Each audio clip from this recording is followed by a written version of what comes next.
I don't see Kathy. Okay, welcome to the Board of County Commissioners work session on Tuesday, May 19th, 2015. The first on our agenda today is Recycling Resources Economic Opportunity Grant. We have Kathy Hall from the landfill to present that. Welcome. See me a lot lately, don't you? Yeah.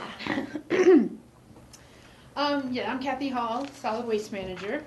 We're here today to give you a brief overview on a grant from the Colorado Department of Public Health and Environment.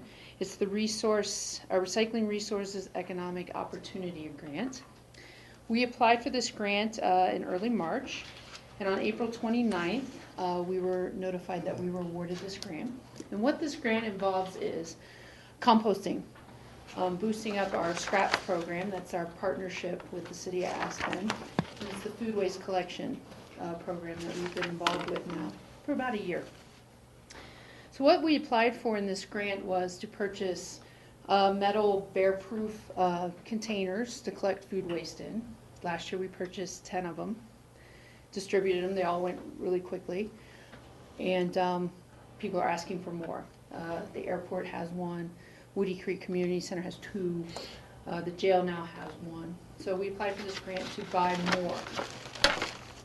This grant also includes purchasing the Slim Jim poly containers that a restaurant can put in their kitchen, the 6.5-gallon recycling buckets, and then the plastic under-counter recycling containers you can put in your home. So that is the big focus of the grant. Let's see. We have partnered with the City of Aspen, as well as Evergreen Events, our private compost collection hauler on this grant. So just to give some details, the metal bear-proof bins will remain the property of Pickens County. Users of these bins, which we assume are going to be businesses, restaurants, homeowner associations, have to sign an agreement on the proper use of these bear-proof bins. If they drop out of the program, we take the bins back and redistribute it to another user.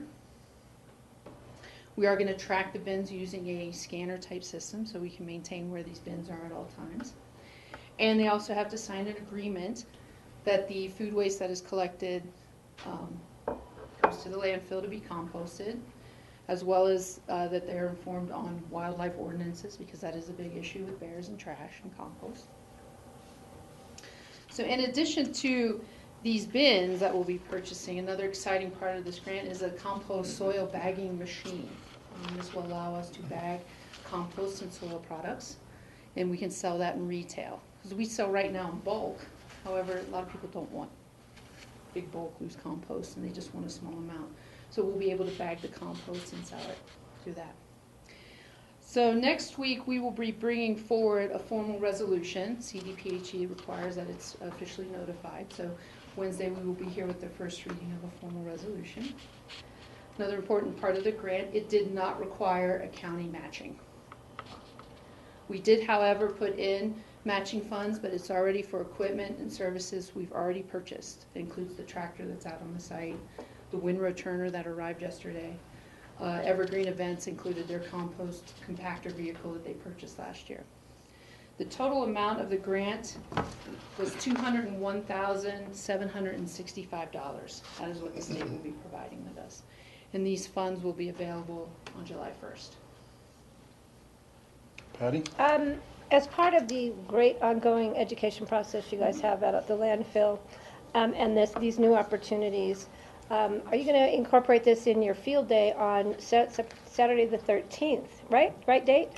Yes. Okay. And do we want to make a little public announcement about that field day while we've got our cameras here? Absolutely. I have Jack Johnson with me. If you don't mind, Steve, it's just No, a great not at all. opportunity. That would be an appropriate time. Coordinating. Jack, would you like to introduce yourself? Sure, I'm Jack Johnson. I do public outreach and education, and we are, as you just said, having a field day on June the 13th.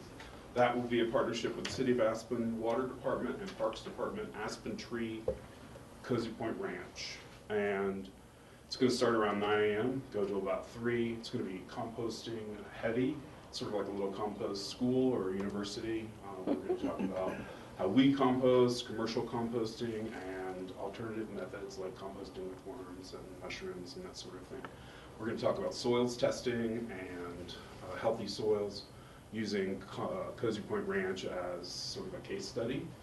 And there'll also be Garden in a Box giveaways.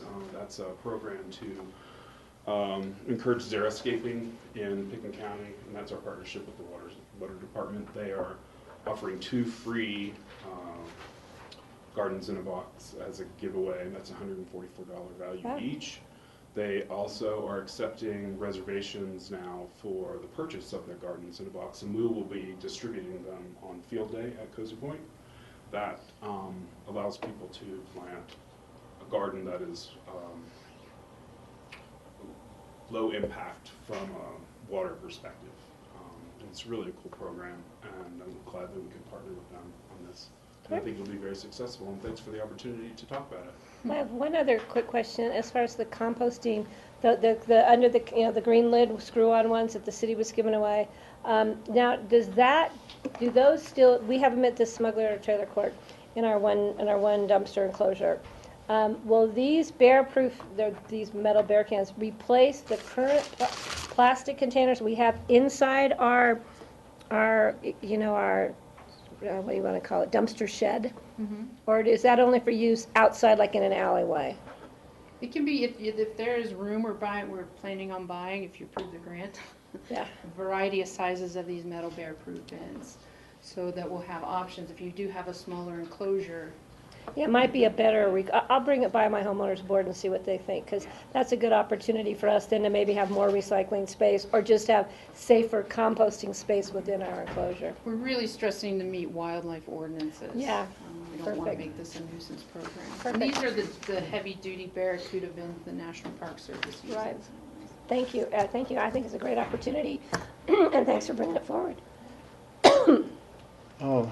Are these bins easy for somebody to clean? I can picture something getting really smelly on a hot summer day after the food's been taken out and it hasn't been washed properly. What's the procedure for taking care of them?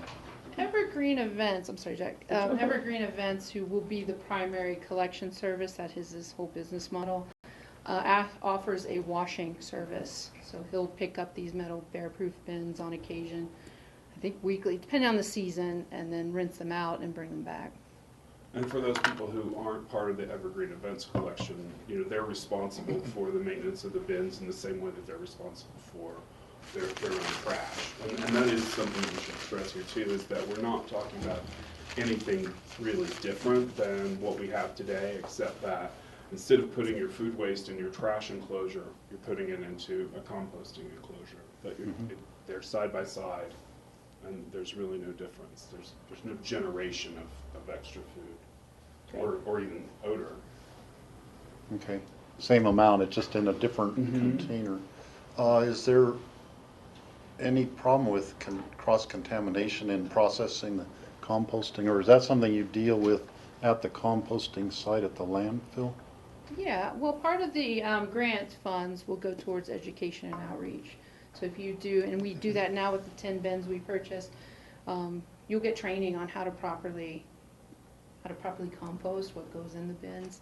If contamination does happen, we do screen the compost when it's becoming a finished product, so we can capture a lot of plastic waste, but we discourage it. So there'd be, I mean, I know people are gonna have some rotten food in a plastic bag, and they're gonna put the whole plastic bag in the thing. It So happens. that plastic then would be screened out Yeah. at some point in time in the process. Okay, And that would be a failure on my part. okay. Michael? So, it sounds all good. I mean, the conflict, it seems to me, comes with bears. So we're trying to protect our bears, we're trying to compost, and there's a space there that's not good. We've talked about fencing the landfill, now we're talking about distributing these barrels. The bear's sense of smell is phenomenal, so it doesn't matter. It just, and now you have round barrels that I would expect would end up blocks away from where they started, because you can roll the thing. These, yeah. Okay. So I mean, I think you need to the success of the program also has to be the success of the bears. And if they conflict, you're gonna have to reconsider some ways of doing things. It's just a problem, because we've made pledges to CPW to protect the bears, and we've made pledges to our citizens to compost and to recycle, and so it's something you're gonna have to monitor. May I? I think you're absolutely right that there's a tension between the goals of the programs, and that's one of the reasons that we sought the money for the bear-proof containers. They're on wheels, but they're not round in the sense that they themselves would roll. I mean, they would have to be intentionally rolled. You know, I have the Barracuda Basics here, the original bear-proof garbage can. That's not what we're getting. Okay, so you're getting a different thing. Uh-huh. Okay, so nonetheless, I had a square lockable container, and it ended up 100 yards away from my house. Bears are tricky. I had no idea where it was. I had to go on a search for it. They didn't enter it, but they played with it for a long time. Well, I agree, Mike. I really do, and we stress that in the word in our grant, and I think that that's one of the reasons that they awarded us the grant. This is sort of a case study about how people in rural, remote communities can protect their bears and compost at the same time. So that is in the front of our minds just like it is yours. And we clearly state in the grant that if there is a problem area and the bears just won't leave it alone, that we'll have to remove the bin. Okay. And then you mentioned a tracking system. Do they have a little GPS thing on there, or how? It won't be that sophisticated. We're still researching. It'll be a barcode type scanner system, and then the collection company, predominantly Evergreen Events, will be able to scan from his phone. So it'll log in when he picked up the bin. He can make a note if the bin needs maintenance or if it's not being properly used, and we can track that through like a spreadsheet. It would come. Okay, so the tracking is where you have on your records the bin is supposed to be, not where the bear takes it to. Okay, Well, we can just so we know We that. can scan it and bring it back to the right place after, but we're not going to have like a bear bin rolling contest or Right. Yeah, anything okay, like that. okay. Great, I'm good. Sounds good.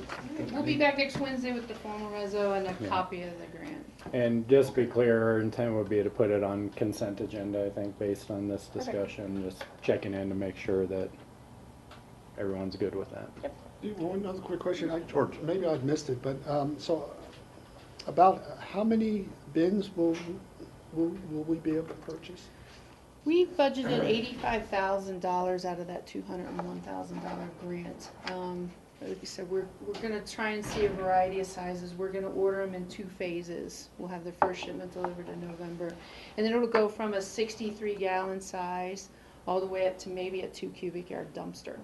Okay. And then in terms of outreach, I mean, it's easy to do outreach within the Aspen Snowmass area, but you get into some of the outlying areas, like up the Frying Pan or the Redstone, you may need a more of a concerted effort to let them know that this is available, because those are the areas that need it as well, obviously. I don't have a plan for Frying Pan. We're already in discussions with Redstone. Yeah, you know, the Frying Pan, they have a caucus meets throughout the summer, June, July, and August. I think it's the first Monday of each month, but that might be a good opportunity for one of those if you want. You can let me know, and I can try to get you on the agenda for one of those. And then Redstone, they also have caucus meetings periodically as well. Can a private individual, and I'm thinking in my neighborhood, there's a couple of institutional groups, the monastery and the deaf camp, who have a large number of people and therefore probably a large amount of garbage. Could they get one of these and be responsible for taking it to the landfill, or would they have to have the Evergreen composting service the thing? If you had a way to move a metal bin, and you could bring it, absolutely. They can be, they're weighty bins. So most likely they'd want to go with an Evergreen Events. If you had the outdoor. Now we hand out the 6.5-gallon buckets. We've had those on site, and people bring those up all the time. Just determines the quantity you need. And I talked to the camp, the dev camp just last week, and they are interested in doing that. I have talked to them honestly. In evergreen events, it's a really reasonable collection. It's much less than trash. It's a good value. Okay. All right, thank you. See you next Wednesday. Thanks. See ya, thanks. Interesting. Next, we have future agendas. Yeah, just a few things to bring to the board's attention. Next week, May 26th, we're to accommodate some schedules and such. We're going to change the order of the agenda a little bit, so we won't start off with future agenda items, but we'd start off with staff updates and such, and then move into future agendas. And again, that was just to accommodate attendees' schedules and work around some meetings. Other small item to give you a heads up, I think staff would like to go to the facilities updates that we've been doing in open discussion every other week. We'd like to have more exciting things to talk to you about. We think spacing those out, and then obviously on an as-needed basis, you know, if we have things we need to be updating you on, we'll do them more frequently. So we might take that off of the 26th, and that will also address a scheduling issue you may have already taken note of with our departure time down to Eagle County. The only other item I wanted to talk to you about is, you know, the board has been receiving a lot of citizen input regarding the operation from High Valley Farms on Highway 82, and we would like to propose scheduling a work session to review that. Our schedules are pretty full going through the rest of May, and then June, it is difficult to find a time where we've got a full board, which I assume we'd want. It does look like June 9th right now has the two critical elements of time and people on it. But wanted to do a check-in with the board that is on an acceptable timeline for the review. What day is it? It's Tuesday, June. Oh, yeah. It'd be during our work session. Oh, yeah. Okay. Okay, we'll go ahead and get that follow-up scheduled. I just wanted to do a check-in with the board, make sure we didn't have to move anything else around. John, the only thing, and I've said this before, I'd be concerned with is when citizens come, they know it's not an action, Right. not an action meeting. It is a information gathering meeting Yeah. for everybody concerned. Okay.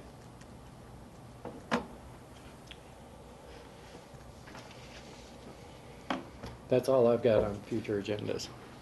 Okay. I just had one real quick. I did note that for the EOTC meeting, we'll only have 3 commissioners present, is my understanding. I just didn't know if the other 2 commissioners had any input they might want us to carry forward. So I guess we can talk about that closer to. When is that? When is the OTC? It's on our agenda. Yeah, I can't remember. It's on June 25th, Thursday, June 25th.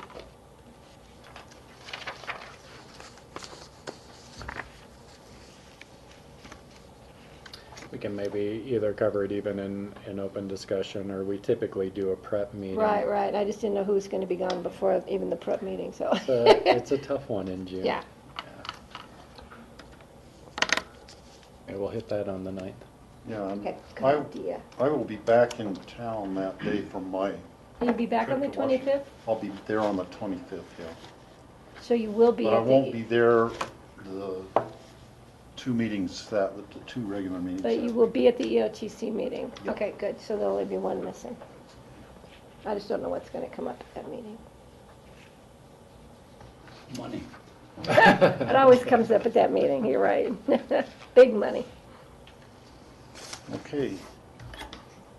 Thank you. Moving on, we have a presentation on Picken County Wildfire Preparedness 2015. We have lots of guests in the room. Which The button? computer shaped one. There you go. Good job. And Valerie, I can turn the lights down if we want for your presentation, if people desire. If you can see it, I think it's fine.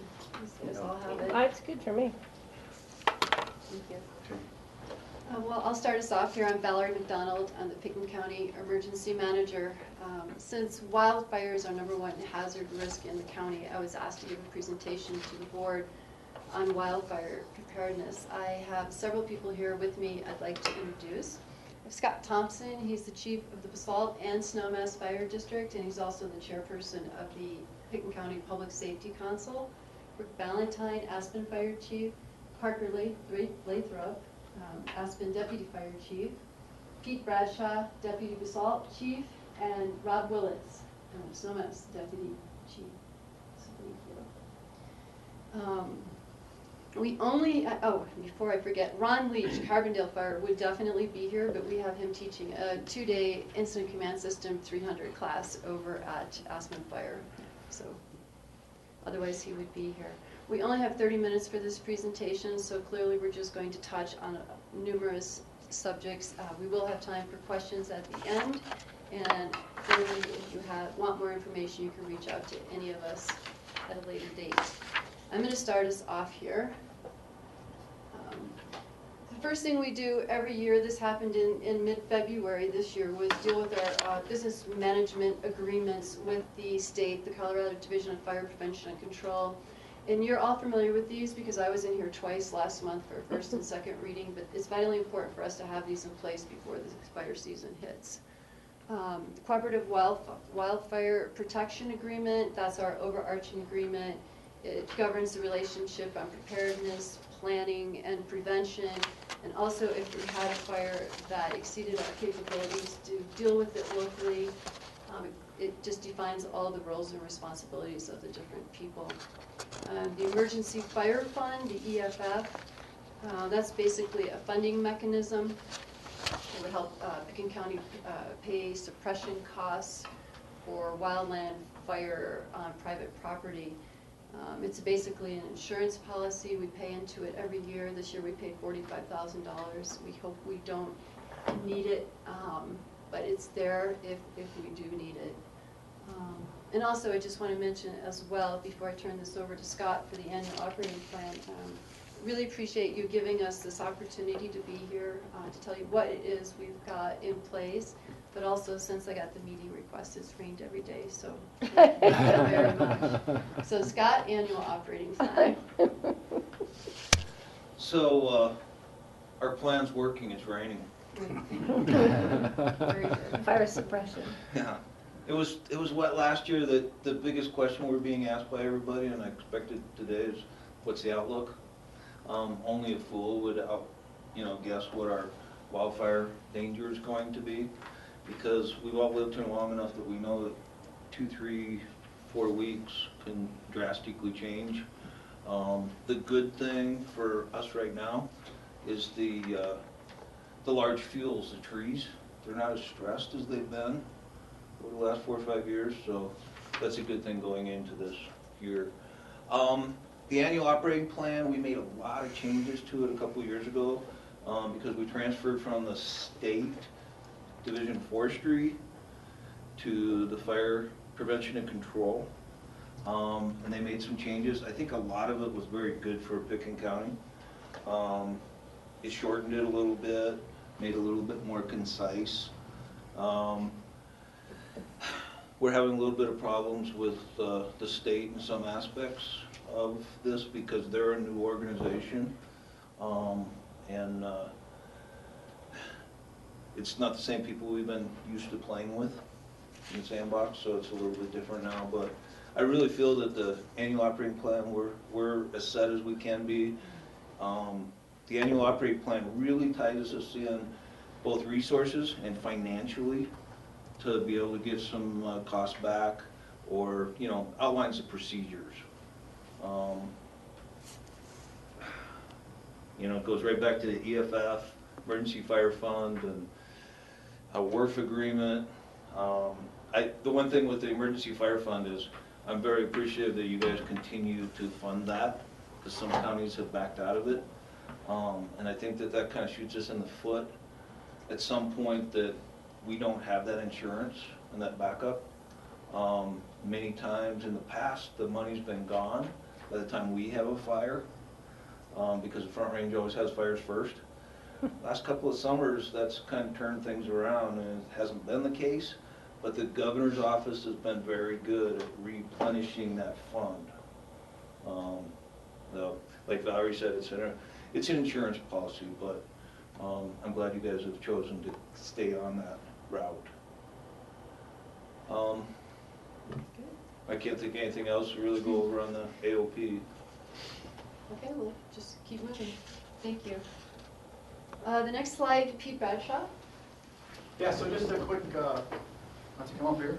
I didn't sign up for this. Just a quick update on what we have. It's kind of unique. Because we're so cohesive up here, we're able to build this incident management team. It's not designed to be the end-all, be-all, but it's designed rather to get us from the incident that stresses the local agency to where we're ready to either deal with the incident or move it to a higher level incident. We just had a drill with the Type 3 team, the Northwest Colorado team, and our team performed really well. So I'm really here just to tell you that you should have some trust and confidence in that team. And we're pretty excited. We've been running a lot of unplanned events. We've been using those as training tools. Unplanned events, I'm sorry. We've been using those as training tools, and we're excited about where we're going. So we've done some formalization. We've kind of brought under the sheriff's umbrella for guidance. We've written a program manual, working on some SOGs. So we're excited about where we're going. So that's really all. Is an unplanned event like a fire or something that actually happens? Yeah, I mean we've been You working get on the planned job events, we've training organized on an meetings and actual trainings. emergency of some type. Yeah, we after our exercise with the Type 3 team, we feel really good about our ability to come in and manage those emergency incidents. So, and it's players from almost every public safety agency in the county, plus members of city and county staffs. I don't know where to ask this question, so I'm going to throw it in here with mutual aid. The recent articles in the paper about the planes that the state is now contracted with, we do have access to those planes. I know their out time is what? Well, they said 45 minutes, but I think that's probably Front Range response time. That's the next slide. Do you want, Oh, us, no, do you want no. us to just answer it? Or No, I just was setting you up. I was segueing you right into that. Perfect segue. We can wait. We can wait and answer. I just want to make sure we discuss. I think that's pretty neat. So that's really the summary of the incident management team, and I think we're uniquely positioned in Pickett County to handle those local incidents a little bit better than our neighbors. So, yeah. Thanks, Pete. Sure. Can I add one little piece to that? You're up next. Okay. Sit down there. Is this kind of like a Chinese fire drill? Yeah, right. We have Pun intended. We're practicing coordination, George. Yeah, and this is Mutual very aid. well orchestrated. So the one thing is Response incident times. management group, number one, instead of calling in a team from out of town, which financially we would all have to share on, this team's here, they're doing a good job. I think the thing that they noticed the other day is, a regional team came in, but they're up to par with that regional team. So I'm planning on supporting them as the public safety chair to try to get them some tools. And we should continue that because I think the benefits of having that team here can really save us financially down the road if we have that big incident. So that's just my 2 cents worth on the team.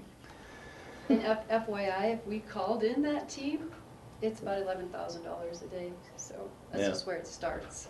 A Type 1 team, I think the last time we had a Type 1 team around here is the Pine Ridge Fire down in Quebec. It's $1 million a day. So, and, the federal government pays a lot, but a lot of money comes out of our coffers. So it's just something to think about if they come for a request for something in the future. Weather forecast, red flag, where can you be wrong 80% of the time and keep your job? Weather forecaster, that's my great joke. But they do protect us. They changed the weather zone for fire this year. So we're in the high altitude instead of being the Moab Desert, Oh. Grand Junction zone, which I think is going to give us a better idea of when we need to pull the trigger on a burn ban. It's gonna be more precise, because we're not getting those lower elevations. With the National Weather Service, with the new weather zone, and what they help us with is called an ERC, and it's an energy release component. That's what triggers a burn ban. It's the fuels, it's the weather, the aspects of the fuels, the temperatures and humidity. It's very scientific. It's a great tool. When the numbers start hitting 90, and it's 5 consecutive days of 90, the ERC being around 90, and there's no relief in sight, that's when we will say we're doing a burn ban. It's the same thing that the Forest Service is doing, the same thing that BLM is doing, and we try to have a common voice when it's that, when we're going to have to throw out a burn ban. In the old days, the sheriff would have to come to you and ask you to initiate that. There was a resolution done a couple of years ago putting that responsibility on the sheriff, and that's how we do it. We don't do it because, oh my God, 4th of July is coming, people are going to be shooting firecrackers, you know, the weather's been bad for a couple of weeks. It's a science, and we know when the fires are going to start. So. Can you, Grand Junction Interagency, Patty's question about those new planes? Well, I'm sorry. The new planes that I just read the articles in the newspaper about, those new fire locator. Oh, the airplanes? Yeah, yeah, the airplanes. Are we going to have access? Will they be flying over us? They don't know how that's going to work yet. But chances are we will be able to, we hope. Can we help to help? What we're hoping for, part of the Weather Service and what they tie us into is a lightning map. And we're hoping that they're going to fly those areas. But the big question now is who's going to pay for that? Is the federal government going to pay for it, or local jurisdictions that request it? So it's so up in the air that that's difficult to answer right now. They don't know how they're going to use the airplane. Where are they going to be stationed? Are they stationed in Grand Junction? Are they stationed in Front Range? Right now they're in Front Range. I thought they were out of Jefferson or Evergreen. Well, there's a new technology center that started in Rifle. And that may be where one of the airplanes ends up. Well, that would be nice. Yeah. So, you know, it's all up in the air. George? So, I think in years past, on the same topic, we've been lucky as a community where we've utilized volunteer pilots who've been able to spot hot spots, lightning strikes, and report it either to, I guess, to the fire district. And when you talk about new technology, what is the opportunity to utilize drones? Have you looked at that at all? I know Mesa County on the Pine Ridge Fire, they helped us with the drones. Had infrared. These airplanes have the same technology. The problem with drones is, you know, a lot of times you're flying when the weather's unpredictable, high winds, you know, gusty winds, you know, just things like that. So I don't know that we're ready for that technology. When we were at Pine Ridge, it was really difficult getting that drone up, and it's a big drone. I don't know if you saw the pictures, but they photographed the mudslide that happened up on Grand Mesa, and that was the drone that we used.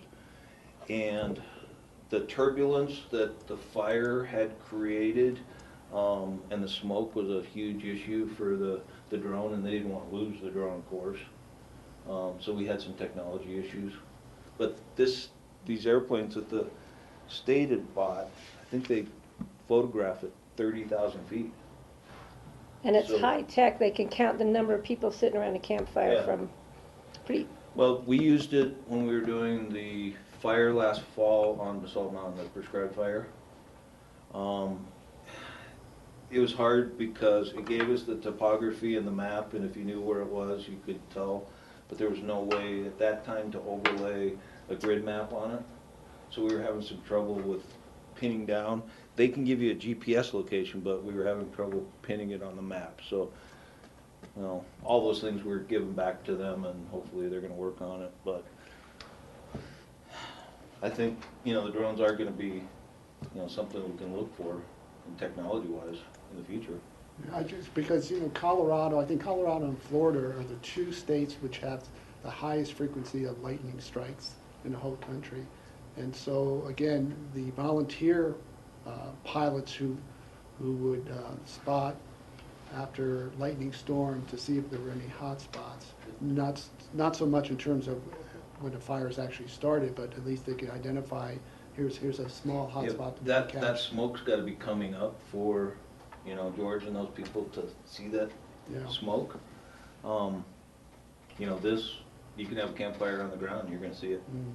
And So- we did use those volunteers once or twice last year. They went up and flew after a lightning storm came through. They did, and, you know, they're happy to do it. They're volunteer to do it. So I think the resources sheriff, out there if we need them. sheriff was paying for the fuel. Yeah, I was Help gonna them say, out we that do way. have a small cost that we incur, and we've been drawing that down off of the funds that the board had appropriated for wildfire response.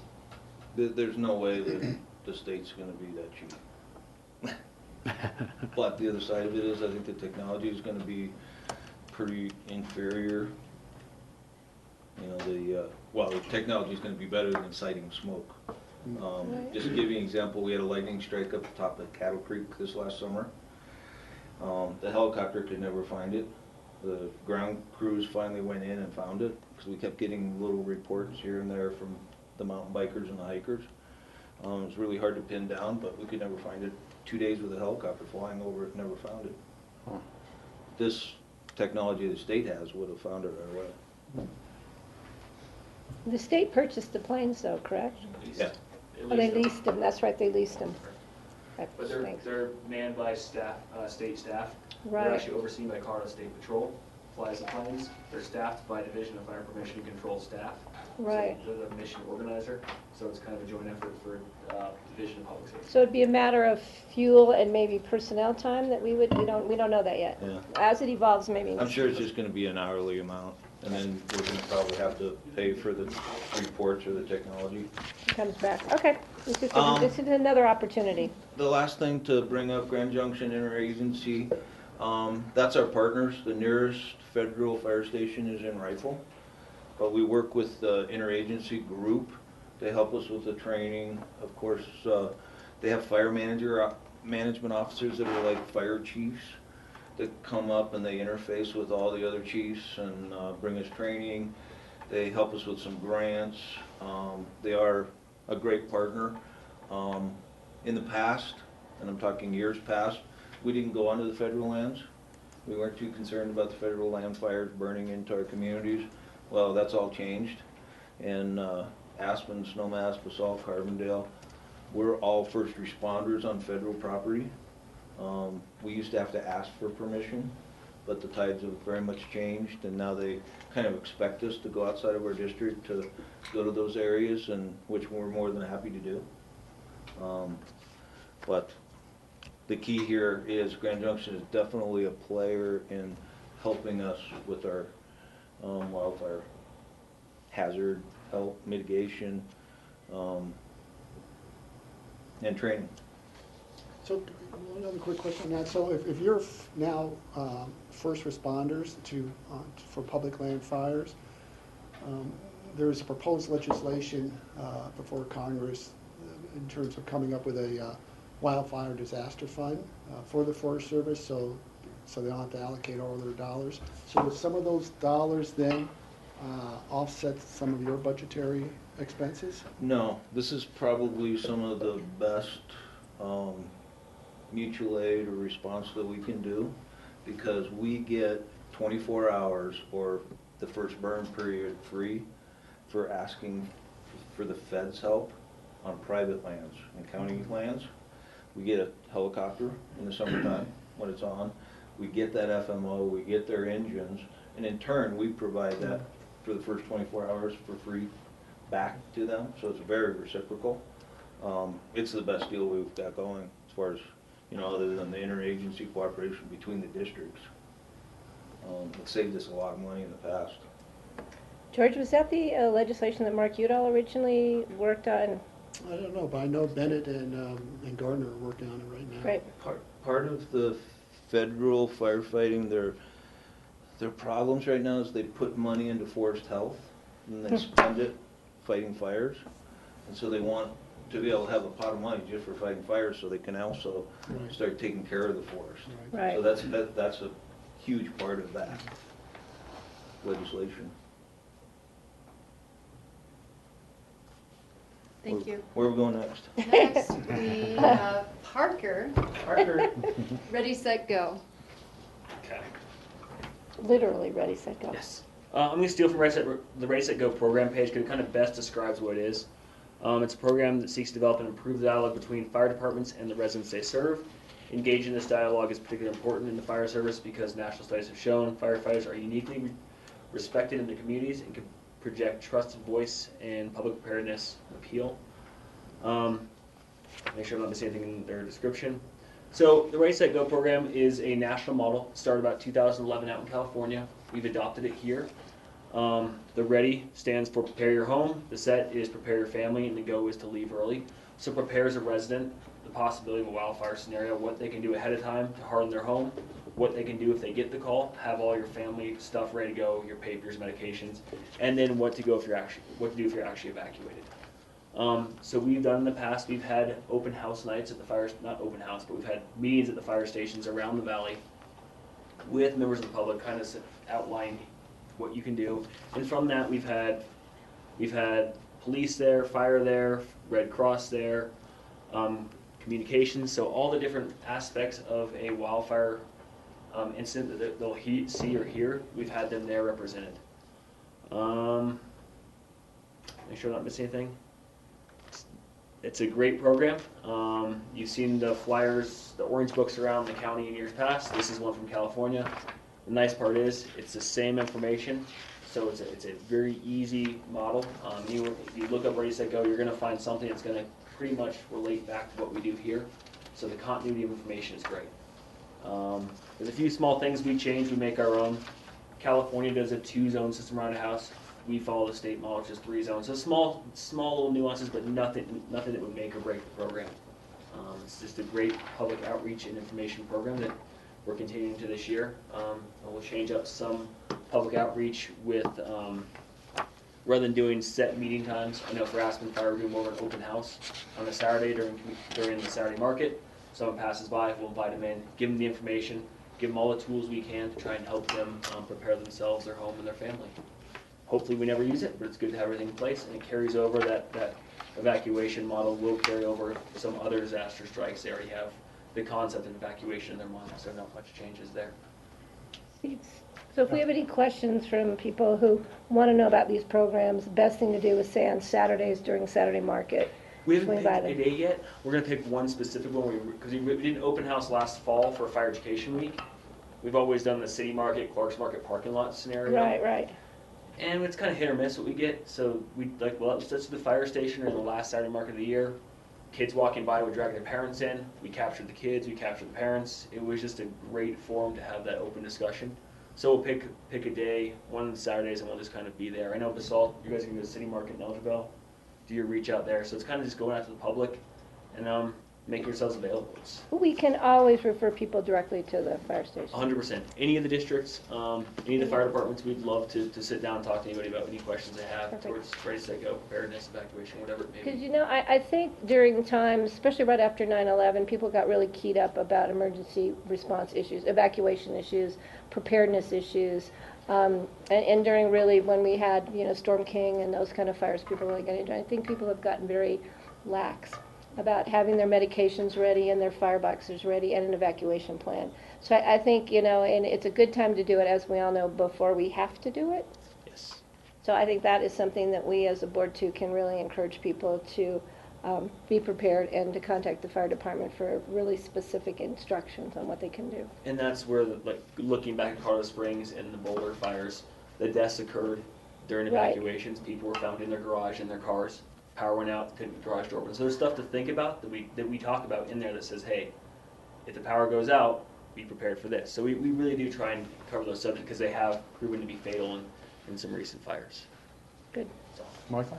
You know what's interesting to me is that you can have a Ready, Set, Go program, but you really need to tell people psychologically what they're going through or what they might go through, and the questions they'll ask themselves. And certainly you can ask, I mean, your home is your safe space, right? That's where you protect your family, you protect property. And so evacuation sets up a whole bunch of psychological questions of why would I leave here? What, you know, all those questions that go through people's minds, because people, when they figure out they're not going to answer them, they better get out of there. It's too late. And so, you know, I haven't heard of anything like, you will go through this, you'll wonder why, you will think that, you know, you'll feel this way. And you have to be able to answer those questions ahead of time. Given those answers, we have a ready, set, go program. Correct, and that's what we try and bring all the agencies. Here's what you're going to see, here's what you're going to feel. You're not going to see a fire truck down the driveway. It's going to be uncomfortable. So we try to approach the psyche the best we can. But it is, someone's home, that, like you said, the home is their safe spot. That's where they feel the safest.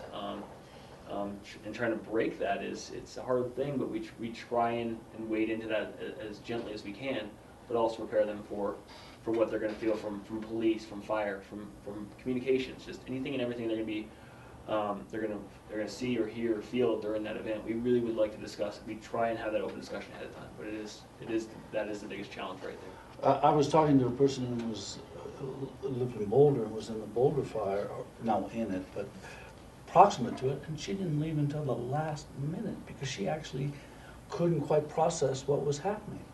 Right? It wasn't about being ready to leave, but it was about what's going, you know, she just couldn't answer any of those questions. And we really try and get that with the go part. If you feel unsafe, get out on your own. Don't wait for that. She did not feel unsafe until the last minute. Yeah, we really try and encourage that self-evacuation model, because we hate to have to go back and be dragging people out. So we really try and impress them on, if something's has potential to grow, go to town, go do something, go just get away, and it's try and put it on them and make it kind of the idea of theirs. But it's a challenge. It is a challenge. Okay, thank you. Thanks, Mark. Next we have Rick. I know we've I want already. to thank Chief Thompson for talking about burn bans, which I was going to talk about, but I'll reiterate a couple things. You know, it's funny, what you were talking about, we had a meeting just the other day about public outreach and how can we make fire safety sexy. We haven't figured that out yet, but we're working on it. So if people really pay attention, whether it's a weekly thing in the newspaper about fire tip of the day, we're trying to, you know, as a group, trying to work through that process so people actually are paying better attention instead of waiting until the last minute. Oh, I better get the hell out of here because it may be too late. So when you say making fire safety sexy, you don't mean those calendars with the firemen on them? No. I just wanted to clarify that. I just want to know if You might have an idea. we have any volunteers in the room. So it's an ongoing process, believe me. We try to think outside the box and those kind of things, and sometimes it's difficult trying to get the word out there in such a manner that people are actually going to pay attention to it instead of waiting. You know, right now it's raining, so people's attention level are going to go down. If we'd had this meeting back in March, before we had all this rain, you know, pitching levels may have been up. So it's just an ongoing cyclical thing that we have to keep in mind all the time. And I'll just reiterate what Chief Thompson said. You know, burn bans are something that we take very seriously as a group. You know, all the people in this room, and plus BLM, plus the Department of Fire Prevention and Control. You know, that's something we tried to a couple of years ago get on the same page because it could be very confusing for the consumer, for the public to know, well, it's okay to do a campfire here, but not here. So we started, I think, was it 2 years ago at least, that we started having weekly meetings when fire season hits, with everybody on the conference call at the same time going, you know, how do you guys feel about this? And make sure everyone's on the same page, because we've had meetings previous to that where we'd all agree, or someone would agree, and they'd be like, oh, they're going to put a burn ban on tomorrow. So that's gotten a lot better, and it's more of a, like Scott mentioned, it's more of a science rather than just a knee-jerk reaction. So, you know, we look at how dry the fuels are, what the wind's going to be. A lot of it has to do with how much, you know, how much tourists we're expecting in the area. It may sometimes have a little bit of an effect on whether burn bans are going into effect, because the public is what causes a lot of fireworks or fires. So it's an all-encompassing And just one other thing to touch on is, we do have, I think you guys can feel confident as much as you can, that there's a lot of discussion with the people in this room and others, including Valerie and the Sheriff's Department, and everybody else, about these kind of things all the time. So we don't wait for them to sneak up on us. We try to prepare the best we can. You guys do a great job, and we thank you all for that. If you got any questions at all, just give any of us a call. We can happy to help fill you in on what the plans are. And we refer back to the AOP a lot, at least I do. We have burn bans going back to certain criteria that needs to be met. It's in our AOP, which is a very important document. Okay, thanks. I'm up next. Public outreach. We have numerous ways that we can communicate with the community. Pick and Alert is our emergency notification system. You can sign up for that at pickandalert.org. It's especially important that you're signed up for that during wildfire season. If we did issue evacuation notices, you would get that information on your Pick and Alert. And it's speaking for myself as the emergency manager, I think that's the most valuable tool that we've got. I mean, I can almost guarantee that if we could give you warning that we have a disaster coming, the outcome would be better. If we can't contact you, we can't warn you. And I also think it's noteworthy that you can receive Pick and Alerts on text, email, your cell phone, or email. So you might get the telephone call at your home that there's an evacuation, but you may not be home. So it's good to get it in the redundant ways. So I definitely encourage everybody to sign up for Pick and Alert. You can get a lot more information on Pick and Alert as well, but we're talking specifically about wildfire today. The next thing there is pickandemergency.org. That's a blog-style website we've got. It came out of the Picken County Public Safety Council. This will be our 3rd year with it. That's where we push emergency information. Now, we don't have a lot of we haven't had a lot of emergencies here, so there's not much on that. But if we did have a fire, or when we had the plane crash, or whatever it would be, we're constantly updating that website, and that would be pushed on Pick and Alert as well. Go to this website for more information. One thing that's going to be different, it's in progress right now. We're working on it. We should be finished by the end of the month. We're going to make that a landing zone for all information wildfire. That'll be your one-stop shop for wildfire information, be it fire bans, if you want assessments, more information on the Ready, Set, Go, evacuation information, etc. Just one spot to get all of your wildfire information. Lastly, I'd like to mention that the county, I'm working with Pat Bingham in collaboration with the fire districts, all the people you see here, to develop a TV, print, and digital media campaign, and you'll start to see that roll out at the end of the month, first week in June. A lot of valuable information on what the wildfire risk is, how to go about mitigation. We talked about rolling it out in phases. Like right now, we would be talking about mitigation. We will always be talking about the value of Pick and Alert, assessments, and then also as part of our campaign, we're going to have YouTube-type videos featuring the chiefs on just what they're passionate about and what's the burning issue right now. And Michael, just from what I heard you say a minute ago, that might be a great place for us to address some of the ideas you had about just psychologically people getting their heads around what's going to happen, and don't wait, because once you get that feeling, it might be too late. So Right. I'm going to talk to Pat about that. That's a good. I think, people, you can have all the preparedness you want, but what questions are you going to ask when you're faced with a crisis? Any crisis, right? So, and it's common to everybody, I think. So you have to tell people, you're going to feel this way. It's normal. And then they'll go to ready, set, go. They'll prepare for it. But fire is kind of an animal, right? That threatens you, but you never see it. And it's a live thing. So we'll have that conversation. I think it's a great idea. All right, that's it for me.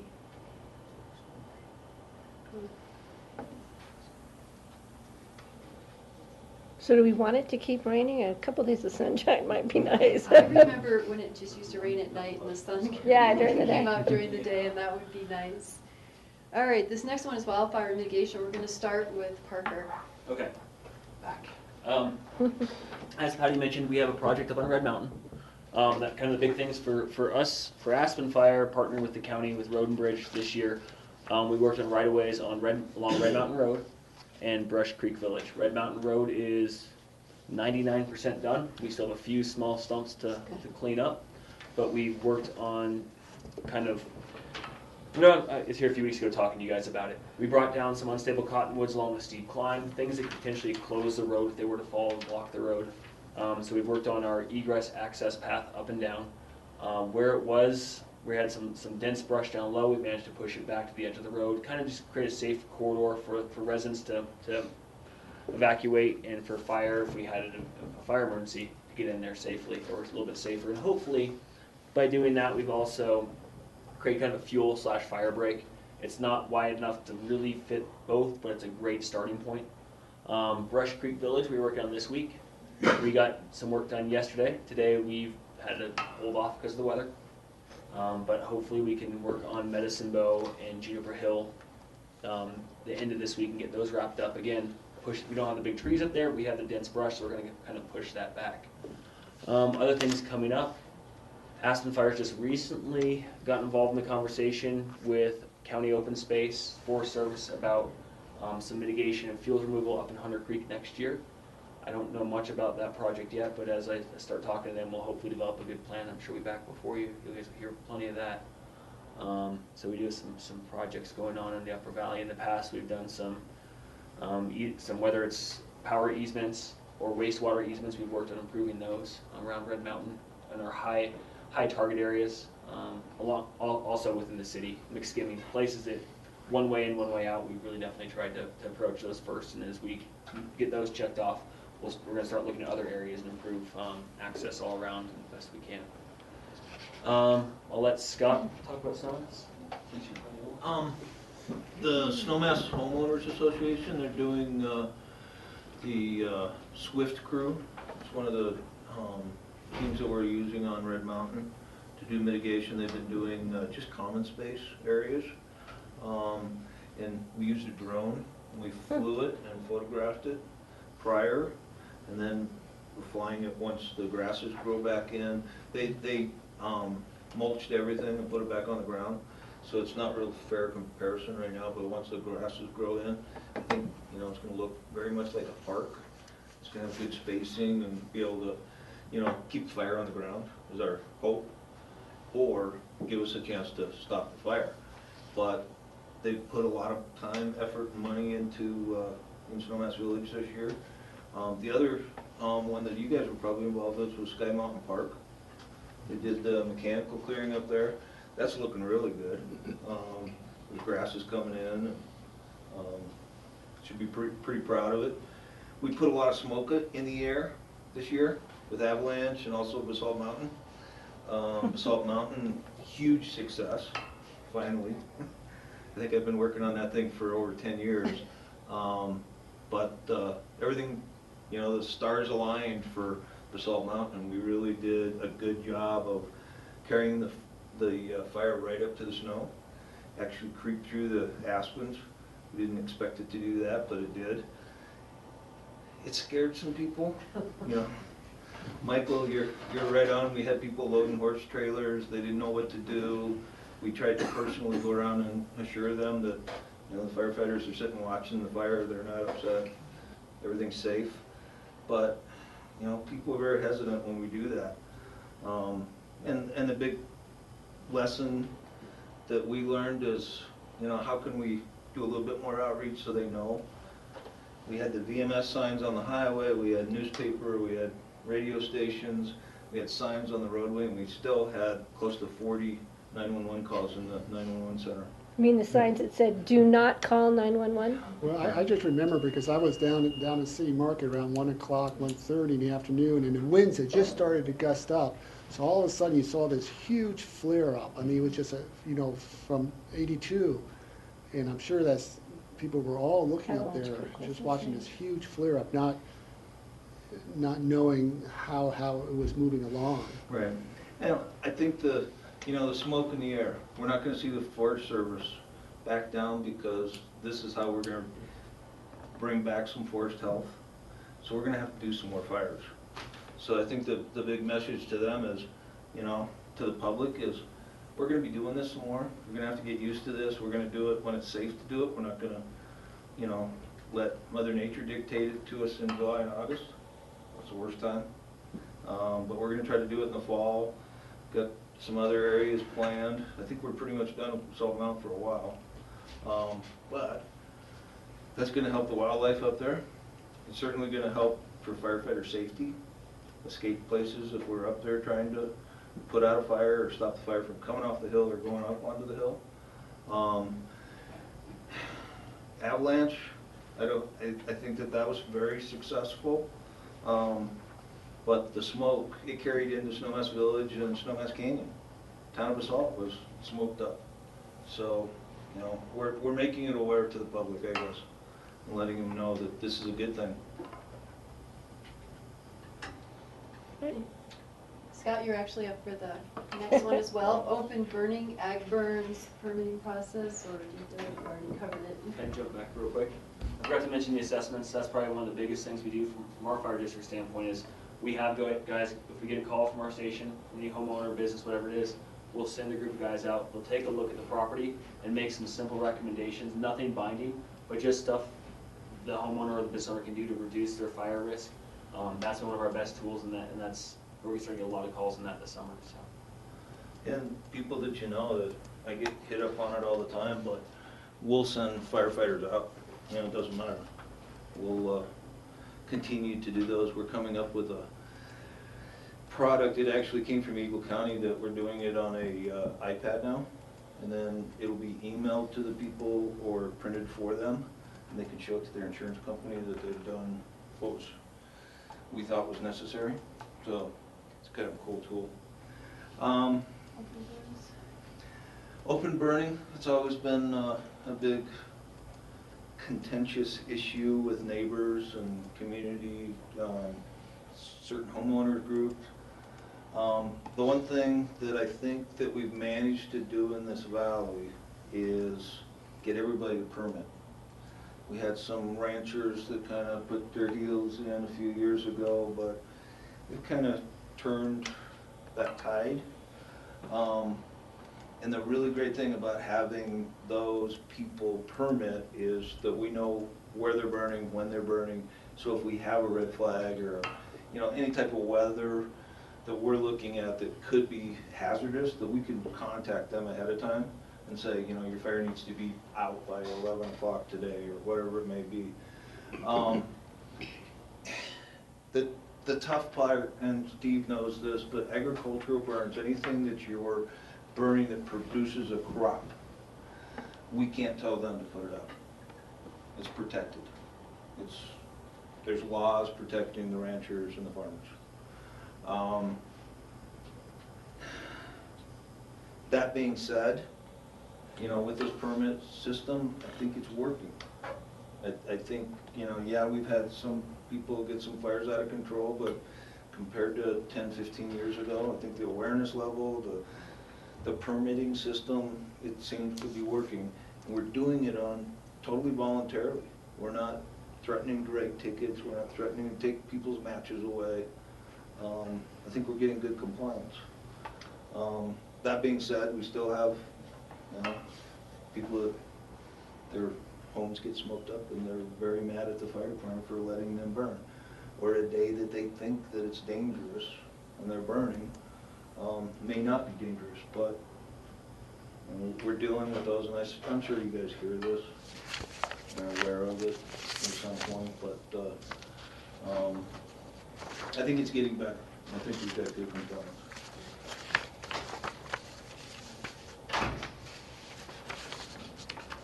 This is our last slide. Last one. As an emergency manager, I can't miss this opportunity to talk for just a minute about these couple of things. Pete talked about the county incident management team, and those are the ops people. but there's a whole team of people, over 200 people strong, that would support the incident management team. They would work in the County Emergency Operations Center, which is out at MRA, same as the command post, and is staffed by emergency support function people. They're mostly civilian people, multi-jurisdictional. They come from city, county, all over the place. But they're subject experts, and they can support the incident management team because we would be handling animals, resource ordering, utilities, transportation, public works, sheltering. We would take all of that off the incident management team, and it would undoubtedly make the response better. So that's the Emergency Operations Center. And this resource mobilization I mentioned up there, most of you were here during the Boulder floods, and the county wanted to help. And we did, but it wasn't easy. A lot of lessons were learned from Boulder. And the state has made a major push in the last year to have counties get it more together, so we're ready to go if we're needed again. The fire service has had this down forever. They've got all of their equipment entered into the state and federal online resource ordering system, but nothing else was. And the bottom line is, if you don't know what you've got, where it is, or how to get it during an emergency, your emergency is going to be a lot worse. So in Pitkin County, we went around and we called on the county, the city, Basalt, and Snowmass, and RAFTA, because they have most resources. And we got 100% participation. We have every single piece of equipment in the county on in the state web EOC system and on Colorado Resource Request Forum. So all the equipment is listed, is pre-arranged pricing. Bottom line is, you can't get deployed by the state, and you have no chance of being reimbursed unless you're on those forms. 100% participation. I don't know if I know there's no other county in our region that's accomplished that. So I'm personally really proud of the group, and I keep saying this, but the bottom line again is it's really the right thing to do. I mean, if we don't participate in it, what would motivate our neighbors to come help us if we had the bad day? So we're ready, and I'll just end on that note. Okay, thank you. That whole system was just evolving when I sat on the State All Hazard Advisory Committee, and they were just gearing up the computer, so there were a lot of glitches at first, and it would be great if a lot of counties or municipalities went back to that system that was frustrating at first and saw that it's now working and working well. And you were really commended, Valerie, for your efforts, and you did a great job, and we want to thank you for getting Pitkin County up to speed on that. That's huge. Thank you. Okay, Michael? One thing that occurred to me when you're talking about agricultural stuff was a coordination with ditch companies. Maybe it's, for instance, on Red Mountain, you have Salvation Ditch crossing the road. If there were structures there that you could tap into to get clean water, and everybody knew that you could tap into it for fire protection, that would make some sense, it seems to me. There's ditches all through the county. But we just, I think what you do is probably just lay a pump in there and go for it. But if there were real structures that had clean, filtered water in them, it might be a good coordination to think about. But who knows? George? I'll just go back to one of the first sentences in our packet, and looking at the weather patterns around the country. Certain states and areas have to deal with tornadoes, others have to deal with floods, but this statement I think says it all. Wildfire is the #1 hazard risk in Pitkin County, and so raising the awareness as all of you are doing, I think is just tremendously important, so thank you.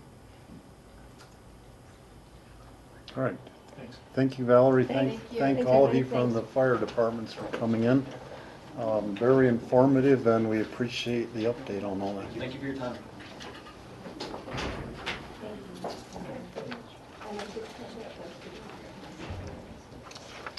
Okay, next we have an update on the adopted Rio Grande Trail Management Plan. Lindsay, and I realize we're running late, but we'll take as much time as you need, but we do have GR, we are running late, as you realize, so we want to I can keep it snappy. spend as much time as you need, though, Lindsay, don't worry about it. Steve, I needed to be here for this too, just to hear some of it as we'll be partnering on project management into the future, so. Okay.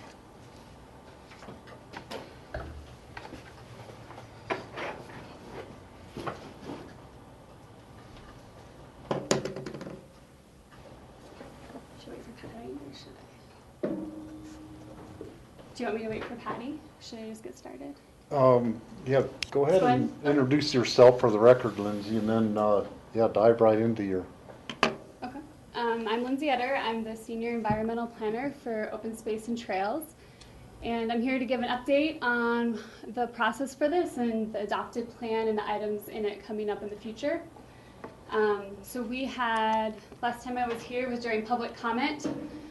So we had a public comment period that closed on April 10th. During that time frame, we went to a variety of different, the caucuses, the boards.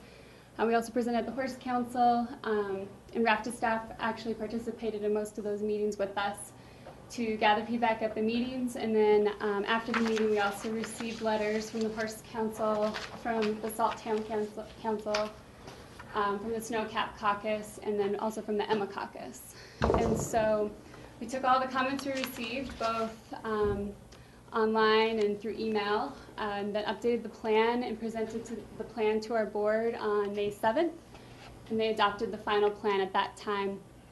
So today is the last little dot in our process timeline, and I just wanted to give you guys the heads up on what all was adopted in that plan and the projects coming up in the future. So the final report goes through the history and the nice introduction on the Rio Grande Trail, and then goes through all the existing conditions. The partner and public comments were updated, so all of the public comments we received are in an appendix of the final adopted plan. That section in particular, though, was updated with kind of a summary from the main partners. And then all that, the combination of existing conditions and comments, helps us develop the management actions. The first section of management actions is mainly design standards, going through the trails, the signage, the fences, memorial and commemorative opportunities, and trail connections to the Rio. The trail section we did update and include language in there saying we'll work with our user groups whenever we have the opportunity to look at redesign for the trail. We received a lot of comments about striving to have separated surfaces and continuing to have a soft surface component of the Rio Grande Trail. And then the trail connections to the Rio Grande Trail, we updated that section to define what section we need to work with RAFTA on, what section we need to work with the City of Aspen on, and then what sections just Pitt County and the different jurisdictions that someone would need to work with in order to get a trail connection approved. There's a variety of ongoing actions, and a lot of this is capturing work that we are already doing but wasn't previously identified in a plan. So the trail maintenance, the weed maintenance, the bridge maintenance, all that stuff is ongoing actions that we currently do and will continue to do in the future. ADA accessibility review and improvements, that's something we strive to achieve, and anytime we can do a better job, we try to do a better job with trying to achieve ADA access on our Rio Grande Trail. We're also working to improve regional trail connections, and in particular during the process of this plan, the Lazy Glen connection has become more of a reality. That was something that was identified as a missing link, and our board has since acquired a property that could help facilitate that connection. Developing an open space and trails special events policy, as well as working with a view corridor protection, are both things that are ongoing with community development. We heard from the Emma Caucus in particular, as well as RAFTA, when it comes to coordination on special events, making sure that when we're on a RAFTA section or an event goes into RAFTA's portion of the trail, that we work with RAFTA, or at least inform the applicant that they need to work with RAFTA. And then the Emma Caucus also had raised questions about whether or not too many events are happening down valley. So in general, it's something that we are continuing at the staff level to work on and monitor the impacts associated with the special events. And then the last one is working with the adjacent landowners, particularly in the Mid-Valley, on the Nordic Trail, and when the Nordic Trail crosses a driveway, striving to keep the Nordic Trail intact when plowing is happening on either side of that trail. So this year, the only action that we've identified to start this year is the implementation of our sign standards.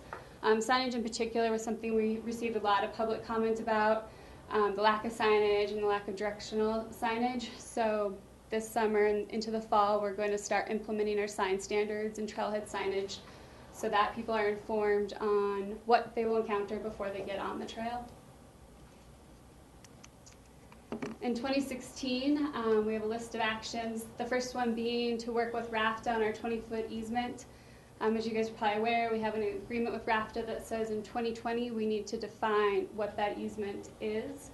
And then also working with RAFTA on the maintenance agreements around that, because Pitkin County does maintain the right-of-way through Pitkin County. So our goal is next year to start working with RAFTA on how that language looks. Next year we also plan to work on a traffic control sign audit and plan, and this is something that came from GR's department, was looking at doing a comprehensive plan at where the trail crosses roads and making sure that we have set standards for not only the signage on the trail, but the signage for the road user when they come to the trail intersection, and having consistency through the corridor. That was something also we heard from the Emma Caucus about, in particular where the Emma Road crosses the trail on Highway 82 there, how that intersection's signed, and looking at how we can do the safety standards around there better. Also next year we want to look at the redesign of the soft and hard surface from the RCO trailhead to the Basalt Old Snowmass Trail intersection, and also take that opportunity to look at the design of the RCO trailhead, just because we know that it receives a lot of use and often overflows. And so next year looking at that design with the likelihood of 2017 being the year for construction. Also next year we want to look at an interpretation, node, and rest area plan. We received a lot of comments on more benches, restrooms, the interpretive signs, and so we want to just do a comprehensive plan with an organized implementation and provide the different opportunities and locations that make sense and aren't just convenient. And so we want to look at that plan next year. Again, implementation for that would be probably in 2017.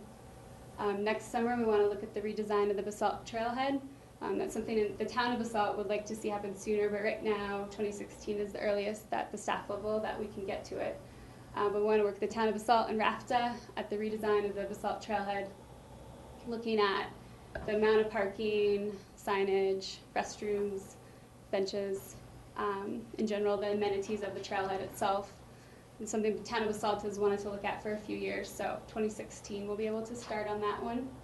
And then also next year at the staff level we want to host an e-bike management discussion, so we have consistency of management along the Rio, because it goes from RAFTA staff and Pitkin County staff and City of Aspen staff, and e-bike continues to be an evolving discussion and technology that is evolving rapidly. So next year we want to have a powwow at the staff level and kind of see where everything's at in regards to the Rio. And then looking into 2017, we want to look at having a new trailhead in the Mid-Valley. In particular, the lack of trailer parking, equestrian parking at trailheads for the Rio is a problem. And so we want to look at where we can accommodate a new trailhead in the Mid-Valley that can help us with the overflow parking issues we have with trailheads, as well as looking at providing the trailer parking for equestrian use along the Rio. And this is something that I guess continues to be a hot topic, and yeah, we look forward into the future being able to provide that access. And those are the major actions. That's our last little slide of historic photos. But we just wanted to make sure everyone was aware the plan had been adopted by our board and that we have actions coming forward in the future along the Rio. Lindsay? Yes. Tell them about the byway action at the last meeting. Do you want me to, or you want Sure. to? Would be allowed to talk in regards to the question. Lindsay, I had a question We passed a motion. about the, I have a question about the Arciero trailhead to the Old Snowmass Basalt Trail intersection. And where is the Old Snowmass Trail, Basalt Trail intersection located exactly? It's about, let's see here, I can show you. Is that where it kind of splits and one goes down towards the highway overpass and the other goes through Holland Hills? Exactly, So yep. it's that intersection where the trails split? Yep, so historically, I mean, the Basalt Old Snowmass Trail predates the Rio Trail being paved through there.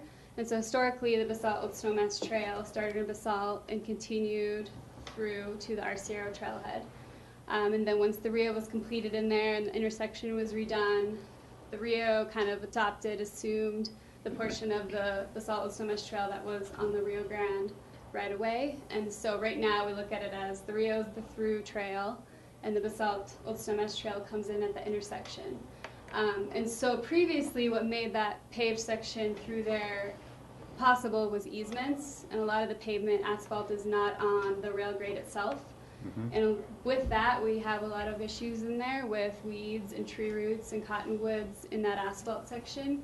And so when that section's up next year, we can look at the alignment of the hard and soft surfaces, and maybe they kind of switch in order to provide a safer hard surface and a fully separated soft surface.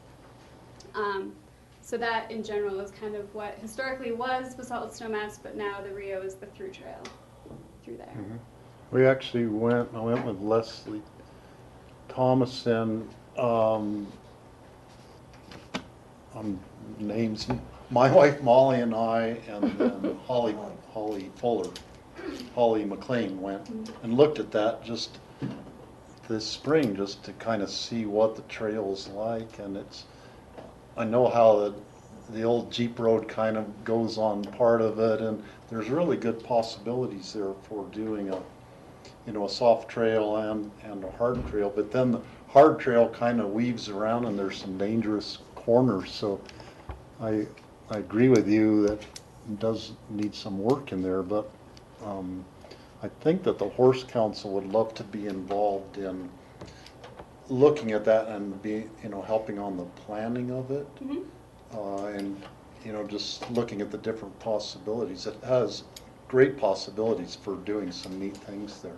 Absolutely.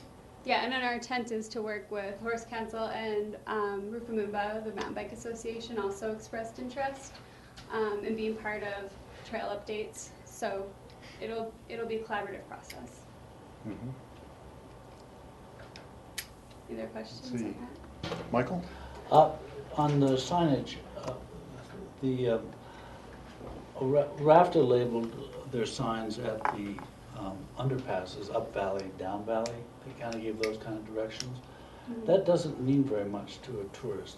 So I think we need to get away from local designations on signage to actual designations, so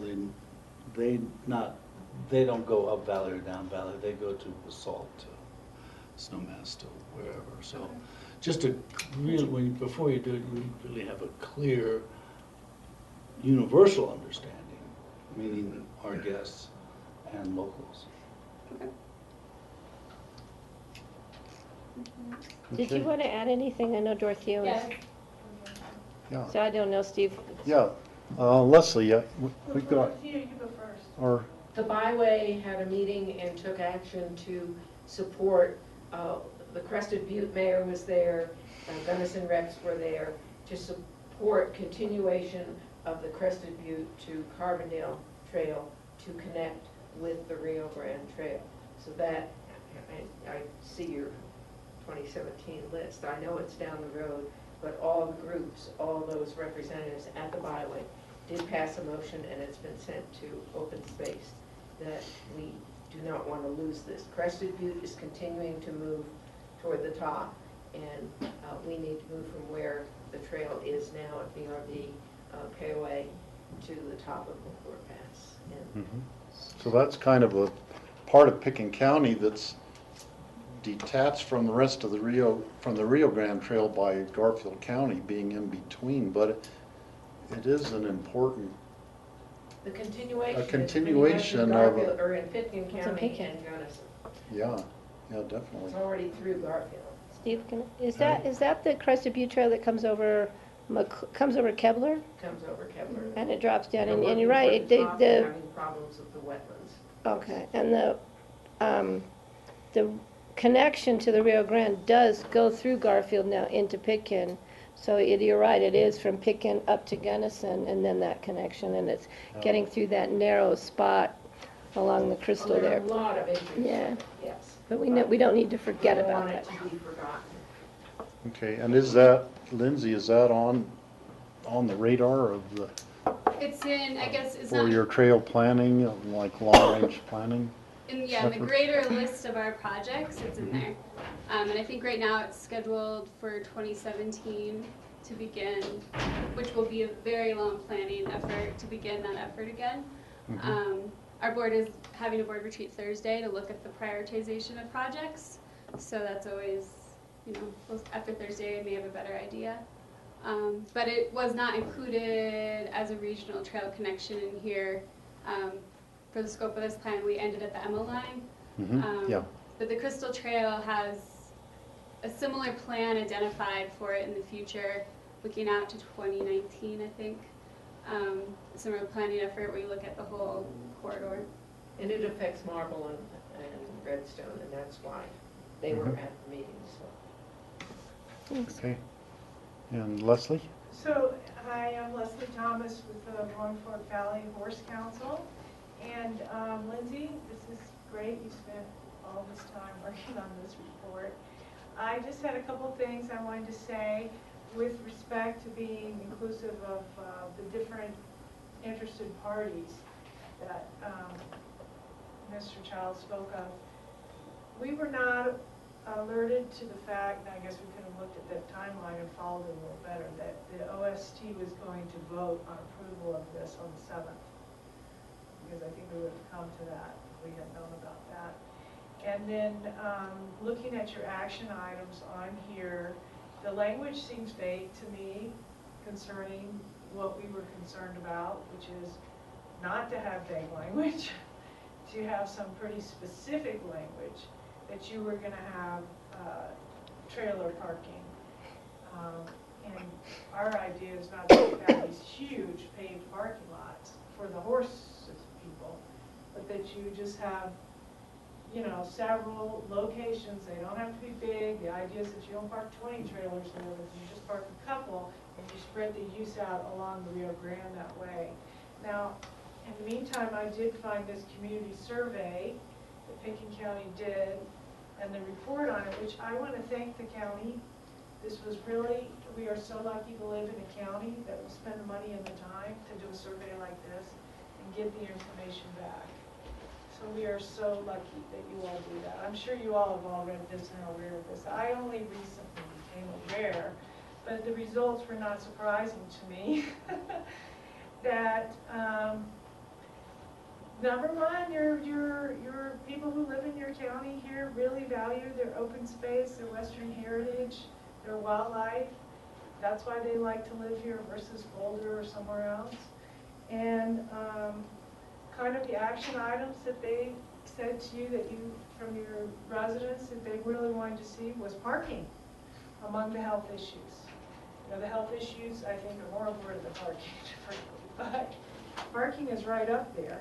And your Rio Grande Trail users, your equestrians, I realize, were a small user group identified in that report, but what we were trying to tell you guys is that the reason you have small equestrian use on that trail, which is, I mean, that trail is huge value for this community, is because you don't have access to it for equestrians. And the fact that the majority of it is, a lot of it is asphalt and not appropriate for horse use. So I'm sitting here for the first time getting this information. I'm going to tell you that they're going to be, the horse community is going to be disappointed that we don't have some real action items in there showing that you're going to put trailer parking sooner than later, because we particularly took pictures showing you where you could have it, like now, with no money spent whatsoever. You don't have to spend a dime. And you could park some trailers along a couple of places that are the old railroad bed that are, and they don't need improvements to be used either. You you know, for parking or for equestrian use. So I just, you know, I think that it would be, if you genuinely want to include the equestrian community, you know, I think it would be good to get in touch with us and let us know what you're thinking about these things and when these decisions are going to be made, so they're aware they should be there.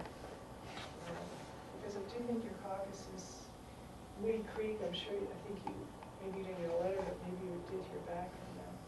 But they wanted equestrian use on this trail. It's not just equestrian, it's for everybody. I respond to that. Sure. So, I mean, in 2016 would be the first chance to look at what the Basalt Trailhead and the redesign there at equestrian parking.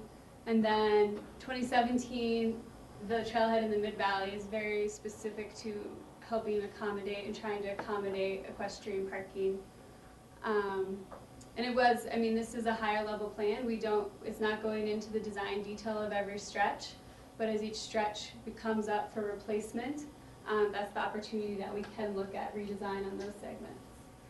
Do you have any, because I thought I heard in a prior meeting back that you guys actually were going to resurface, and this is 2015, some portion of this trail.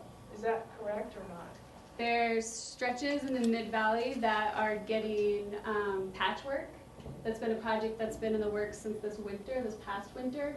So this plan was just adopted this month.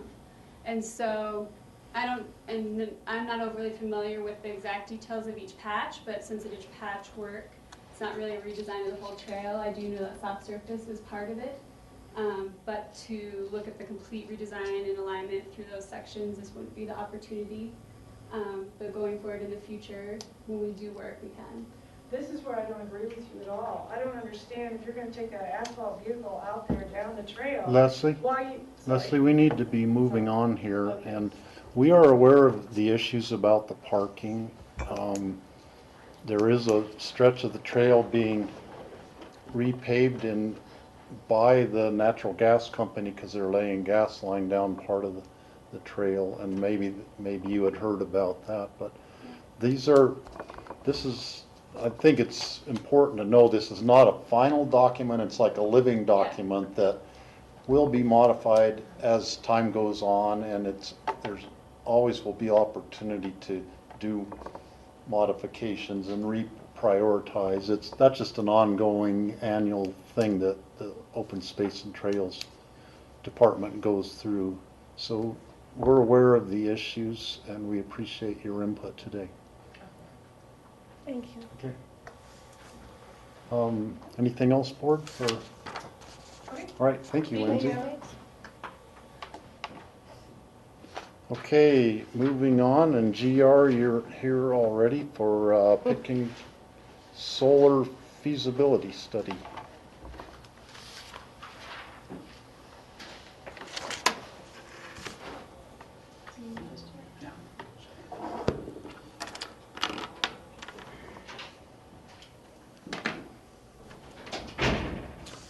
Good afternoon. Thank you.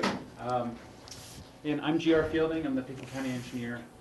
The idea of performing a solar feasibility study landed on my desk probably a few months ago, and it's something that's been batted around for a while by staff. Pickens County does a tremendous job with a lot of different environmental initiatives, and one of which the board just heard is, preservation of trail systems, alternative modes of transportation, and those sorts of things. Over the last probably about 15 years, the price of generating electricity via photovoltaic technology has dropped tremendously, and it's at a price point now where it's competitive with other methods of generation, and to a point where a lot of other local governments that have similar environmental consciousness to Pickens County has decided to go ahead and invest in this.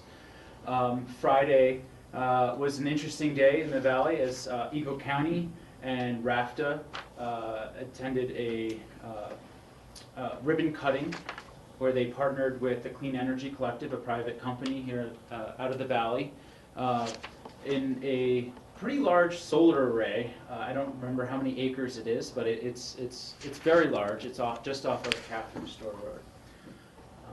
This is going to be our first conversation. CORE has approached us about partnering with a 50-50 grant to go ahead and complete a feasibility study. That's the way that the City of Loveland and Boulder County and several other jurisdictions have moved forward with their projects. We can choose to do a feasibility study. We can choose to go a different route. I like the idea of the feasibility study because it delineates a lot of different options for us in the future.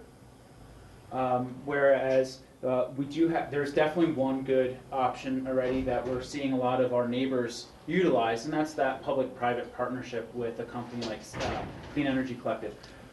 But in the feasibility study, what we're really looking at also is we own a number of different pieces of property that could be good places to build arrays.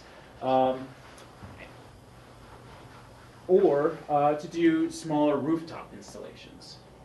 The rooftop installations, usually you don't get the same return on investment that you get with the larger investment in the larger arrays, but it's also sometimes seen as the right thing to do as you develop new spaces.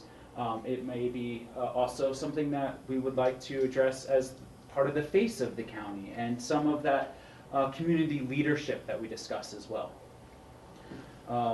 With the feasibility study that we're looking at it now, we look at all of the different existing buildings, future buildings, and the properties that we own right now.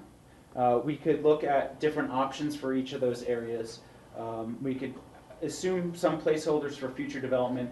What we're considering right now might be a little bit fast-tracked for where we're at with this study, so they will probably take that in under their design with the architects and that. But we can look at the different capital costs for all those options. We can weigh that versus other models with that public-private partnership type of thing.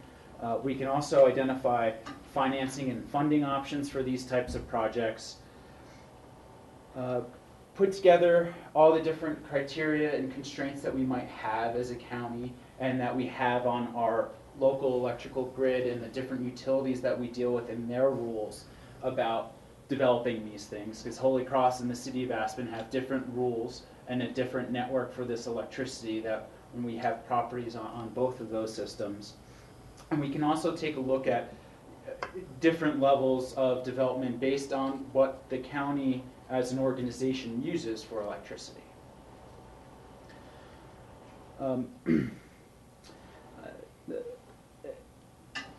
That said, obviously this is our real first foray, and we've been trying to juggle this without any direction from the board, which is usually a very dangerous place for staff to try to kick off a project, because if we kick off the wrong direction, then we've made steps in the wrong direction, and that is that's not a good way to do business. So with that being said, we'd like to hear what the board's feelings are, what direction we should take as a county, and where we'd like to go.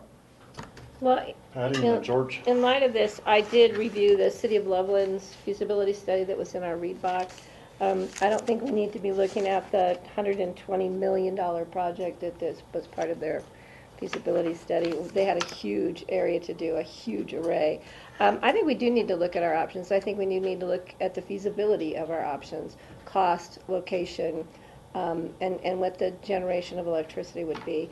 And we are in kind of a quick fix here because of this building, which would be, I think, a perfect location for some rooftop solar if we can incorporate it into the design so it makes sense. So I am supportive of moving forward and giving staff direction to start looking at and going in conjunction with the City of Aspen. Was that one of the options? Yes, the City of Aspen, we have discussed just twice with them. They are looking to do something similar to see what they have as far as availability on their facilities, on their system, and we'd have a very similar scope of work, so we could advertise that together. We can get back our own feasibility study, but sometimes it's better to go together to maybe have a little bit more breadth of people looking at bidding on this feasibility study. And the other thing, I think in doing that, there's some locations that might be beneficial if we were to move forward with some on-the-ground solar in those locations where we might have a joint project. I mean, who knows what the options might be. Thanks, JR. George? Yeah, I was going to comment on her question in terms of what the city's goals are, because their goals are probably a little different than the county's goals, since they actually are a provider to the city residents. And so they're just looking more or less in terms of how for them to continue to reach their 100% renewable energy options. I guess my question is, how would that study address everybody's needs, and how would that be? Would it be just shared, jointly funded?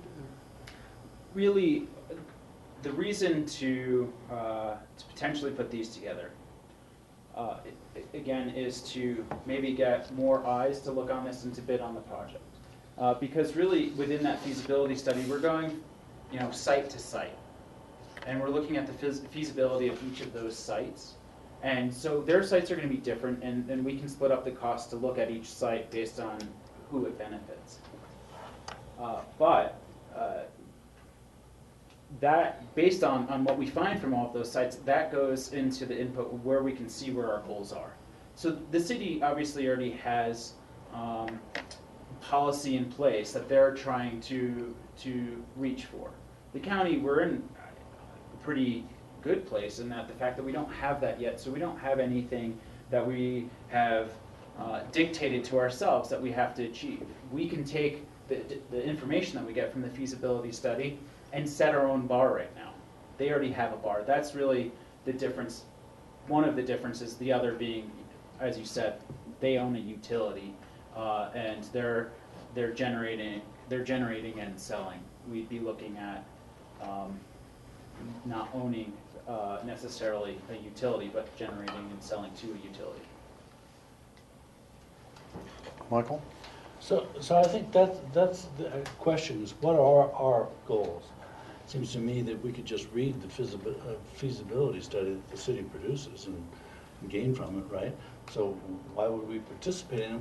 We don't have the same goals. You've said this. We don't have the same goals. What are our goals? We should decide what they are, and then tailor the feasibility to meet those goals or to approach those goals. Sounds like a good idea. Who knows? But I don't know what our goals are. So do we want to produce all of our electricity? Do we want to just power our building, our facilities ourselves? Do we want to provide solar activity for the entire county, for individuals? I don't know. Do we want to, who knows? I don't know. So I don't know how we would then tailor a feasibility study. So what are our goals? That's the question. I would say, I mean, we could set different goals. In my mind, one goal would be for the county to offset all its electric use of our own facilities. And that would be a more short-range goal, which we would have to put a lot of effort and thought into doing that. The question of a bigger solar thing for the whole community, some counties have tackled that, like Pueblo County next to the Cherokee coal plant. I don't know if they put it in yet, but they have a plan for an enormous thing, and that's in a partnership, I think, with XL or somebody else. I don't think we want to do that right now, maybe sometime far down the road, but we need to get our feet wet and do what we can do with our resources and our facilities, and we have to start smaller in some respect to do that. on those last two comments, one of the things that I'm hearing, there's a lot of ways that the board can go ahead and set certain types of goals. And with a study like this, it can help inform the goals that we strive to make in the future. Or we can slice it differently and make goals and go into the feasibility study with those parameters. We do know there's a lot of information that we can gather already. What is our electrical usage? Where are we using that? Which facilities are using that? We know where we own property. We know where we have meters with our electric company. We know, based on some of land use decisions in the past, that's what we're really trying to compile into one report. We're going to look at acreage or square footage. We're going to look at where do we have these meters, where are they spinning, where can we potentially get them spinning backwards, or what other investment opportunities are available to the county in the future.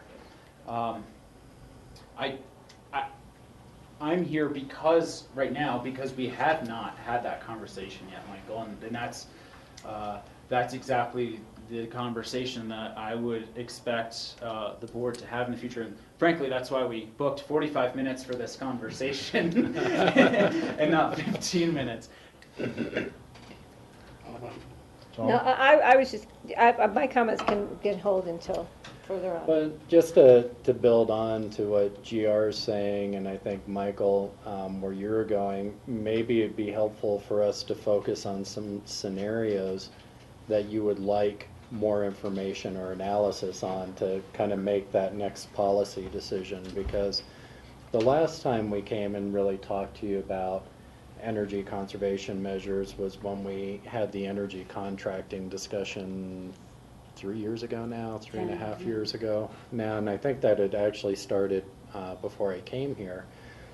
And the board at that point agreed to a set of criteria for evaluating those projects, and the criteria was fairly narrow. It applied to county facilities, and then we put criteria on it that the cost of the project and the useful life of the project couldn't exceed, the payback period. So in other words, if it would take 20 years for an energy conservation measure to pay for itself, the useful life of that project had to be 20 years or better, and we had to have at least a net zero cost, hopefully some cost savings, as well as the environmental benefits. And so that gave staff some criteria to evaluate potential projects against.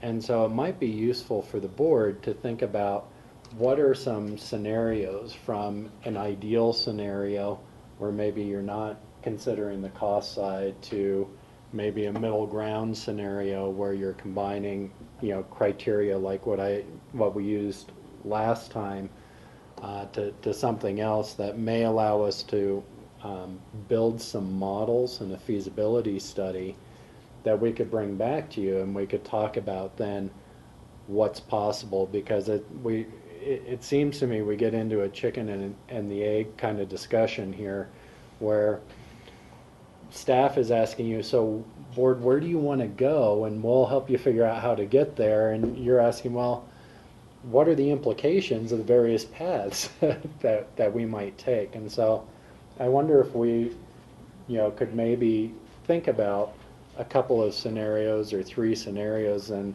we could propose a feasibility study around those. I think that's kind of where GR was going with that. George? Yeah, I mean, I would agree with that, because I don't see this, at least the need for us to do a joint study with the city. I guess I'm not quite getting that. I mean, we'll be able to use that information for, if we can, but Eagle County, for example, as GR just said, and RAPTA, they just invested in the solar collective. And Eagle County, what they did was they went to their different departments, and each department looked at what their current use was and what the cost was, and then compare that with what it would cost to offset that by purchasing panels through the collective. And same with RAPTA. So RAPTA did a long-term analysis in terms of payout. It was 20, 25 years, and so it made sense, not only financially, but of course, just in terms of moving towards renewables. So we used some examples, and we wouldn't use this building because this building is in the city limits. So we're getting our electricity from the city, correct? So we would be looking at our buildings outside of the city limits. So whether it be the Health and Human Services or the airport or the road or the public works, those could be some examples. And then I don't think it would be that difficult to identify the few places we have that if we want to do a solar collective system, to identify those and see what the potential they would present. So whether it be the landfill, or as part of the airport as they're going through, or public works. I mean, we don't have that many choices, right, for an extensive collective system. But I think those opportunities would probably provide the biggest bang for the buck or savings versus looking at some rooftop installations. So that's what I would suggest. Michael. Oh, Jody. I'm going to go to Jody, and then I'll go to you, Michael. Hi, Michael. All really good comments, and so I'm Jody, I'm the facility superintendent, and this all kind of started because Pickens County was approached and I was directed at one point to look at a collective site that we could actually buy into, which then we were looking at public works and the landfill, and then I found out that the landfill had been already in discussions about how they could do a solar site out there to offset their costs. We met multiple times with CORE, we met with the city. I brought GR in because there was no possible way that I could keep it on my plate, given all the other stuff that's going on. But the other part of that kicked this off is that, you know, we're building a library, we're building this building, you know, we're remodeling, we're building an expansion. And are there opportunities here? Because the board has asked us, is there grant opportunities? How do we be energy efficient? How do we reduce our footprint? And the answer is yes, we do get electricity from the city, but we are paying for that. You know, the budgets for our electrical and all of our utilities is really high. And so how do we, you know, with that task of how do we reduce that? So that's where we kind of as a staff started thinking about what can we do, because is it just throw some panels up here and say we're good? You know, we wanted to look at it kind of holistically. Is there something we put on the jail? Is there something to take care of our campus, to reduce our costs with the city utility? And then, so it's very different. The city utility is a completely different entity than when Holy Cross is providing our outer buildings. And so it was kind of a two-step, really complex, complicated deal to figure out. We can't buy into a panel or a collective in the city because we're on the grid, but we could do something on our own. And that's where I think the city conversation came in, is that they were looking at building their own little collective that maybe we could get onto instead of putting panels on every building and building this hodgepodge. And so it was really, the discussion was about a feasibility of what can we do to this campus, and then there's the whole other side of the Holy Cross side. And so I wanted to just give you a little bit of history of kind of where this started, what we were kind of thinking, and GR, did I miss anything on that? The only thing to expand on with the conversation with the city is they're looking at all their facilities also within this, and that was just the partnership that we saw. It was looking at, does it make sense on our campus to do? Can we look at a hodgepodge? Are they going to end up looking at some sort of other development, like some sort of collective? And so that's a little bit of where we saw that synergy, and just that we should probably just see what it does look like to put things on a roof. At this point, if we're starting at that very base level, I agree, George. Our biggest bang for the buck is going to be outside of the city. It's going to be, either investing in some sort of public-private partnership where you have a very large development of arrays, or utilizing a larger piece of county property or roof space, or whatever the case may be. We have a lot of good roof space at Public Works. We have a hillside at the landfill. We have a couple other general fund properties that we're identifying right now that could be potential. And I was trying to come in here today without drawing those lines yet, because making those assumptions up front, I didn't have that temperature yet. So we can shape this however we want to, but this is we wanted to start with everything, so to speak. Michael. So, I mean, one of the dilemmas of solar collection is it takes enormous amounts of space, you know. So I'm looking at pictures of the Alamosa solar generating thing, and there's 256 acres of all solar arrays, and there's nothing else around them, right? There's no $3 million houses, there's no airport, there's nothing. I mean, I'm sure there's something. So that's a problem. No, there's not even sagebrush. Gator farm. It's empty. So, so it seems to me that's the question. Is the scale that we're looking at on our own facilities, our own possibilities, or scale somewhere else, where does it fall out there? That seems to me to be the question, and to what degree do we want to make those investments? I mean, RAFTA found out that it's actually very hard. So GEC has a 25-year lease on the land. We'd like to invest for 50 years, and who knows, the credits are going away. So it's moving all the time. So there's very little absolutes. I mean, we squeaked out an absolute that still make money, still reduce our cost for RAFTA. But it wasn't totally clear. So I think that's what we should do, is divide it up. Large scale remote, in scale local. What's the possibility, and how do they balance out? That would be the questions. It is complex and it is a moving target, but I have a question. So if we were to say we wanted to power our in-town structures, our campus, by purchasing with these public-private, what are they, cooperatives? We can't do that because we're on city electric, is that correct?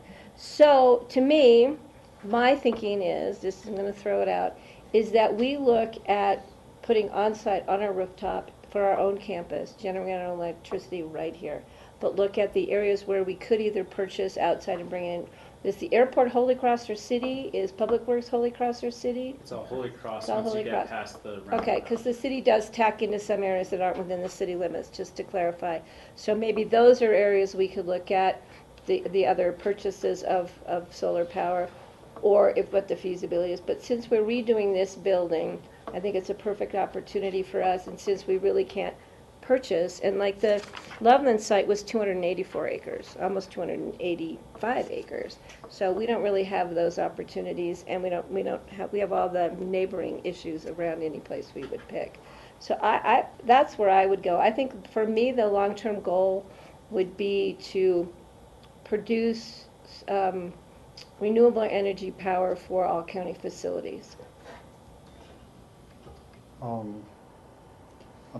I think more outside the box than anybody. I'm not limiting my thinking to just county-owned property.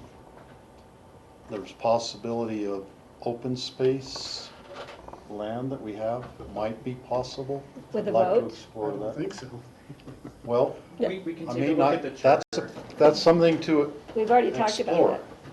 that. There's a possibility of state forest land on Williams Hill or BLM land on the Crown or Williams or Light Hill. It's public land, the price would be right. There's the possibility of a project on private land, like the thing that we went and looked at the other day is on private land. The project was developed by Clean Energy Collective, and Eagle County and RAPTA bought most of the project. So that's on private land, it wasn't on public land. It has constraints because it's on private land, but it's still, they got it done, it's a possibility. So, Steve, we can't use that power for our in-town city well, of Aspen now power. that, I'm getting to that. Okay, I'm like, okay, what am I? I would love for Holy Cross and the City of Aspen Utility to work together and get some kind of an agreement where electricity could be produced on Holy Cross territory that could come into the City of Aspen and meet our needs here. Maybe it would be a joint project with the City of Aspen to meet their electric needs as well as our in-town needs. To me, it's obvious that rooftop collectors in the City of Aspen are probably not going to work in general. Even, you keep mentioning the site here, well, we have all the big trees in the Veterans Park that are going to shade the solar collectors and reduce their effectiveness tremendously. So that has to be considered. A big site without trees out of town someplace would be much more efficient, probably much more cost effective to build. And if we can work out the agreement with the City of Aspen to get the electricity into here out of Holy Cross territory, well, let's look into that possibility. So to me, there's lots of possibilities, and I don't want to preclude anything right at this time. Mona has her hand up. Any other commissioner comments first? No, I just think, well, I think that it would be interesting since the city's utility is their own enterprise. I don't think they're going to want to be, unless they're going to sell it off and not have that enterprise anymore. Mona? And GR just pointed out that all of the details of sharing electricity back and forth don't need to be hashed out now, which is true because, you know, Holy Cross is an Excel customer, Aspen Electric is a mean customer. So I'm not going to say never the twain shall meet, but it's not an easy mix to make. George? I was just going to ask Mona, actually, you know, based on this conversation in terms of how we should perhaps define a feasibility study, whether you have some suggestions or inputs, since CORE is going to help fund this. Actually, George, I can speak to that. We put together the scope, the potential scope, and the bullet points that you see here in conjunction with CORE. Charlie with CORE had worked on a proposal, put together a lot of good language. I was waiting for this meeting before I went in and started putting it in the county, the quote-unquote county format, and putting all of our jargon and adding and deleting items as, you know, based on the details that we heard back from the board. Yeah, so, no, thank you. Yeah, so I see the goals of the feasibility study include potential sites, which we talked about, calculating potential generation rates, which you have some of that information, develop capital costs, identify financing and funding options, and da-da-da. So I think that provides a good framework to move ahead on a study. I mean, I would support that. Can I ask a question? The goal, if we went in with the city, wasn't so much to create a joint feasibility study. It was to create a joint opportunity to do individual studies. Does that make sense? That's pretty close, yes. Yeah. So it would be a cost saving for going out to get somebody to come in. They'd be coming in for two different studies under one umbrella as far as recruiting or contracting with that feasibility study person. That's technical language. So it'd be, so that part of it makes sense. I agree, doing a joint feasibility study with the city doesn't make sense, but doing a joint feasibility opportunity with two individual studies coming out makes sense. Using the same consultant, that's. Yeah. I understand. So there was saving costs there, and then you better maybe get better RFPs coming back. GR. We may share probably about 60% or 70% of the goals. And they may have a couple others that they want to tack on as well for themselves. But I do think that we probably, there is a nice dark area in the middle of that Venn diagram where there's a lot of overlap there. Michael? Well, Patty's said one goal should be that the county facilities are powered by renewable energy, right? Yes. And I haven't heard another goal mentioned.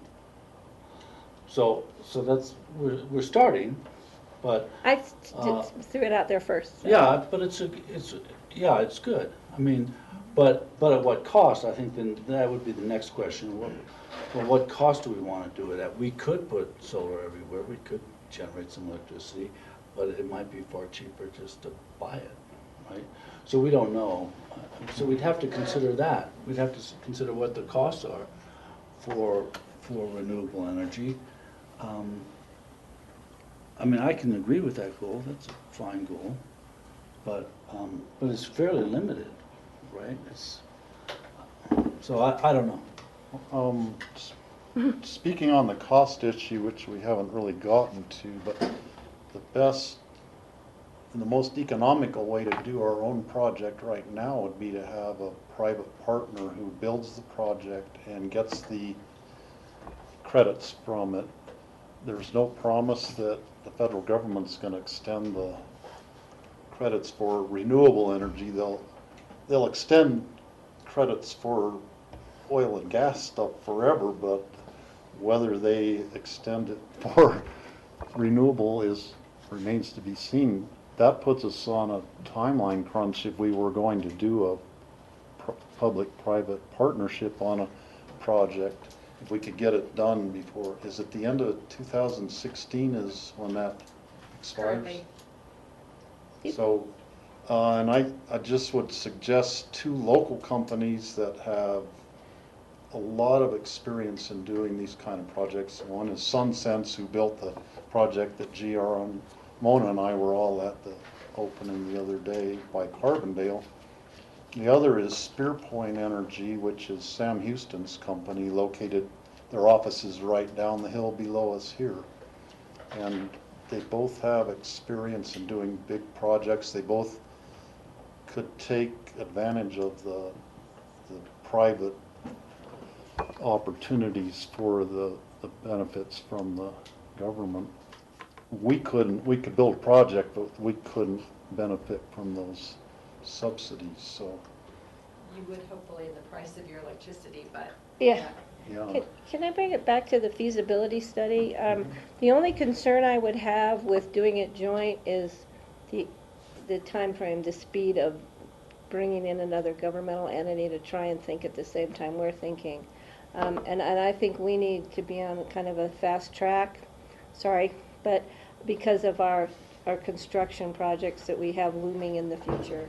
And I think if we're going to do something to be responsible, we need to be doing it much sooner than later. So that would be one of the questions I would have about doing a joint RFP or whatever with the city. Are they at the same, are we here or there? And I just add on that as part of our facility project, we do have some plans and funding built in to at least evaluate the on-site solar potential and some of those. So we'll be able to, I think, collect information, because that was one of the goals that the board was very clear with us about in terms of our new facilities. And the airport, I think, too.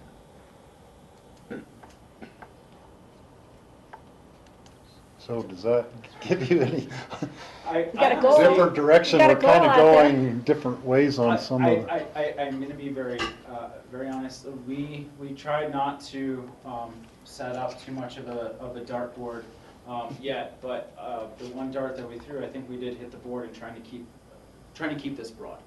I think the data that we get back will be a very, very good informative step for the county to start setting goals and policy in the future. I also, based on our very limited look at this so far, the board is on point as far as understanding the general economics of how this development goes, and just the the economies of scale that you really get in something like this.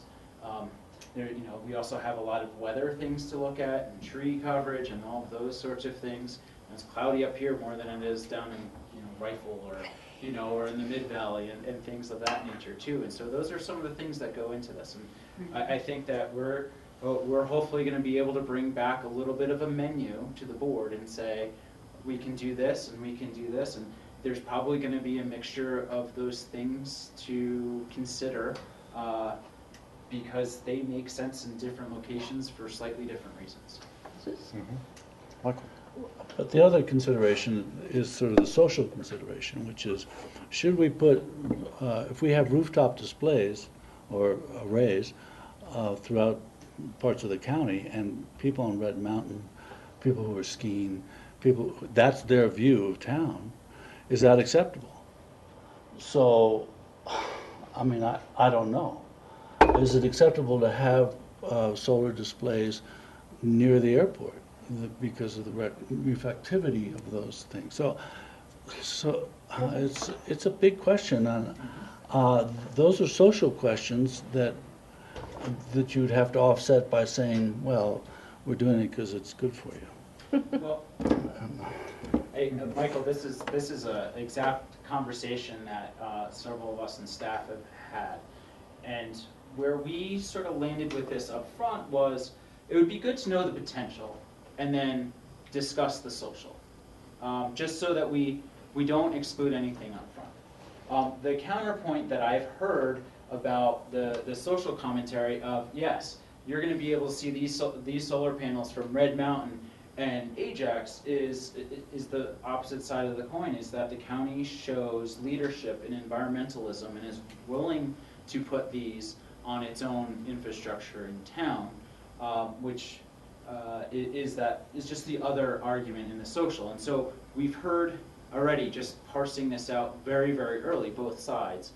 I think that it would be a great idea to go ahead and say, is it worth generating, 2.5 kilowatt hours on top of this over the potential fallout? Until we know what that potential is, it's a little bit more difficult to make the balance of the social scale work without some of the information. Yeah, I just have two things. The other side of that is, would you prefer seeing them on top of the building or an array like you see coming out of Las Vegas? Which is interesting. I mean, some of these big arrays are not, they're impactive, and some of the small ones on roofs are impactive. I think the technology is changing for rooftop, so they're not as impactive, but that's the other part of it. Michael's right. Those are things that also need to be considered. But do you have direction on what kind of feasibility study? Do you want? Did you hear from the board? I didn't, as far as joint or not joint, or. What I've heard from the board as far as joint or not joint is a concern about timeliness. Certainly, we are ready to go out to RFP. Yeah. If we approach the city right now and they have any sort of hang-ups, the feeling that I've gotten so far is that staff should move forward as the county. If the city is ready to go with theirs as well, we can, and I'm right about, we have 60–80% overlap with what our goals for that feasibility study are, and we can parse out those costs, then it makes sense to work together. If we're going to have a consultant come into town and take a look at our rooftop space, and the city's going to have someone come into town and take a look at their rooftop space, it'd be nice to only pay for that person to stay in Aspen once, or not have two different entities to build. Right. In addition, that we will, for this project, we're going to end up having somebody come in and do that feasibility. So there's an opportunity to have it in one place as a big picture. Right. Or we can separate it out. And we can figure out some of the details as far as timing for the imminent projects of development in town. Jody and I can hatch those things out, and we can add and delete from the feasibility study as needed for those two buildings. Michael? So we're confining it to solar. That's one of the goals, right? Renewable energy is lots of things. We're talking about solar. We're talking about perhaps trying to meet the goals or of the county usage of electricity, right? Is that what we're talking about? I think so. And we're trying to figure out what those costs are, what those potential costs are. So those are... And opportunities of placement. Yeah, those are fairly clear, it seems to me. And if the recommendation is to partner with the city on those particular parts of the thing, fine with me. I agree. Okay. Yeah, I mean, I think it's interesting. I was, some of you know, that was interesting in itself. I was at a roundtable with Senator Gardner. Oh, with Northwest Region, other commissioners from Northwest Region. So it included Rio Blanco, included Moffett, included Route. And so one of the basic issues that came up around that roundtable was what's going to happen to the coal industry. And so the Moffett County Commissioner said, you know, coal is our friend. And because of these new regulations that are coming out in terms of having to address greenhouse emissions and reducing the carbon footprint, that is going to cost us X amount of jobs. But they never even had the conversation in terms of what's a more sustainable alternative way to employ people and to address energy needs. And so here you've got counties that have lots of open space, right? Rio Blanco, Moffett. And so the idea of utilizing a renewable energy source never even came into the discussion. And Chris and I was just sort of looking at ourselves and saying, you know, really?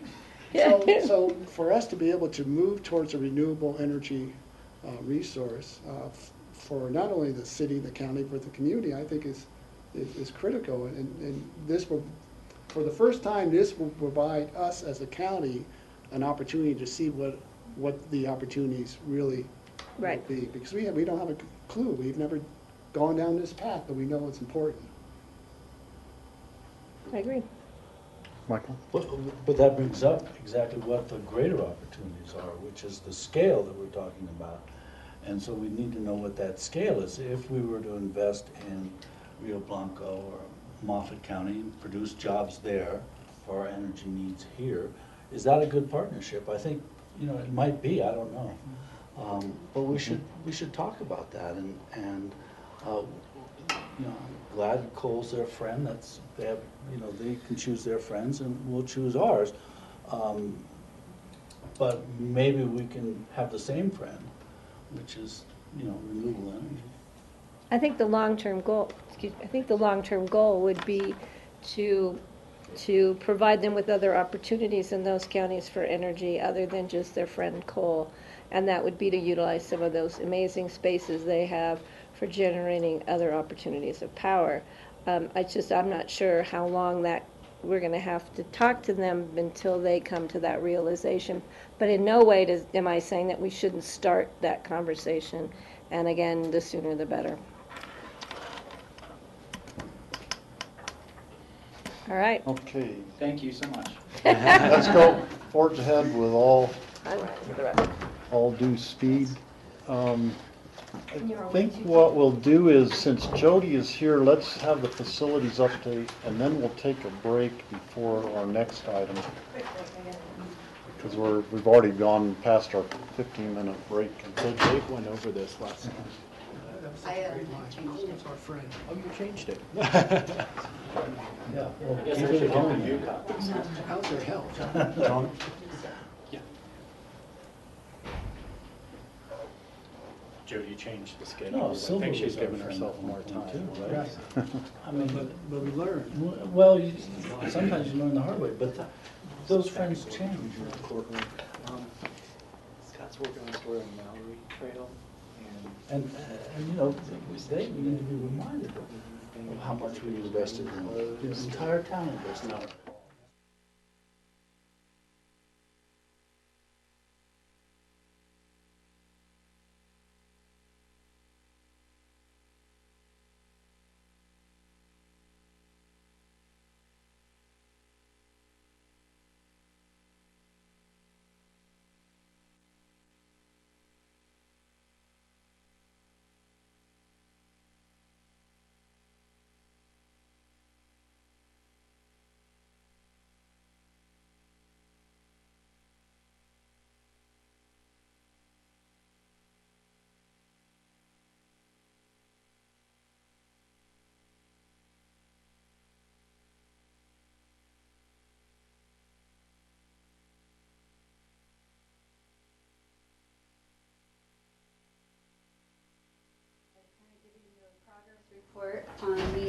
Pickens County Library. I'm Jody, I'm the facility superintendent.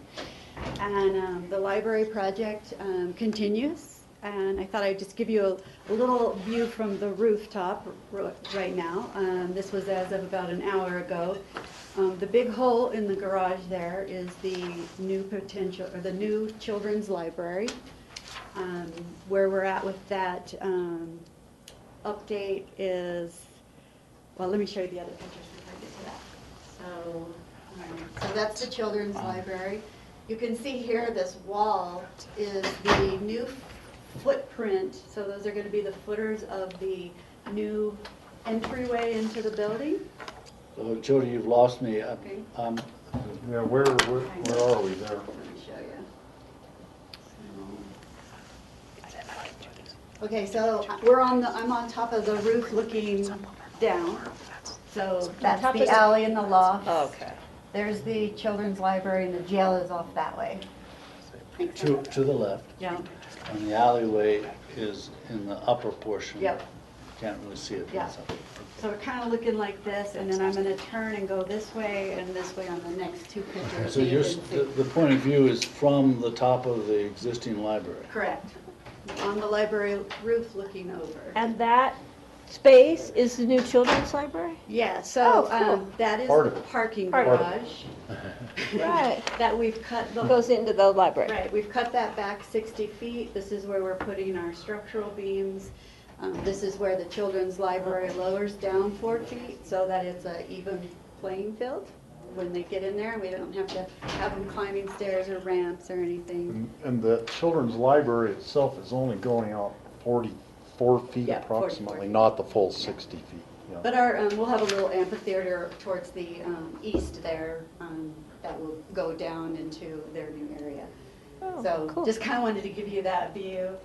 And then the next view. So you can see on the right-hand side is the children's library in the open garage. And then this, we're still at the, I'm above the. The laser pointer works on that, I think. Be easier to do a site visit, I think. You want to go? Hard hats, Okay, I bud guess it's not shoes, working. raincoats. It's not working. So the top of this is where the Galena Plaza is, and you're headed towards the jail. The bottom of the picture is the Galena, or the library.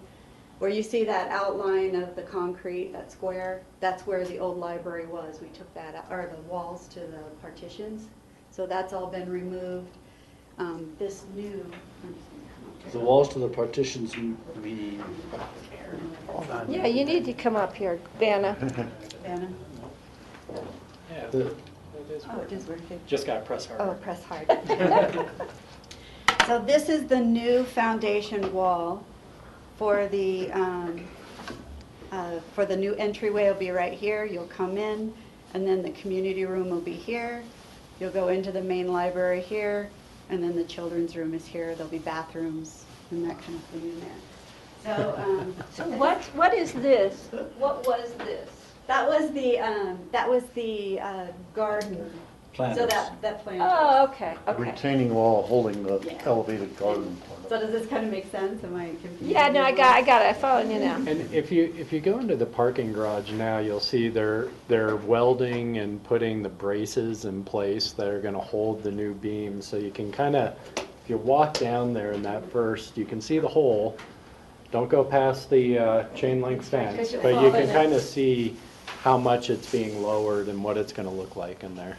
Yeah, so this is Rio Grande, Rio Grande Park over here, and so that's the footprint. And that's the top of the parking garage with the Correct. turquoise, right? I just kind of want to give you an idea. Pictures are kind of fun sometimes. So pretty with that said, I just updated the notes on the schedule that Dave created last week, and just so that we could kind of have a format that you guys are used to. The library, so we are moving forward. We have a critical lift that was scheduled for tomorrow, which We've moved to next week due to the sanitation and city projects still in the alley where we need to set up our crane. We've got 11 very large beams coming in. They will be set up on the 27th for that whole week. They'll go in and then they'll get those walls poured next week. And then we'll start pouring the concrete over those steel beams. There'll be a plate down and then the floor will go in and then we'll start building up in the next. Yay. Yeah, the next month we should really see things moving. We'll be out of demolition mode and in construction mode. So that's where we're at. The library is planning to close on May 29th. They'll start gathering up their stuff that they need to. The movers show up on the 1st. They'll stage and then we'll move.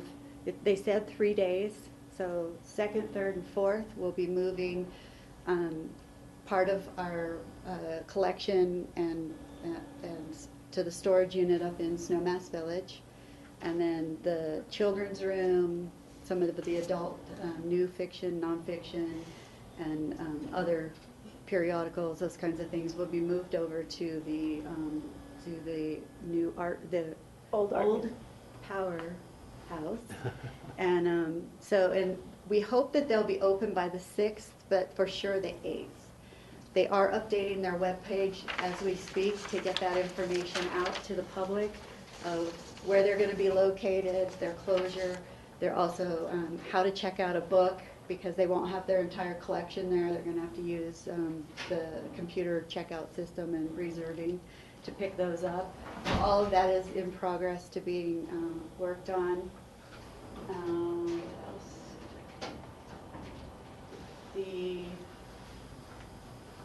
I'm in the process of the leases with both the Snowmass and the city for both those spaces. They're with the attorney's office right now, so I'm hoping that those will get executed really quickly.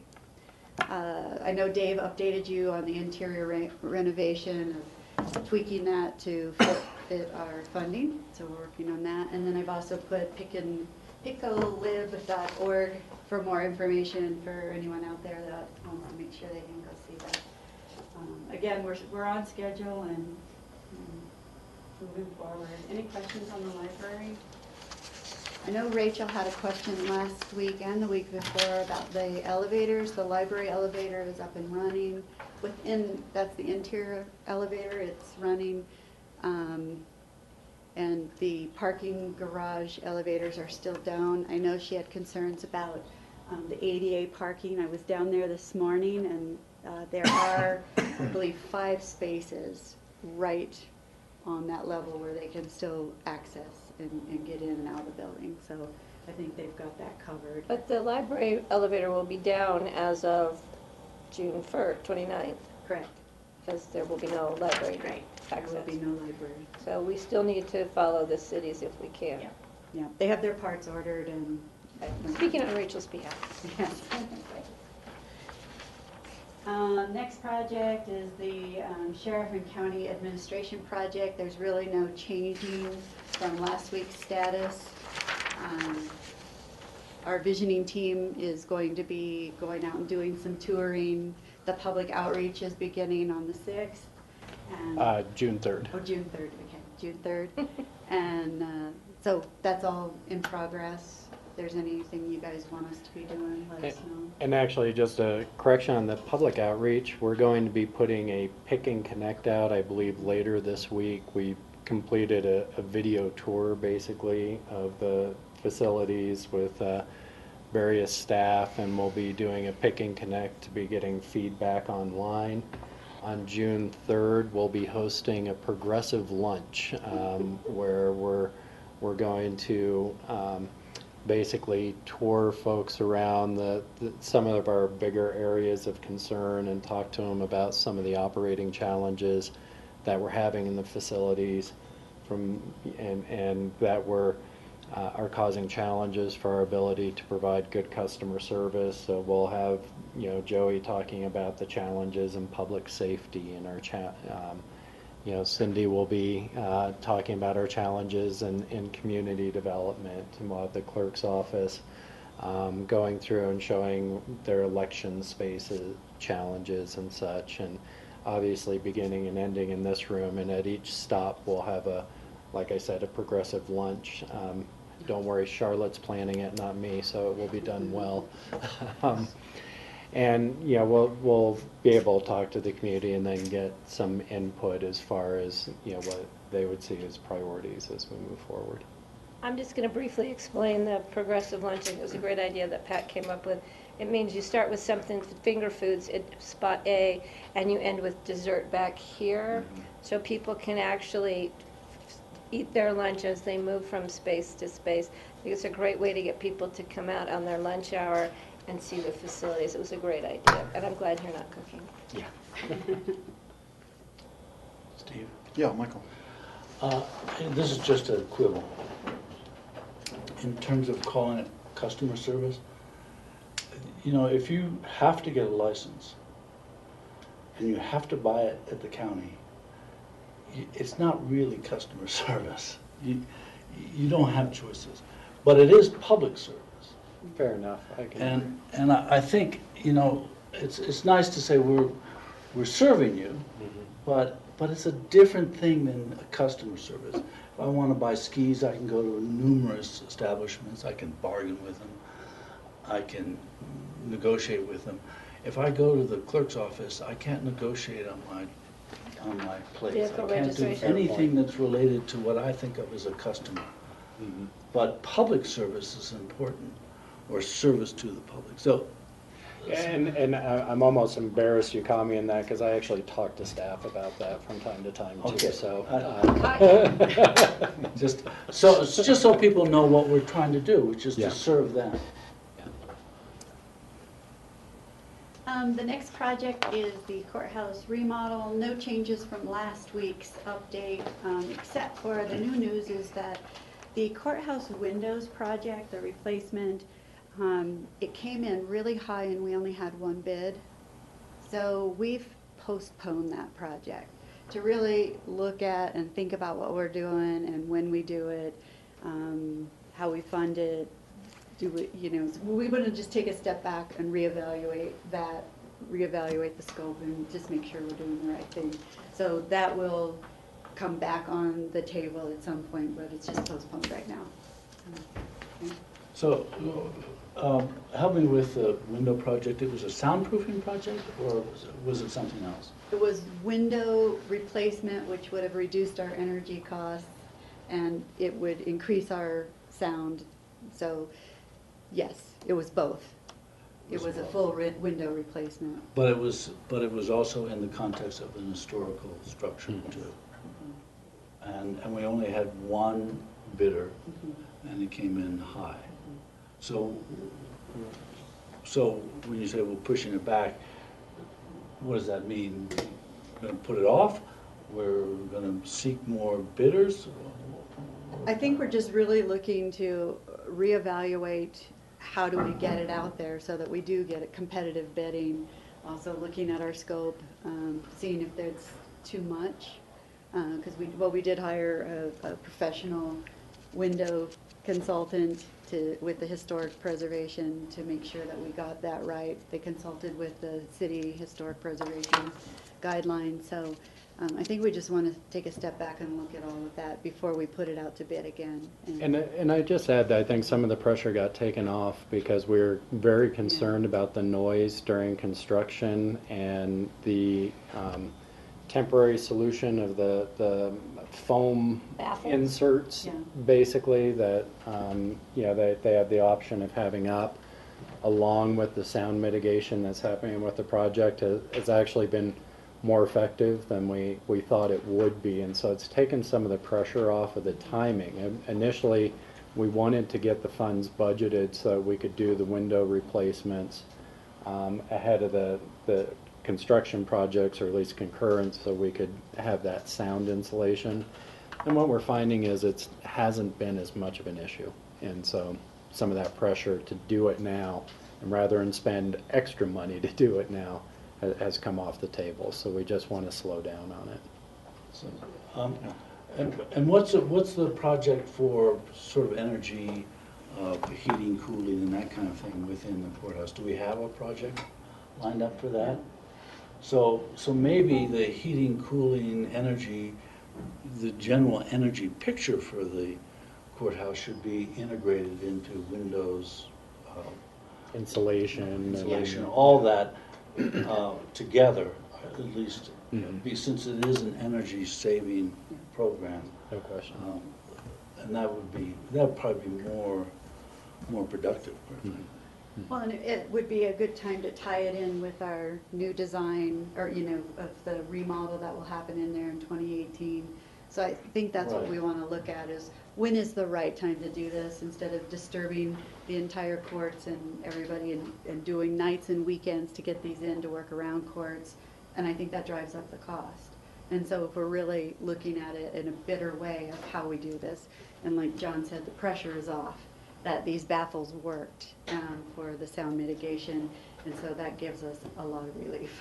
The other thing, I mean, since we have the courthouse, the addition here in this, there's such close proximity that maybe there's something that we can do for all three buildings all at once in terms of power generation or whatever.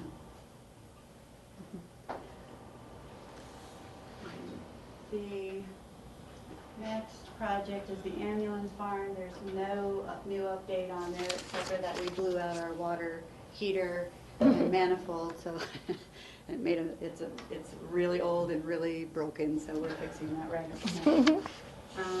That's all I have for updates. Is there any questions or anything you'd like me to bring back? The only thing I would say then is that I think coming back every 2 weeks instead of every week. I already talked to Oh, him. you did? Yep. We're fine with that. Unless something really big is going on. Okay. Yeah. Great, thanks. Michael? Well, the argument against that, since you say on a weekly basis, it's not very exciting. On a 2 weekly basis, it might be too exciting. We'll do every week and a half. But if you find your blood pressure going up, we'll go back to weekly for sure, because that meets our health plan goals too. Okay, thanks, Jody. Great, thanks. We've been going for 2 hours and 40 minutes nonstop without a break, and the commissioners are going to take way too much water, so I had to. We're going to start at 2:45, a 7-minute.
Okay, could we have everybody's attention, please? Steve, Jeanette is taking minutes off of the website. Okay, and welcome back. We're running about 15 minutes late, and the community development has an update on the county-owned transferable development rights. And then as soon as we're done with that, we're going to roll right into our special meeting of the Board of Social Services. So we're running about 15 minutes late, just so you all know. Okay. Okay. So this is specific to, there were 5 TDRs given to the county as part of a development agreement with the Ruby property, which is on Red Mountain. That piece isn't that important, but we got 5 TDRs that were to be used at the board's discretion. That approval was granted in 2006. Let's see, 2008, 9, 3 of those TDRs were given out as part of various approvals. One went to the Grange family as part of the Grange Open Space Master Plan. They were granted 1 TDR. It came out of the county's pile of TDRs. One went to George Stranahan as part of the deal sterilizing his property way up high above Lanedo. There was a cabin that was removed, various pieces to that. He got 1 of the TDRs. Another one went to, I'm not as familiar with this one, Meredith, last name was Meredith and Byers, that had a property on Redstone Boulevard that was acquired by the county. I don't know the specifics of that one, but anyway, out of these 5 TDRs, 3 were disposed of and then subsequently extinguished. 2 of them remained, and back in 2008, 2009, there'd been discussion about those 2 TDRs. Connie Harvey came in after she had done the conservation easement on her ranch. She had 2 parcels in Shieldo Terrace above the ranch and came in to ask for constrained site TDRs on those, to sterilize those, because they basically look over the ranch and are looked at from the ranch. She didn't want to see them developed. She went through the process to get those designated constrained, and approval granted to issue TDRs on those. After that hearing, I guess there was some discussion on the board about use of all of these TDRs, and I think that's when decisions were made, and I think the suggestion was made at that time that rather than granting 2 new TDRs to Connie Harvey for those parcels, that we would utilize those remaining 2 TDRs of the Ruby TDRs for that. So rather than generating more TDRs into the program, we were using up these TDRs that we had in hand. That was discussed, but then I think Connie Harvey pretty quickly came in, wanted to get her TDRs in hand, and we weren't prepared to do the exchange of those TDRs at that time. So we actually issued her brand new ones. But at the time, everybody's understanding seems to have been that we would extinguish those last 2 TDRs in exchange for those 2 new TDRs that we had granted to Connie Harvey. I was cleaning up a lot of TDR-related things, including our paper files in my database recently, and I looked at those 2 remaining Ruby TDRs and said, I thought those were used up and extinguished, but they weren't reflected that way. So we started digging into what may have happened and found this sort of loose end, which is that Cindy, John, Ely, and I all seem to think that they had been disposed of and extinguished in relation to the Connie Harvey properties, but they have not. They still exist up in the attorney's office in the original form. And we just wanted to come back to you and sort of verify that you were still comfortable with sort of backtracking to what we thought everyone had agreed to back in 2009, which was that basically those TDRs would be surrendered and extinguished, not extinguished for use on any property, but basically as an exchange for those 2 TDRs that are now out there to be used that were generated off of Connie Harvey's property. Any questions on that? So you just need direction on that? We felt like it had sat long enough without anyone, being involved, and we all had to kind of recreate the history a bit in our own minds when I realized that there seemed to be a loose end there, so we just thought it was appropriate to come back to you and kind of say, okay, So that's... There is no difference between keeping those 2. I mean, we could burn them up right now, extinguish them, and then next week have somebody come with a really good thing that they need a new TDR for. And then we're just going to make a new TDR for some unknown project that's coming along. Somebody's going to have a property that is, for whatever reason, we want to give them a TDR for extinguishing a building site on. Right, I mean, they Some- could come in the same as Connie had come in to ask for Yeah. constrained TDRs. I mean, she wasn't, aware of these county TDRs. At the time, it was just seen as, I mean, I guess maybe Cindy can jump in, but the county didn't really want to be sitting on these TDR. It was sort of seen as, let's dispose of these in the way we see appropriate. And at the time, that was a scenario where we said, okay, this maybe is a good opportunity to use up 2 existing ones rather than creating more. But right, there will always be ways to create more. We're like the US government, we can print money. Well, that's We the can way our print code is TDRs. written is, Yeah. right, you have the ability to create TDRs in various manners. The thing is that the current TDRs that are still existing, that are in the county's hands, are TDRs the county got from another transaction. So they're actually the counties. They're not the TDRs we would create for a new application. So I think that the intent was to get rid of the county's TDRs, give them to Connie rather than issuing 2 newly created TDRs. So now we'll be starting at a 0 base. So if somebody comes in, we're starting with, the county doesn't have any more to extinguish, we're done. We move forward in creating the creation of, Right. issuing, Subject to the issuance the of. standard process. Yeah, and I think we should just clean up that with Connie and move forward with a 0 bank. And it doesn't really affect Connie, she has her TDRs, Right. but it basically means the TDRs that are in the vault today will get my red We did stamp what we on them wanted and to be do then. reflected that they are no longer available for use. Bookkeeping wise, to me, it doesn't make any difference. It's the same. We can have as many TDRs as we need for whatever purposes. Right, but I think, as Patty said, the one difference is that these were TDRs that were given to the county that we were holding For the county to use. For the county to use as it saw fit. Other TDRs that are generated, at any point in time, don't necessarily come into our hands. They're transacted privately. And there were no stipulations from Robert Ruby about No, how we could basically use his them. approval, they got extended vested rights, and they agreed to give the county 5 TDRs. Okay, Michael? Do you remember that transaction? I do remember that transaction. I'm barely right. There were more pieces to it, But, that's but, it. There was a lot more to it. The county typically, unlike the US government, doesn't create TDRs based on trust. It bases on a sterilization. So there's an actual exchange going on. Right. Typically. So it isn't, we don't issue TDRs and inflate the market. The market. We don't do that. So I think getting rid of 2 is great. It'd be all right with me to do that. Thank you. Great, Okay, thank you. So Jeanette's. Okay, I'm going to call a special meeting and entertain a motion to convene as the Board of Social Services. So moved. Or do we have to have a motion for? To convene as the board, yeah. For a special meeting, and then you can call a meeting of the Board of Social Services. Okay. Awesome, great. So so I made a motion to convene. So I don't think we need a motion special- just to adjourn. When we adjourn, we'll need. No, we need a motion to go into. You need a motion to go into a special meeting, and then you're going to convene as the Board of. So I need a Social motion Services. to go Go into a into special meeting and convene as the Board of Social Services. I made that motion. I got it. Second. Thank you. Okay, it's moved and seconded. All in favor, say aye. Aye. Aye.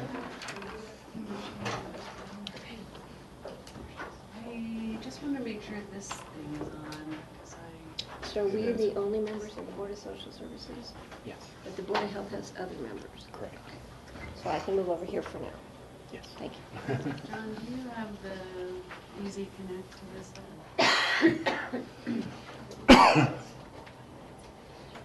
Oh, the button? The button. These high-tech things are really.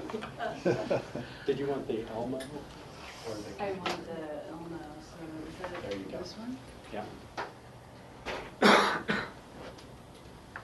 Good afternoon, I'm Nan Sundin, I'm the Health and Human Services Director for Picken County, and I'm here today with our wonderful accountant Connie Overton, Connie Garofalo. Overton was years ago, by the way. Still love her though, good friend of Yeah. mine. How was your vacation, man? Was it? I in, 1998. It's good to be back, though. And we have our team, Kathy Lyons from Eagle County, and Marty Ames, who's going to do a brief presentation on seniors. Mitzi Lettingham, the Deputy Director, Kim Dubois, our Adult and Family Services Manager, and Gary Bender in the back, and then Liz Stark, who's going to present to you as a Board of Health after we finish. So this is the, for us, it's considered the first quarter review for Board of Social Services, and I know that gets confusing because the Board of Health is the second quarter, but we do our best to keep it straight in our heads. And your obligation today is to review the expenditures, which Connie will present to you, and the payroll, which is the benefits that have gone out to Pickens County residents with our public assistance programs. And we're doing a brief presentation today because we want to make time for public health, and we're going to try to give Marty the bulk of the time. We have presented some information to you on Medicaid expansion, Connect for Health, and the child care information that you're always looking for. So as you want to focus on any of that, let us know. Okay. So Connie, you want to start? Sure. So on page 2 of your packet, there's a table that shows the budget versus actuals for the first 3 months of 2015. There are 6 different programs that are listed on this table, but 2 of the programs, child welfare and the admin and public assistance, make up almost 85% of the budget. So those are the most 2 significant areas budget-wise. We are on track and looking fine so far for the first 3 months of the year. If you look towards the bottom of the chart where it says total programs, the state and federal revenue line shows that we are about at 20% of the budget a quarter of the way through the year, and the expenditures are at 18% of the budget. So we are doing well that way. Some of the trends that I've noted looking through this are that our TANF and Colorado Works expenditures are trending higher so far this year. Our child care also is trending higher, but you don't see it yet in the first quarter, so it's not really reflected on this table. An offset to that is that in the child welfare area, the out-of-home placement expenditures are on a slower pace compared to the prior year. So again, the first 3 months is still early, but overall we're on track. Steve? George? So Connie, when I look at some of the larger differences is adult protection is only used 7% of their budget for the first quarter. So they're running really low. But then child support is already utilized 80% of their budget for the first quarter. And that's the revenue budget. So That's a revenue good one. budget. Oh. They've used 12% of the expenditure budget, but 80% of the revenue. We are receiving some, still some prior year reimbursements and incentives for child support, which are bringing our revenue budget higher. So it's from 2014, Oh, but it okay. gets booked into 15. Oh, okay. Does that help? And the other question was adult protection. Right. And that's just a matter of, we direct bill for that, is that time report? The caseworkers do 100% time reporting, which means that for every 15-minute increment, they're tracking what program they work for, and then we charge it out accordingly. I think that in the adult protection, we're ending up seeing less than what was budgeted because of the work that's being done in care navigation in the senior services area. And so we have 2 areas where we're seeing work with adults. Part of that is the adult protection here, and part is in senior services. So in a continuum of care, we provide care navigation services to people over 60 through a grant from the Area Agency on Aging to provide them with help literally navigating the system if they're having trouble connecting to resources or counseling. And that's helping us capture what would be adult protection cases earlier. And so that caseload is taking some of the buffer for us. So it's working. It's working. Good. Exactly. We like that. You want to add anything? Yeah. I like it, actually. Okay, especially it's working. Nan, is there any reason why the TANF Colorado Works is 43% way over the 25% for the year? And are we going to run out of money in that Well, fund? Well, one, we don't need to worry about running out of money because we've got some TANF reserves, and because generally we get bailed out. And two, TANF is basically the old welfare to work. It's a work assistance program. We have been so underutilizing TANF, and the fact that we now have clients who are connecting, who we're giving basic cash assistance to mostly, is fantastic. So I don't think that we need to worry about this program. We're talking in some cases about 3 or 4 clients. It's a very small number, but it's fantastic to be able to make these connections now. Would you agree, Kathy?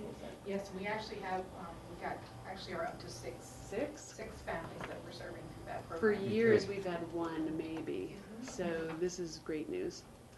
Okay. Well, it's good the funds are being used, and I hope the fact that there are 6 and not 1 means that we have, those people have been there before, we just haven't located them and identified them as needing help. Not that it's a trend that there's going to be more and more and more people needing the assistance. Well, I'm sure Kathy can speak to this, but the Medicaid expansion and bringing more people through our doors has helped us find more people. In addition, we've got our child care family engagement coordinator who's in people's homes almost literally, and is really helping us connect to people in need. And so it's a good feeling. And we, without making things too complicated, by July, the state closes their books and adjusts the closeout. You might remember in mitigation, which is where they pay us overages or underages. And everything that I'm hearing is that there's a lot of unspent dollars in child welfare and in child care. And so I think that there's a good likelihood that we're going to get bailed out in at least both of those programs. So we'll keep our fingers crossed. Okay. So any more comments? And we should vote on approving this at this point. Yeah. I'd entertain a motion. Move to approve. Second. Okay, it's been moved and seconded to approve the budget for the first quarter. Any further discussion? All in favor, say aye. Aye. Aye. Great. Okay. Thank you, Connie. So Kathy, you want to come on up for a second? So the second part of your obligation is to approve the quarterly payrolls. It takes a second to adjust. So I'll put this the right way, that would help. Okay. And a reminder that this is the direct benefits to people who qualify for these programs, their financial assistance programs. So I think as we just mentioned, we've seen the trend upward in Colorado Works. So we are serving 6 families. So that's why you see the increase in those payrolls, and child care as well. We're serving 15 families currently, which is the highest in a couple of years, I believe. So those numbers are up. Everything else is fairly steady. LEAP is somewhat down from last year. And that is a statewide trend, so the LEAP program as a whole is looking to, they're putting a proposed rule in to increase the income eligibility limit for that program for the next season, because we are seeing the statewide trend. Is it down because we had a mild winter and people didn't have as high of utility bills for the winter? I think it's down because the income level was lowered a couple of years ago, and the benefit is lower. It's like $100 lower this year than it was in previous seasons. So the state, I was just on a call a couple weeks ago, and they have identified this issue, are going to putting a rule in to increase the income eligibility, and so I think next season we'll see a higher number of people utilizing that program. Okay. Mhm. Other Any questions about the payrolls?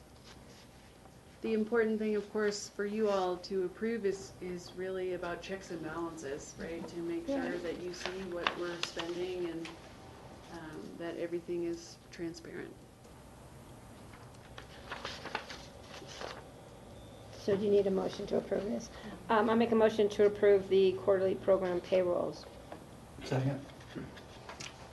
Okay, it's been moved and seconded to approve the quarterly payroll. Is there any further discussion? All in favor, say aye. Aye. Great, thank Okay, you. thank you. Is there anything that you want to say before we have Marty come up? Unless you have questions on the next few sections, on child care or Medicaid expansion, Maximus, or Connect for Health, that information that's there. We're going to be talking a lot about Medicaid at Board of Health, so this is information you've been getting, just updates. Except for Maximus, which is a big part, and it basically what it is Maximus was the organization that was handling all of the Medicaid applications for the state, and the state is discontinuing that contract and bringing all of those applications back in-house. So there's a transition plan, and that's what that whole discussion is. And you know, the jury's out on our capacity and the ability. Kathy's been doing a lot of formulation about how we manage the influx for Eagle and Pitkin, and we'll be watching it, and we can bring it back in August and let you know what we're finding. So Maximus, I guess I do remember this. So Maximus, they took over this role that was previously Counties. done by the counties because they thought it would save. With the Medicaid expansion, there was, and with the requirement of Connect for Health that you have to apply for Medicaid to be eligible for the exchange. Right. There were, you know, thousands and thousands and hundreds of thousands of applications. And so they sort of feel that they sort of got the pig through the snake now, and so now it can go revert back to the county. Well, what it was Maximus took a portion of that caseload, so anybody who applied through the PEAK, the online application system, and that was the only program they applied for, those were the applications that went to Maximus. And so like in 2014, it was about 120 cases that they had, and they processed about 180 new applications during the last year. So that's what we anticipate the workload will be the equivalent of going forward. The reason why they changed it is because counties were having to do a lot of rework. Because we see the clients, we know the clients, they're coming into our office, and some odd person, and I don't mean odd like odd, but different, was in Colorado Springs, was trying to process the application, and it ended up being a lot of rework. Counties were complaining a lot, and we were getting all the complaints from customers, and HICPUF heard that and made a decision to bring the business back to the counties. So is that a budgetary line item now for us, or a new one, or? We'll, you know, we're going to be working on the budget for 2016. We're going to be working with Eagle County to see, there is an increase in applications and growth in the demand for review. We don't have that today to talk about, but we'll be looking at it for 2016. And there is some state money. And there's some state attached to the transition. We never get a lot. I don't think it's very much, but for Pitkin County, yeah, we I often think get it's like $8,000 or something like that. Yeah, as I recall from discussions at CCI meetings, the state was going to save a huge amount by not using Maximus anymore, and then at least, I don't know of the whole amount, but at least some of that amount was going to be passed on to the counties to do the same work. Right. Yeah. Because it sounds like already we were spending staff time Doing it. batting cleanup for Yeah. Maximus, so. Right, and we had to do all the redeterminations anyway, right? Or, Yes. so the work was coming back to us that we had to clean up. So we're very happy to have it come back. It And will provide better service for We'll the be able- customer. Yeah, and I guess just let us know if you're spending more money on it than, we will. and we can go back to the state and say, this is what's Yeah. happening out on the Right. ground, that, Part of our presentation will be kind of a review of the allocation that we got, and, you know, it generally never covers the cost. Okay? Thank you, Kathy, for coming up. Thanks, from Kathy. Eagle. So, Marty, we have time for senior services. yeah. Yay. How much time do we have? Well, Mr. the Chairman? schedule was, we were supposed to be done right now and spend 15 minutes rearranging the room for the Board of Health, but But we don't need to do we're that. scheduled at 3:30 to start as the Board of Health, so we've got time. And we'll rearrange the room real quickly if necessary. I will talk really fast. I know. Good luck. Because Marty. I really had planned to do, kind of a fun update on both the Aging Well initiative and how it, some progress in the community, as well as talking about some programming trends in senior services. Both as reminders to you and as information for anyone who might be viewing. But first of all, I think I need to address a surprise that happened last week at the Regional Advisory Council for Region 12 for the Area Agency on Aging. Our funding is done on a 4-year plan, which you're probably aware of, and so every 4 years we have a fairly major process to propose our uses of the funding.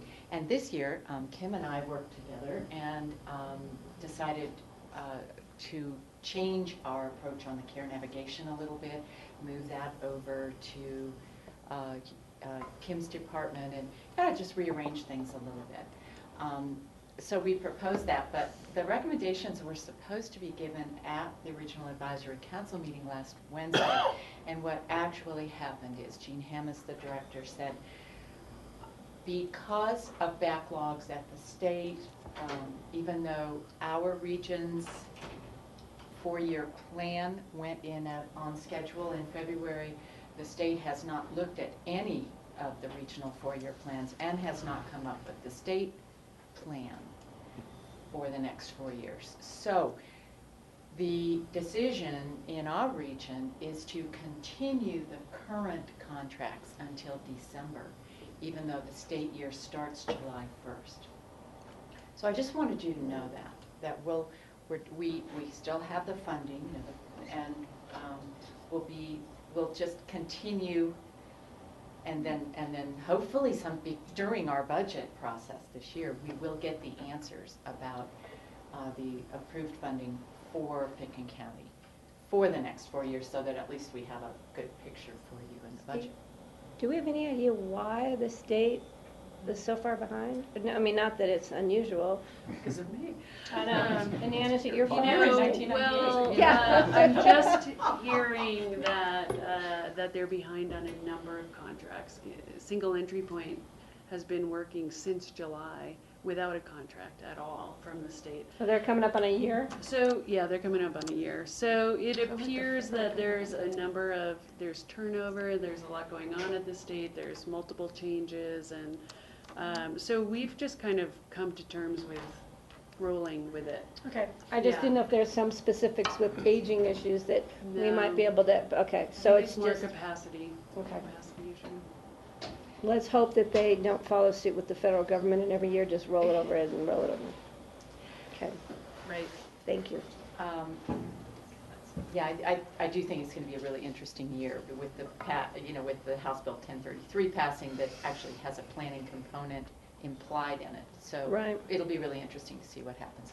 But talking really fast. Go. So I'm going to race through, even though you've seen this, a few of the things we did. Hire the plan coordinator, as we had said in the last quarter.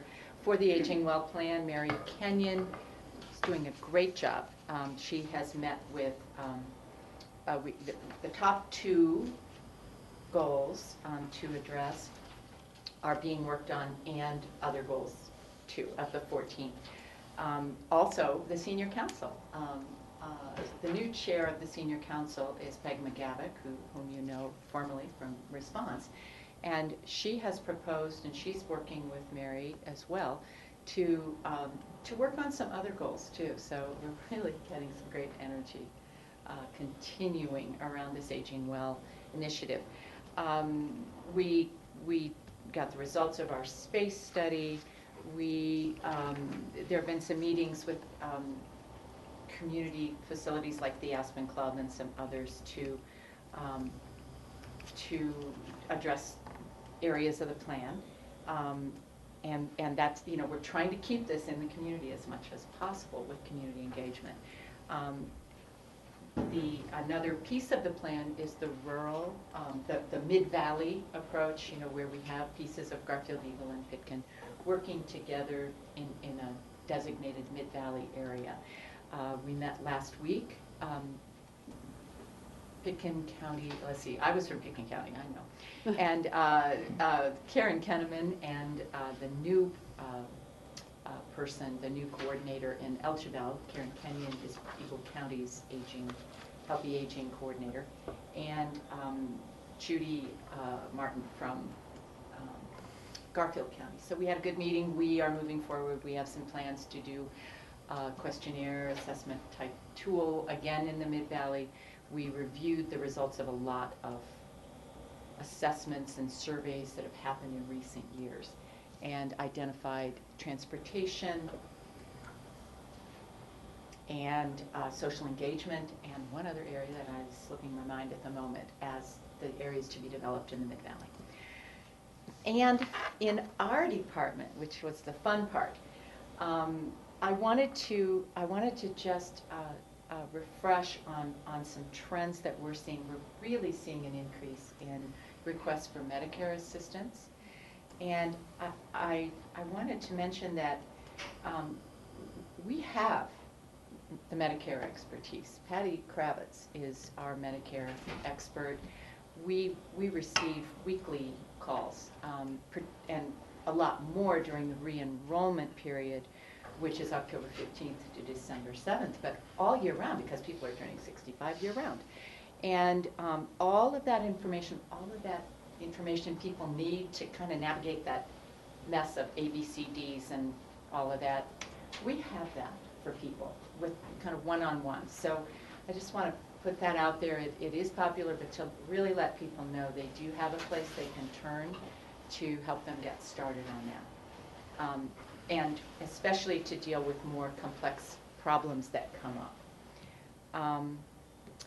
Mary Barber, our program coordinator, has been working with a wonderful group of people in the community, from Tim Anderson at the rec department to Sandy Holmes at who's a registered dietitian at the hospital on nutritional stuff. A great group of people on developing areas of programming and services to seniors. And I gave you these, but I just have to say she's a genius. She's creative and is constantly bringing in the things that this baby boom population want and need. So she's addressing all the areas, the Aspen idea as her model. So, any questions? I'm curious about the results of the space needs study, and could you give us just a 2-minute, an elevator version of? Oh, yes. Is that possible, or? And I thought that I Are you still digesting the space We needs could study? and- probably schedule some more time in a work session in Yes. June where Marty could Mhm. come in and as That'd part be of your great. facilities discussions. I can give you just the really basics are, we have around 5,000 square feet now, 40 some, and the next level up, the kind of the need idea is around 7,500 square feet. And then, of course, the wish list is around 11. But they did a great job with this survey in identifying the specific spaces, the flow, really helping us with the information on paper that we can use, the square footages that are associated with different needs for programming currently and then projected, so that if we see a place, if something comes up, and we can go in fairly efficiently and accurately to determine if it's possible that this place would meet, some version of our next level up. That's good. And that was the goal. Okay. So, Ms. Marty. Thank you. And I put our newest versions of our rat cards, Stop Fighting It Hurts, and also our business cards in English and in Spanish. The website is in the process of being fully translated in Spanish with a dual site. And we're getting a lot of positive comments and connections. People are asking us now to come and speak about the website and the information, and people are asking for these cards. So I just wanted you all to see the progress. Man, I have to confess, when you set this down, all I saw was the IT hurts. Yeah, so there you get the human services perspective. So for somebody who's technologically challenged like me, the IT sometimes does hurt. It does hurt us. Thank you. You probably want to now call a close to Board of Social Services. Yeah, I'd I'll entertain set a this motion up. to adjourn the meeting of the Board of Social Services. So moved. Is there a second? Second. All in favor, say aye. Aye. Aye? Thank you. Okay, thank you, ma'am. We're gonna And bring now the we board have up to and- do room setup. Now are We Ann should take a and break, Marky yeah. coming? And that was kind of the idea, to have a little bit of break so we can move folks around. Nan, have you heard from?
Okay, welcome back to the Pickens County Commissioners work session, and we're in special meeting right now, and I would entertain a motion to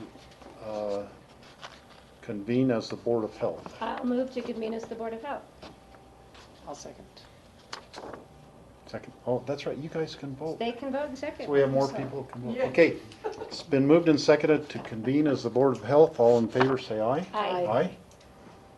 Okay, and Liz Stark is here, and take it away, Liz. All right, thank you. I'm Liz Stark. I'm the Director of Community Health Services and the Pickens County Public Health Director, and this is the second quarterly Board of Health update. We meet quarterly, so this is our second quarter meeting. We have a little different agenda for you today than our typical meetings. We're doing a special joint presentation with Health and Human Services and many of our community partners to talk about, provide a presentation focusing on access to affordable health care for low-income and Medicare-eligible residents of Pickens County. We have a lot of folks in the room today, and I'm going to introduce the people who are here today. We have some special guests in addition to our regular public health partners.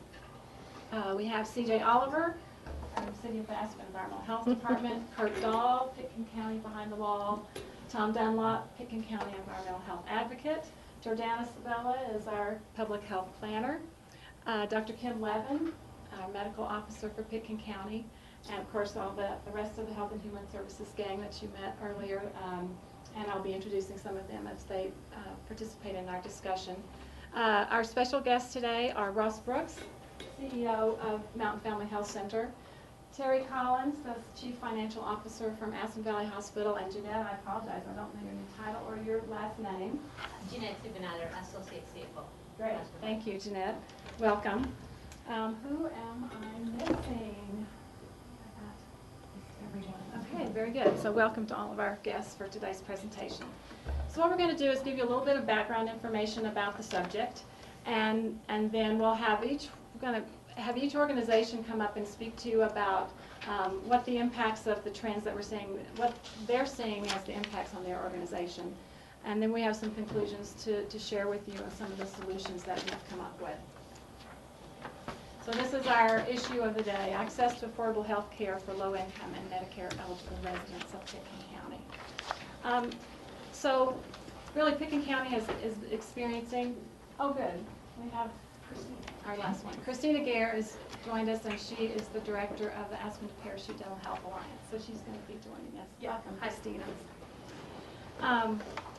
We have a growing public health crisis regarding limited access to affordable care for low-income adults and, low-income residents and older adults. And this has to do with dental, behavioral health, physical health, all types of health care. For years we've known it, and we've known that it's really been impossible for people in Pickens County that are on Medicare or Medicaid or CHP Plus, which is the Child Health Plus program, and uninsured individuals to really access primary health care and dental care.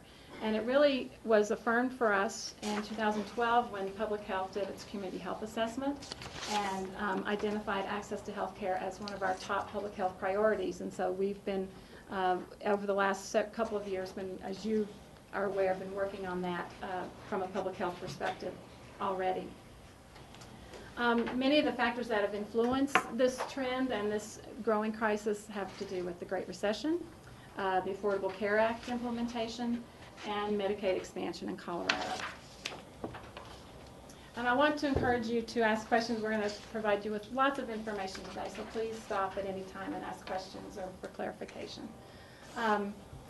Just some data points here. Approximately 4,500 Pickens County residents live at or below 200% of the federal poverty level, and many organizations use 200% of the federal poverty level as the benchmark to define low income.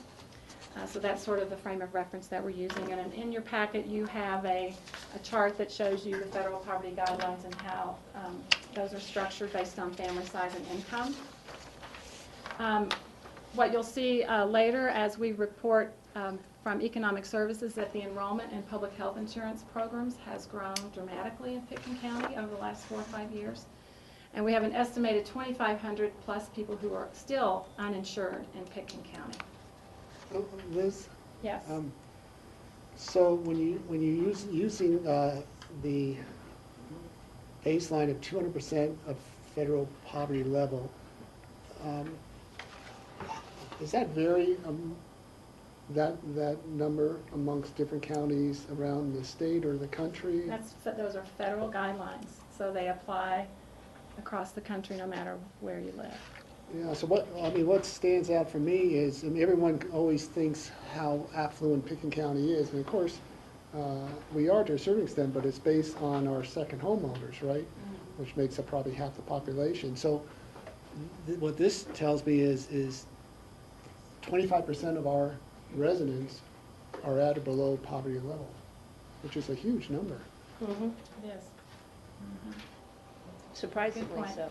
Yeah. That was going to be my question. So 4,500 represents 25%, Pitkin County? Approximately. Yeah, about, population is about 16,000, 17,000. Yeah, that's about right.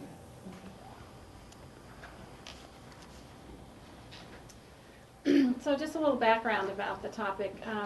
You might remember back in 2009, the subject really became illuminated to us when Eagle County Public Health determined that they could no longer provide prenatal services to pregnant women in western Eagle County.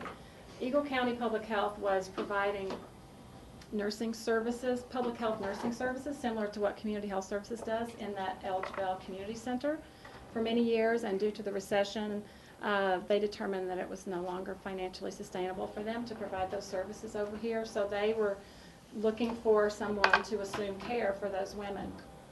And that resulted in a group forming to begin this conversation, and that included Pitkin and Eagle Health and Human Services, both public health agencies, Mount Family Health Center, Aspen Valley Hospital, and Valley View Hospital. And the result of that conversation was that because Community Health Services had a similar program in place in our location, we assumed the care for those women. But that was in a large part due to partnerships with Eagle County, Aspen Valley Hospital, and All Valley Women's Care, the OBGYN provider in Pitkin County. But that group coming together was the beginning of a group that we now call the West Mountain Regional Health Alliance. And since that time, that group has expanded its membership significantly and continues to work on this access to care issue. So with that happening, then the conversation started that really led to Mountain Family Health Center opening up a satellite office in Basalt. And that location is in where the Aspen Valley Hospital has their after-hours clinic in the evening, and Mountain Family Health Center uses that space during the day, and that's off of Cody Lane in Basalt. So at that time, in 2012, they opened, and it was supported by the Pitkin County Healthy Community Fund that year with $20,000, and Aspen Valley Hospital provided in-kind rent and paid the balance of unpaid costs for Pitkin County residents.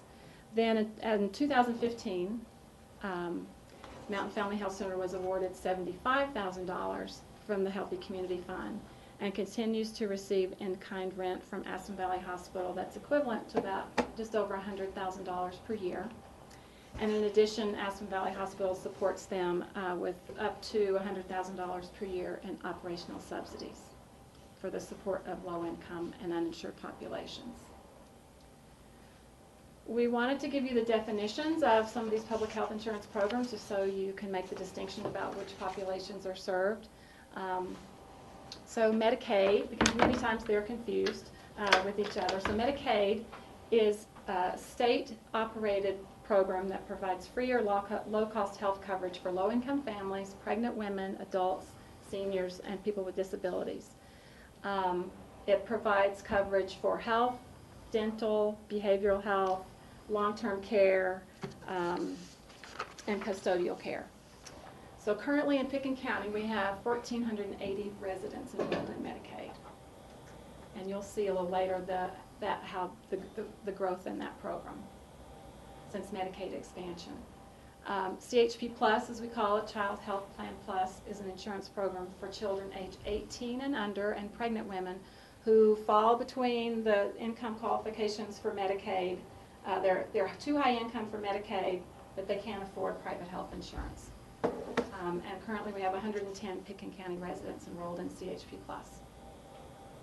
Medicare is the national health insurance program for people 65 years of age and older, and for people with disabilities. And there are currently around 2,700 residents enrolled in Medicare in Pickens County. And we currently, oh, sorry. Liz, can I ask a quick question? Do you know how many of the residents enrolled in Medicare are not over 65 and are disabled? Do we know that difference? I don't know. Marty or Patty? How many? Differentiate the numbers of people who are on Medicare that are under 65 but who are disabled. We're not aware of that difference? Folks under 65. We don't interact with them very much. So they're just part of this number as being covered by Medicare, probably? I think that's the people over age 65. That does not include the people who are. No, I think you. I'm not sure that would be accurate. I would say that those are all eligible people under Medicare, and disabilities does qualify, as we all know, for Right, Medicare. so that number is probably included in that Yeah. because they just come across as being under Medicare. It's included. Should be included. People over age 65 in Pickens County. That's a 2010 population number. Census data. It's the census So data. then we People don't. over age 65. So we don't know how many people are under the age of 65 and who That are on data is- Medicare because they're disabled. That data is available. I'm sure it is. That data is available. I know of a few because. Yes. I know of a few. Yeah, we do too. We can find that out if it's. Yeah, it'd be interesting to see what that number is because I think we have a growing number of people under the age of 65 who are disabled living in this community.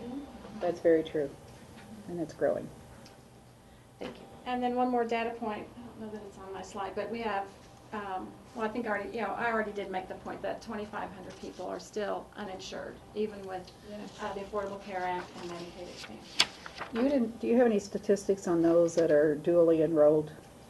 For some of we have a data point about, I think for dental care or for the seniors had some data about has dual enrollment. I'll have to get to that. And what do you mean by dual? They're both on Medicare and Medicaid. Medicaid. What about those who are on Medicaid and health insurance?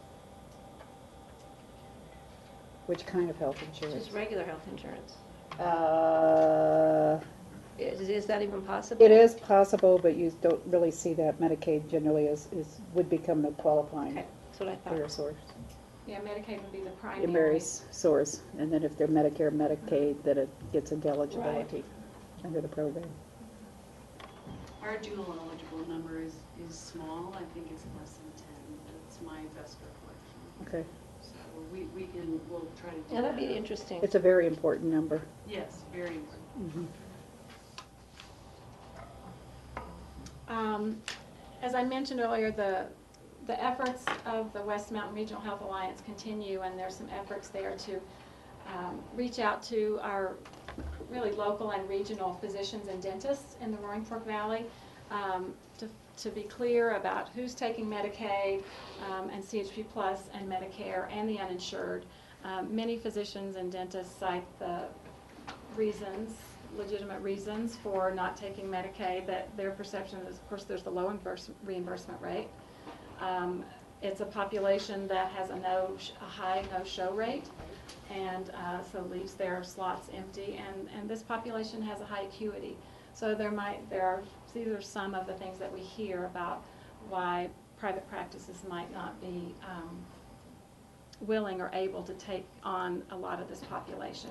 Liz, is there any difference now that Congress passed that thing this year to the doc fix thing that they did to increase the amount that doctors can get and not have to do the annual renewal in Congress to have doctors reimbursed? I'm not familiar with that in detail. I think Maybe there's it's been still some- too soon, or maybe it actually hasn't gone into effect yet, that decision. That's what I was thinking. I think Medicare has increased physician reimbursement, and I don't know the details of that. That but didn't have to do not with Medicaid at all? Okay, maybe it was just And it's Medicare. not significant.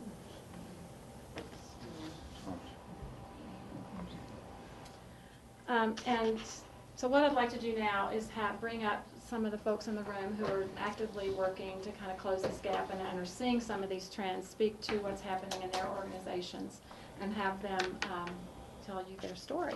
So Ross, I'll have you Liz, come Liz, up I do first. have one more question. Yes. On Medicaid, there is the acute portion for Medicaid and the long-term waiver portion on Medicaid. Do you know what percentage of our population is on the long-term portion for the waiver programs? I do not. Okay. Kathy, do you have any? I do not have that information.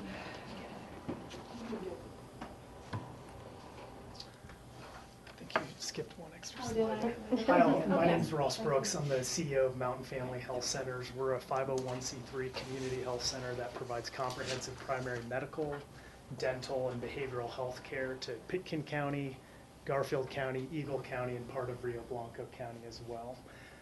As Liz said, we started in this market in 2012 with the generous support and partnership from this county and from Aspen Valley Hospital and from other community leaders. So thank you, first of all, for your investment in access to care for low-income folks, and thanks to the Aspen Valley Hospital leadership for that same investment. Our business is growing rapidly because there's no lack of demand for affordable health care. That's true in Pitkin County, Garfield County, and Eagle County. In this graph here, you can see our total encounters and our total patients have grown rapidly over the last year. This has been true in the years before as well. In 2014, we served a little over 15,000 patients, unduplicated patients across Mountain Family Health Centers, and provided close to 50,000 medical, dental, and behavioral health visits for those individuals.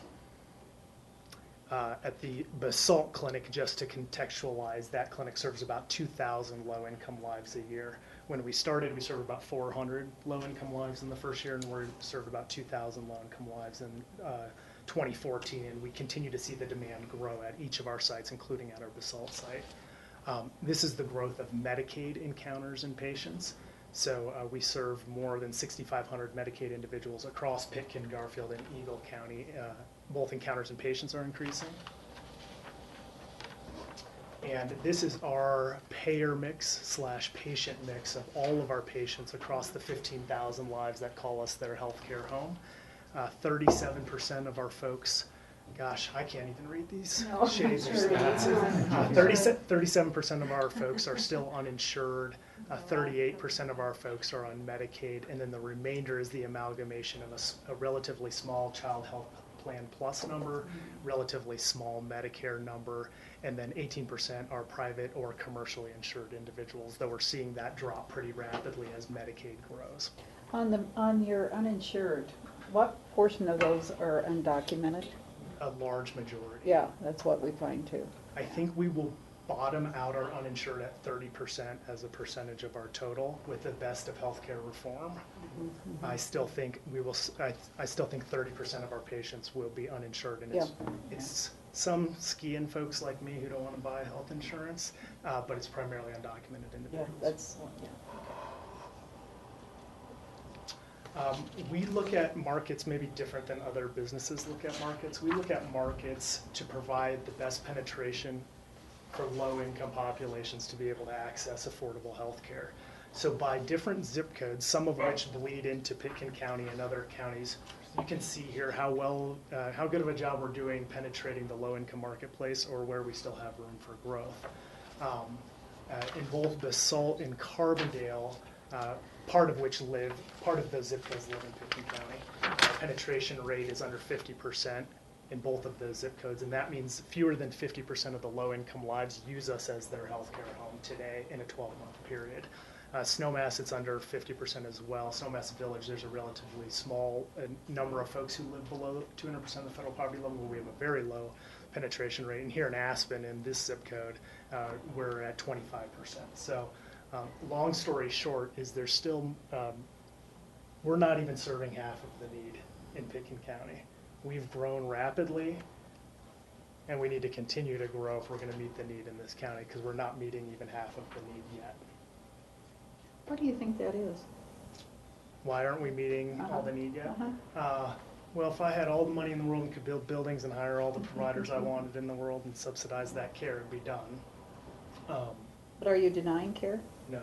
We Okay. don't have any weight. So that's a question of denial of access. Yeah, we're not denying care Okay. anywhere, Okay. though it's getting increasingly every month at all of our sites. It takes longer to get in to see us. Okay. So we're at capacity in almost all of our clinics. So we've built capacity quickly over the last 3 years, but we haven't built it fast enough. So the strategic issue before us, you as county commissioners, with our partners, us and my board of directors, is how do we strategically grow in the future to meet the need? We want to, it's just an issue of how to do that wisely. That's the growth of patients in our basalt clinic. Next slide, please. Dental care. So we have one dental clinic at our 4 community health center sites. It's in Rifle, Colorado. I just drove there this morning and drove here this afternoon. It's a nice drive, but we know it's snowy and rainy a lot of the time. And dental care in Rifle is not adequate access for Pitkin County residents. We had 50 folks last year who came to our Rifle clinic from Pitkin County. That's not adequate access for this county to affordable dental care. We've explored several different strategies with our partners. None of them have really taken hold to expand dental access in this county, and that's something we're going to continue to work on in the future. You're not doing any dental at all in Garfield? No. Well, it was, excuse me, in Rifle, yes, we are. In Glenwood Springs, Rifle. no, we are not. We have a co-located dental and medical clinic in Right, in Rifle. Rifle, and that clinic serves about 4,000 Yeah. low-income folks a year. Been there. Could I ask our staff from the senior center, we do the several times a year where somebody comes up to the senior center to do exams, or what exactly do they do when they come up? Christine, do you want to? Sure, yeah, that's with the Aspect to Parachute Dental Health Alliance, and what happens is we offer a dental hygiene clinic for seniors, and registered dental hygienists come in and offer them that care, and then help to get them treatment. So refer them to a dentist, and specifically if they have larger needs, ensure, and a lot of times we'll work with Mountain Family and try to arrange to get them to Rifle, or we look at, Comfort Dental is another possibility if they have availability, and otherwise we try to connect them back to their dentist if they've had one in the past but maybe have stopped going to the dentist. So that's kind of one way we've been backfilling and making it happen so that our seniors, because the other big thing for a senior is how do you get from here to there? It's hard enough I just came in from Rifle, that's why I was a few minutes late. So you're kind of, if you're traveling between all the towns, it's very, very challenging. If I could, one thing that I would just add is when Christina says they come in to do this work, they actually literally come to the Health and Human Services Conference Room 1. They set up a dental situation, virtual, and they provide the clinic from our building, which is not, as you know, designed as a dental building. But there's more and more ability to do sort of virtual and preventative kind of care. And they do this in Aspen, and they do it in Elgeville in the Eagle County building, and we've been even able to take it on the road up to Redstone, and so it's really an amazing way to reach seniors in particular with a mobile dental access. So a lot of these seniors you're seeing are ones who are probably above the 200% level of, the federal poverty level, and some of them would be below that level. Could be, or it could be the folks who've gotten connected with Christina, and Christina's really helped them get to us. Yeah, yeah. So it's a mix, and even those who are maybe don't fall into that 200% of poverty level, some of them are still living on a very fixed income, and so obviously they still have, they can't afford maybe the traditional dental costs. Right? Okay, thanks. Okay, so one of our partner organizations, this is not Mountain Family Health Centers, but is the Roaring Fork School-Based Health Center program. They operate out of Basalt Elementary, Middle, and High School today, and they provide care to low-income folks, uninsured, Medicaid, not a lot of Medicare in our school-based health centers, but CHIP kids as well. And they've reported that from Pitkin County, they're serving 112 students a year, and about 83 of those folks are low income. So while I think Mountain Family is great, we don't begin to meet the need without a lot of partners at the table. And this is one of the partners that's helping trying to meet the need. They plan to expand into the Carbondale market as well, and I think we'll see some additional access through the school-based health center. In addition, the Mid-Valley Family Practice is an independent primary care practice in Basalt led by Dr. Glenn Kotz, another close partner of ours. They serve about 1,000 folks a year, and about 20, they've self-reported that about 20% of those folks are from Pitkin County, and 27% of their total are from Medicaid. They have a relatively small percentage of uninsured that they serve, but they're another piece of the solution in that they are serving some of the low-income needs from this county. Are they federally qualified now? No, they are not. They're an independently owned, for-profit. And Kelly Locke and Karen, I know they're working on their medical home. I'm sorry, Mark, I didn't hear that. Kelly Locke, Kelly and Karen, are they? I'm know not they're in aware of what process. their data is or how many low-income folks they're really serving. We could Okay, certainly because I follow do up know on that they do quite a few of those too. Okay. All right. Thank you. Thank you. Next, Kathy, want to come up and speak about your economic services data? So as we mentioned earlier in our Board of Social Services, we've had a large number of individuals enrolling in Medicaid based on the Medicaid expansion that occurred starting October 1st of 2013, and then the biggest change was for adults that became eligible on January 1st of 2014. So when we wrote this report, we were at a 160% increase in the number of individuals enrolled from Pitkin County in public health insurance programs. That number has even changed further to 177% as of the end of April of this year. As I mentioned, most of the newly enrolled are adults without dependent children. So that was a program rule change that the state of Colorado implemented so that a person who did not have children and was not disabled, they were adult, they could get coverage. So in that population, it's a 393% increase. So there were 208 adults enrolled prior to January 2014, and there are now 1,025 adults enrolled on Medicaid. So that's where we've seen the greatest increase in enrollments there. And these are our numbers broken down by age group. So we saw about 134% increase there for those that are 20 and younger. And again, on the population for the adults, when we did this in with February numbers, it was 1,007, but that has increased to 1,025. We also have, if you want to go to our next, the CHP Plus enrollments. So those have gone up about 45%. We're actually up to 38 individuals at the end of April, so almost a 50% increase since the end of 2013 in that program. And again, that's for children and pregnant women.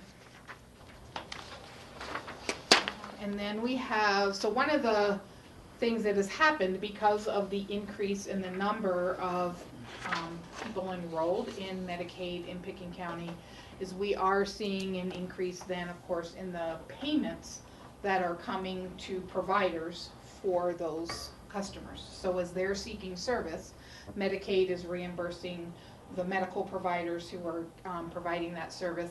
And so we've seen actually in the course of 1 year from December of 13 to December of 14, 145% increase, actually $1.8 million additional for those services on behalf of Pitkin County residents. Any questions on that information? Okay, great, thanks Kathy. I will speak for Community Health Services. In 2014, we served 2,737 clients total. 65% of them were from Pitkin County. And 85% of our total were at or below 200% of the federal poverty guidelines, those same guidelines that we've used. So, you know, these are the prenatal clients that we spoke of earlier who are either on Medicaid or uninsured that we're serving, and that's generally about 40 to 50 women per year. And we provide these services. We don't provide primary care, but we provide many preventive health services, for example, women's health, access to low-cost birth control, immunizations, and prenatal care. So 85% of the people that we're serving fall into this income category in those services.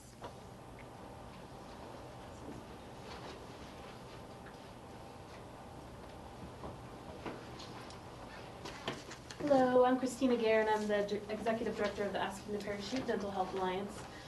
Thank you guys for your support and for taking the opportunity to listen to us share a little bit about what's happening around access to care.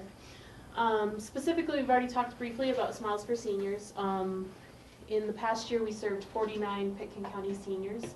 We served a total of 75, so a majority of the seniors that we're serving are up here in York County. A lot of the other seniors are being served with Rifle Mountain Family Health Centers, but even so, there's still a large number that are not being served because many of them, a high majority, 68%, had not seen a dentist in over a year. And some of those people, we're talking 5 years. We even had a couple over 10, which is very concerning when you're talking about a senior citizen, and the fact that if they're not taking care of their dental health, are they also taking care of their overall health? And so 21% had Medicaid. One challenge with seniors, and this may not always be clear, but even if they are enrolled in Medicaid, they have to be enrolled in a particular version of Medicaid to receive dental services. Right. So some of them might have Medicaid and have extreme need, but they don't have access to the Medicaid through Colorado State. And I don't know all the particulars, but it's really frustrating because they'll say, but I have a Medicaid number. And then we'll try to get services for them, and it won't always be possible. And so that can be frustrating. Like I said, a lot of them are living on a fixed income regardless of whether they exactly fit the Medicaid. And of course, Medicare does not offer any dental benefits. I just have a question for you on Christina, because Yeah, one of the challenges that all of us deal with is getting people qualified for the various programs under Medicaid, and you brought up a prime example, the dental. Uh-huh. Within your staff, do you have a social worker that... No, we don't. Luckily, I have Kelly Keefe, who is a registered dental hygienist, and she's worked with some of the dental providers and others to try to help them enroll for certain things. But, you know, we also have a pretty good connection with DentaQuest, so we work with them a bit to try to see what's going on. But just like, you know, we're very small, we're 2 people, and we're both not even full-time. And so with that in mind, we work with our partners to enroll. It's really, really hard to I mean, that is a critical resource that all of us need, is how to maneuver that system, and social workers are... know it inside and outside. Absolutely. So once we get someone who we identify with the need, we work together with our partners to get them the help they need. And so we've had, and you know, without people like Mountain Family Health Centers and some of the work that they've done, like I've also gotten a recent call from a senior who's a veteran, and he doesn't have any dental benefits because for some reason veterans don't have dental benefits because they don't qualify for the same programs because they're under a federal program. And so, you know, we have to find some resources for these people. They deserve to have resources available. It's a challenge. It's a definite challenge.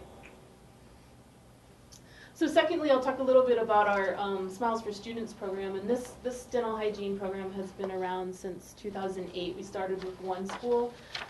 In this school year, we're going to be serving, I believe, 19 schools. It might even be 20. And right now, we're in Aspen. They like to do it at the end of the year. So we're actually there now serving, I think, approximately 100 kids in Aspen this year.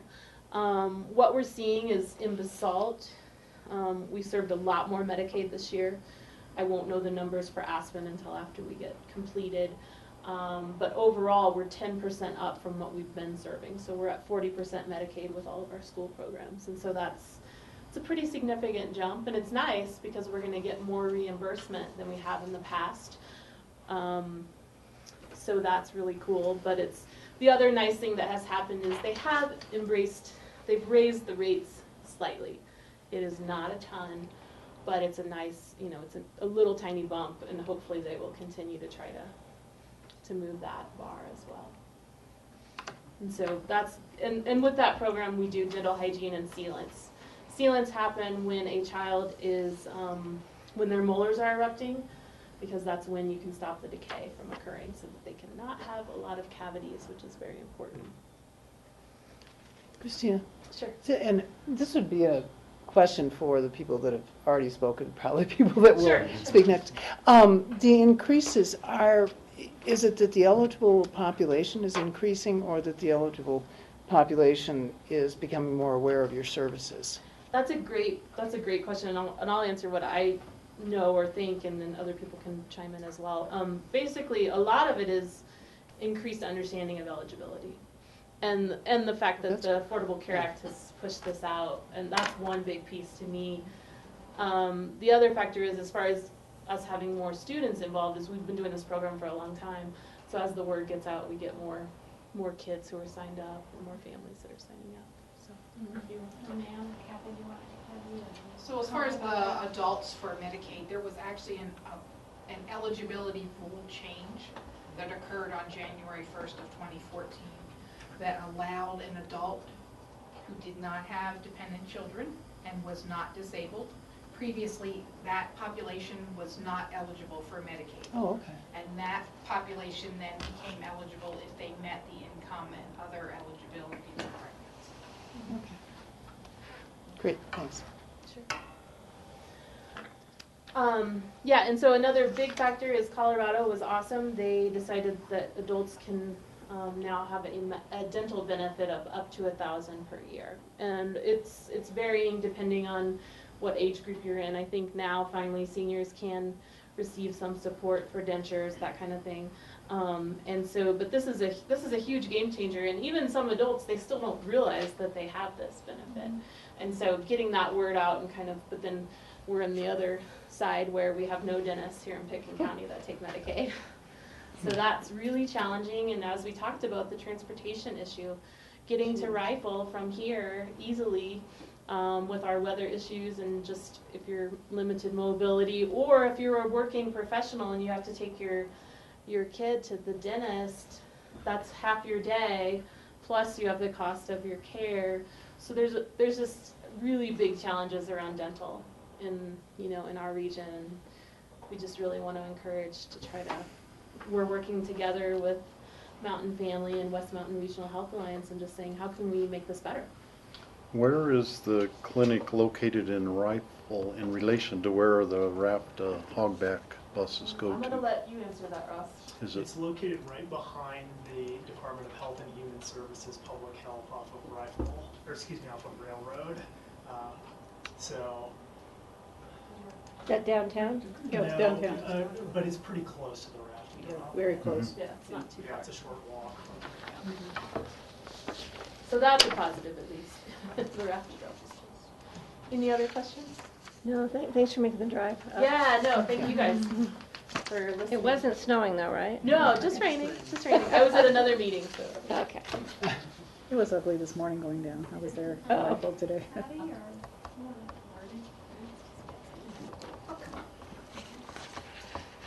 Hi. Thanks for the opportunity to be here today. As you may know, Pickens County, Colorado has a rapidly aging population, relative, I think, fourth fastest in the country, and Pickens County is one of the fastest growing senior populations in the state. And we anticipate a 7-fold increase from 1990 to 2040. So, and we estimate, based on census data and income data, that approximately 20% of people over age 65 are living at or below 200% of the federal poverty level, which is about 550 seniors over age 65. Just to give you an idea, just between 2010 and 2015, we saw approximately 30% growth in this over 60 population, over 60.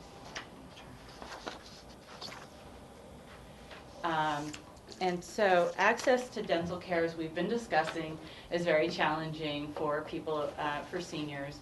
Many have neglected care for a number of years until a problem occurs. And in addition to some of the other things that we talked about, not only is it a trip to Rifle if you're going there for care, it can be multiple trips for a care plan to get it assessed, to get all of the steps worked out in what might be needed for a complete dental care. Because Medicare offers no dental coverage, and many of our seniors, as was mentioned, fall in that gap between they're too high income to qualify for the Medicaid program, but still are on a very fixed income. We often are trying to find financial assistance for whatever care is needed, and it can be quite expensive.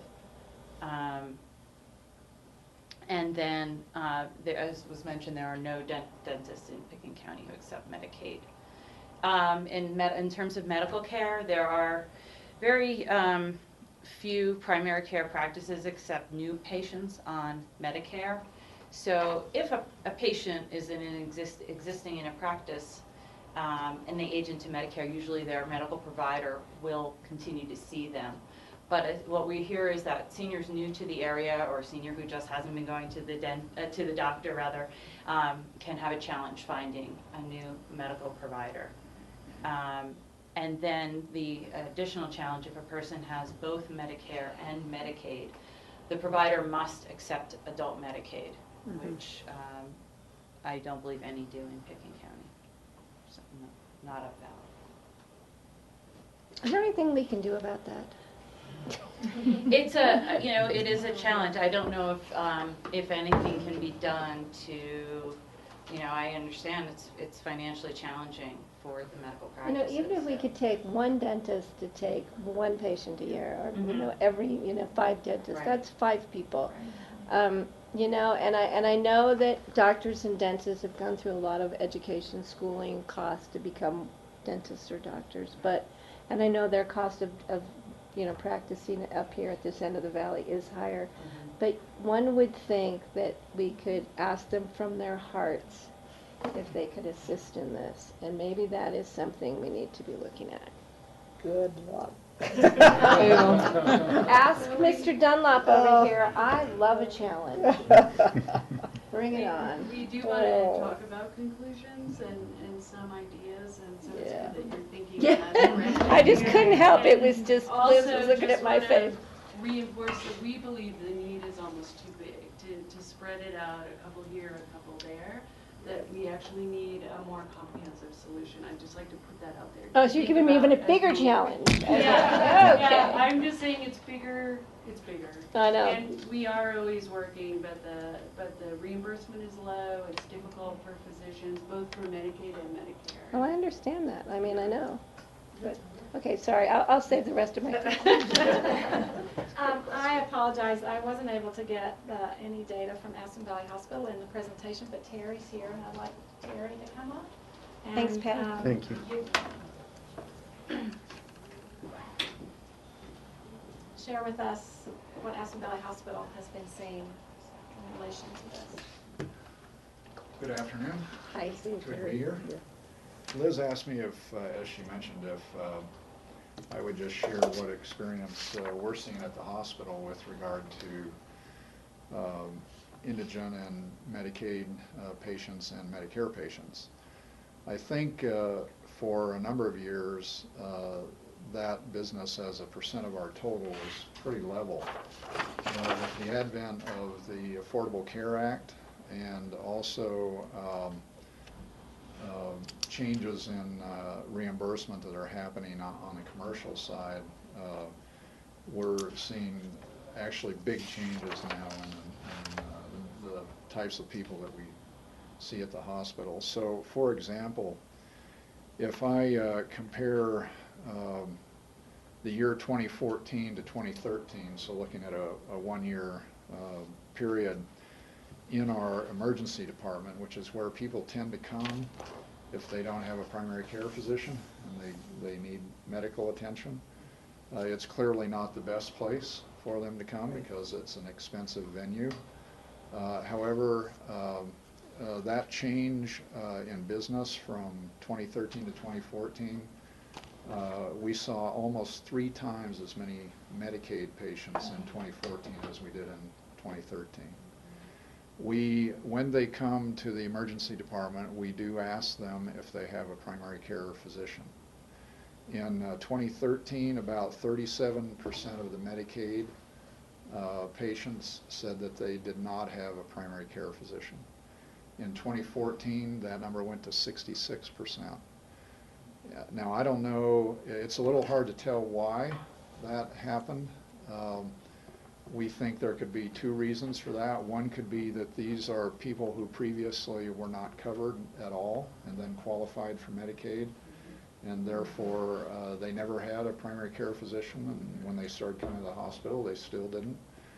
Or we have some evidence that some of those people actually were covered previously by commercial insurance and then went to Medicaid when suddenly they could qualify for Medicaid because there's no premium to pay if you're a Medicaid patient. So it could be both of those that's causing the change. And it's possible that when they converted from a commercial payer to Medicaid that they could not access, again, a primary care physician if that physician was not taking Medicaid. We are frequently asked what the physicians do I was going to say work at AVH, but we don't employ them, and so we don't know what they do in their business, and I can't answer that question. I don't know what the physicians in town do with regard to either Medicare or Medicaid patients. They don't work for us, and I don't know their business. I can only tell you what we do at the hospital. In addition to those numbers, I think it would be good for you to know that in 2013 and 2014, those 2 years, we provided at the hospital over $5 million worth of indigent care. In other words, these are people who could not qualify for assistance, and we treated them and wrote off their charges. And we have a process, a very thorough process that we go through. We in fact have a person on our staff who's certified by the state of Colorado in qualifying people to get on Medicaid. And after they go through the process of trying to qualify for Medicaid or CICP, if they don't qualify for either one of those, we have a process to qualify them for the hospital's indigent care program.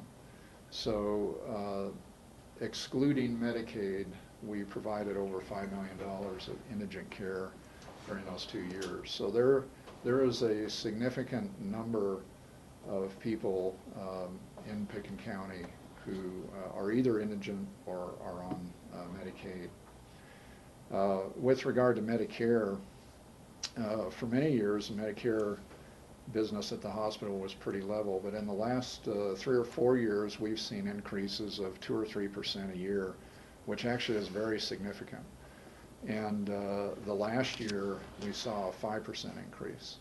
So I think the Medicare population, as has been stated previously, is growing at a pretty good clip in Pickens County.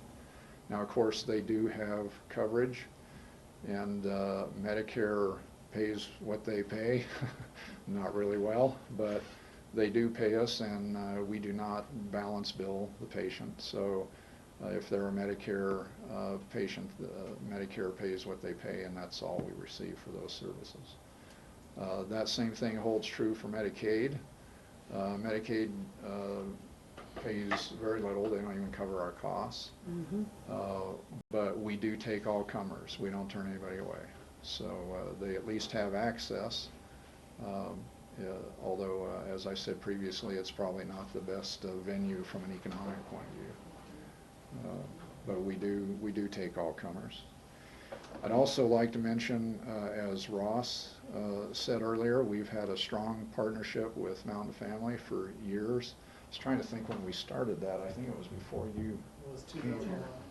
Is that what it was? So we've had that in place for years, and that I think continues to strengthen and to grow, and we're anxious to keep that going. So unless you have questions, I think that's all I've got.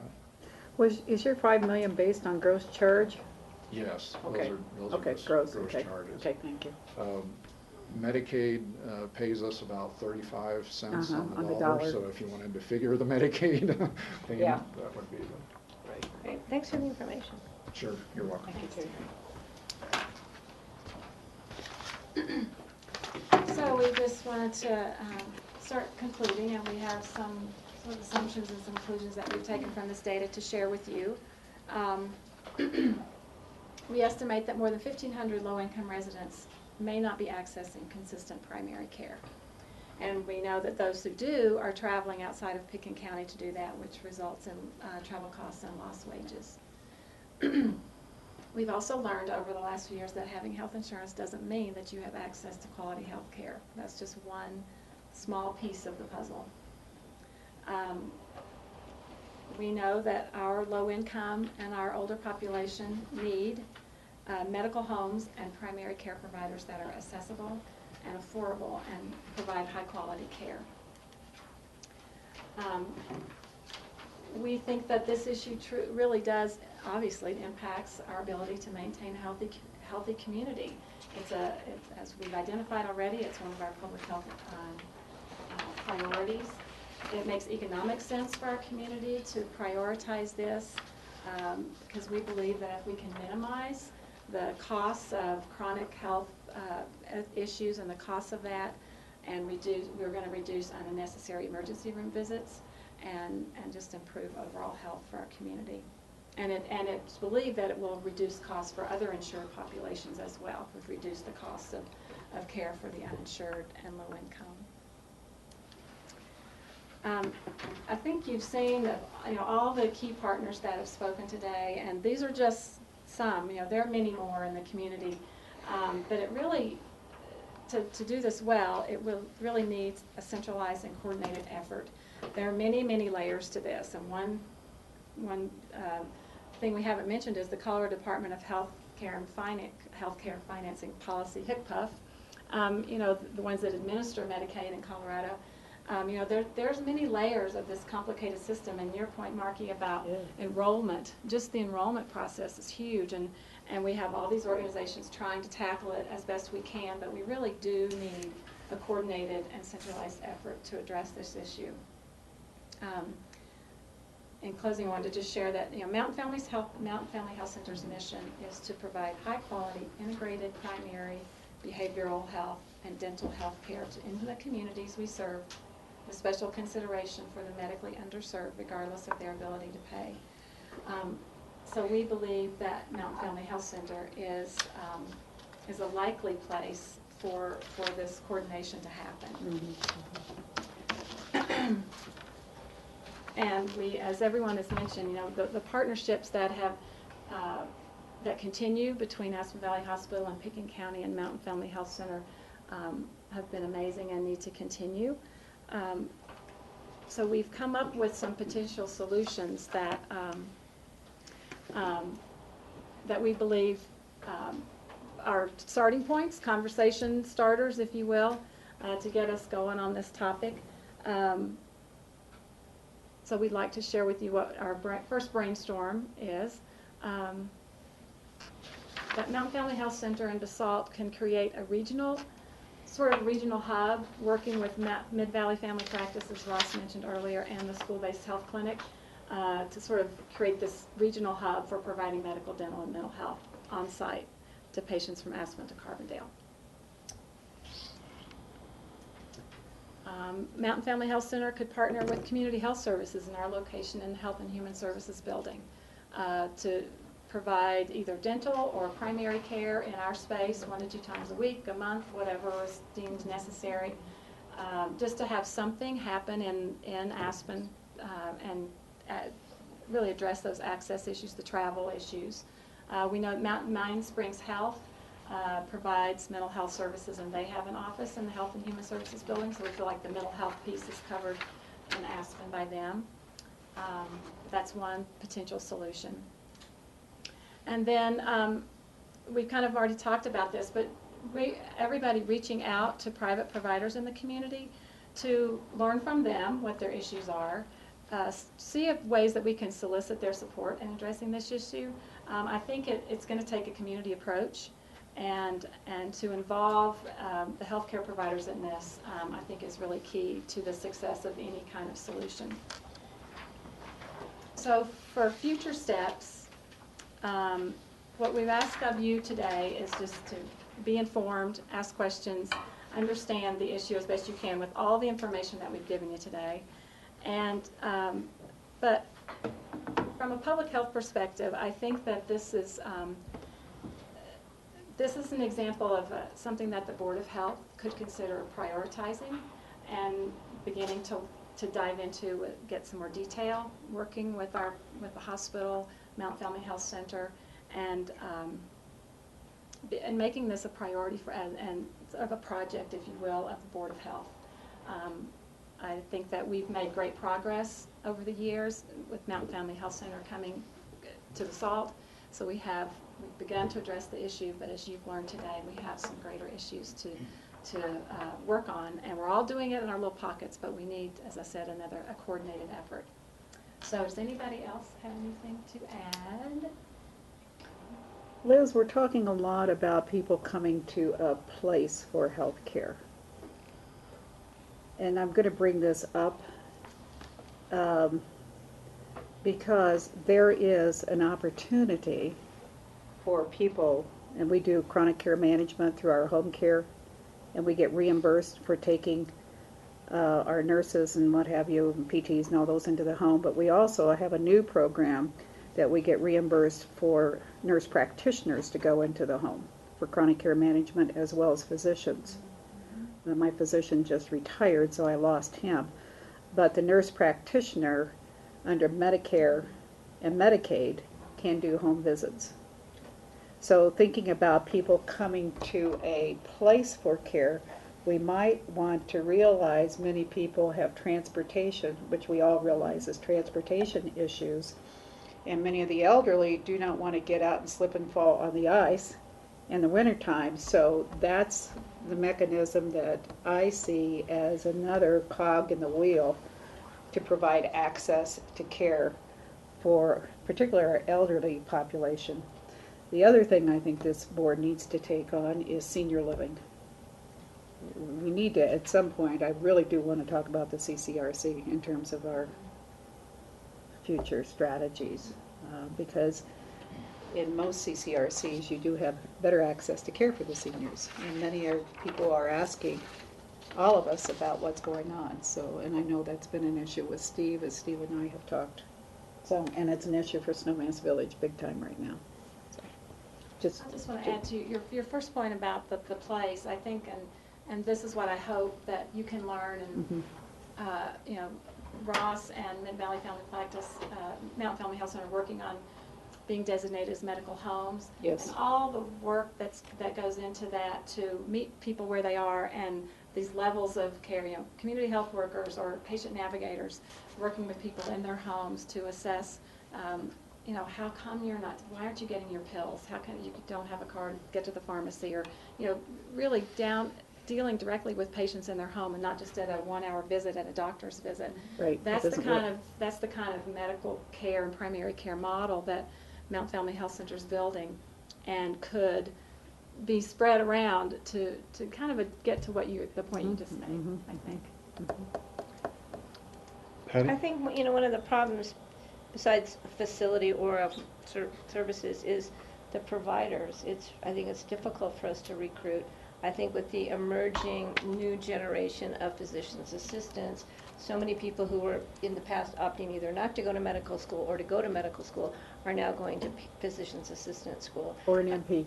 Yeah, and I think that's giving us a new generation of providers that hopefully we might be able to, because this is a great place for young people to live. Right. Maybe we can get some of them to come here and help start up a practice and help us. I mean, I think there's a lot of opportunities right now for us to look at that. I definitely think I'm going to look at the county manager and at the chairman of the Board of Commissioners and ask that we provide some time in the future to just talk about this issue, the issue before us. I think that the continuing care residential, for seniors is of great importance, and the Board of Commissioners has been talking about that. So, but I think we need to look at this, and I think we need to schedule time for us to do so.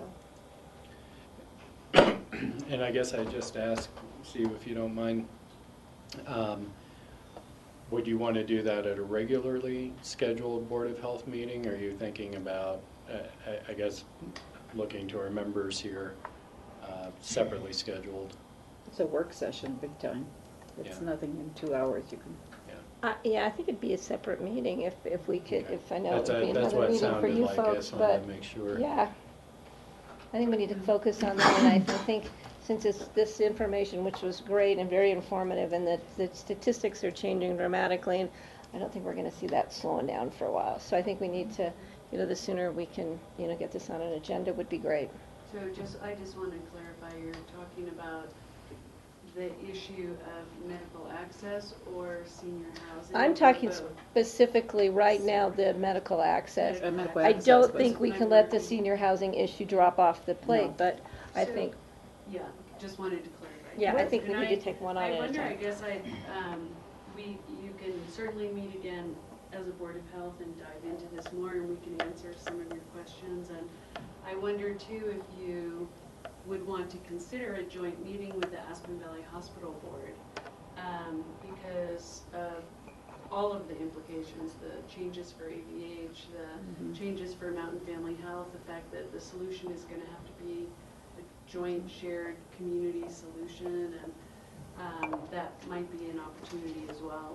We've never done that with the Board of Health, but now's the time to start and to really see what are the policy issues, where are the operational issues, where can we work on solutions together, where do we need to work separately. I was kind of thinking more we had our own meeting and then move maybe into that. But if if everybody else wants to just jump right in with the hospital board, I think that's a good idea to meet with them, but I kind of like to ripen the issue first, at least for this board. And I'm not sure if what Nan's just suggested might be the way to go. If we want to focus on this, the coordination and centralization that you were talking about through Mountain Family Healthcare, it might be a good, the information you provided us today is really illuminating. We pointed out a couple of gaps, maybe there's more information, a little more, I'd like to see some more conclusions. What does this actually mean? And then meet with these proposed partners, ourselves, the hospital and Mountain Family, and do a work session in that way. What are the ways that you could accomplish this centralization and then cover, senior housing enrollment, accessing more providers. So anyway, that's what I support doing. George? So what you're saying is more detail on the solution, potential solutions. What do we mean when we say centralize, and what's option one? What does it cost? What does it look like? We have a little more Option two, background. Is that what you mean, Ann? Yeah. Taking that more detailed discussion to AVH. But having it here, I hear Patty saying, and maybe then Sure. taking it. I'm just making sure you all understand. What I'm talking about. And George, I want George to have his hand Well, up. I'm just curious, because the status of Valley View, how they're participating with Mountain Family. So Valley View just had a ribbon cutting for a new facility in the Mid-Valley area as well. I know they're a competitor, Aspen Valley Hospital, but it seems like if there's an opportunity to partner them in, that would perhaps take some of the stress off AVH as well. I don't know what Valley View is doing. Are they accepting all like AVH does, or? They're private. Thanks for I that want to see how you're question, going to work. George. It's a loaded question. Valley View Hospital is one of our important partners. Vail Valley Medical Center is one of our important partners. Aspen Valley Hospital is one of our important partners, and Grand River Health District is one of our important partners. And there's hospitals in Grand Junction and Denver that are important partners too, and are part of the solution to total access for care. I think that at some point in the future, it might make sense to invite Valley View Hospital to the table to talk about Pitkin, Western Eagle, Garfield County solutions in partnership with everybody who's at the table here today, but it's probably premature to say that yet. Okay, because as I say, they just opened up their Mid-Valley office, and it seems like they could perhaps take some of the pressure off of AVH, and have an easier access for people in the Mid-Valley, so they don't necessarily have to travel up to Aspen or down to Glenwood. How I might reframe it is not take the pressure off, but have a co-investment strategy with all of our hospital partners, long-term care, hospice, primary care, dental care, behavioral health care, for the benefit of not just those who live here, but those who work here and contribute to the economy as well. So I'm all in on that conversation with our hospital partners and our county partners. To me, that's a Garfield, Eagle, Pitkin County conversation and a multi-hospital conversation, multi-primary care. And then we have the whole issue of the ACO formation with through WHA and where that's going. So I mean, there's a lot out there that's hard to just even scratch the surface on the complicated strategies here.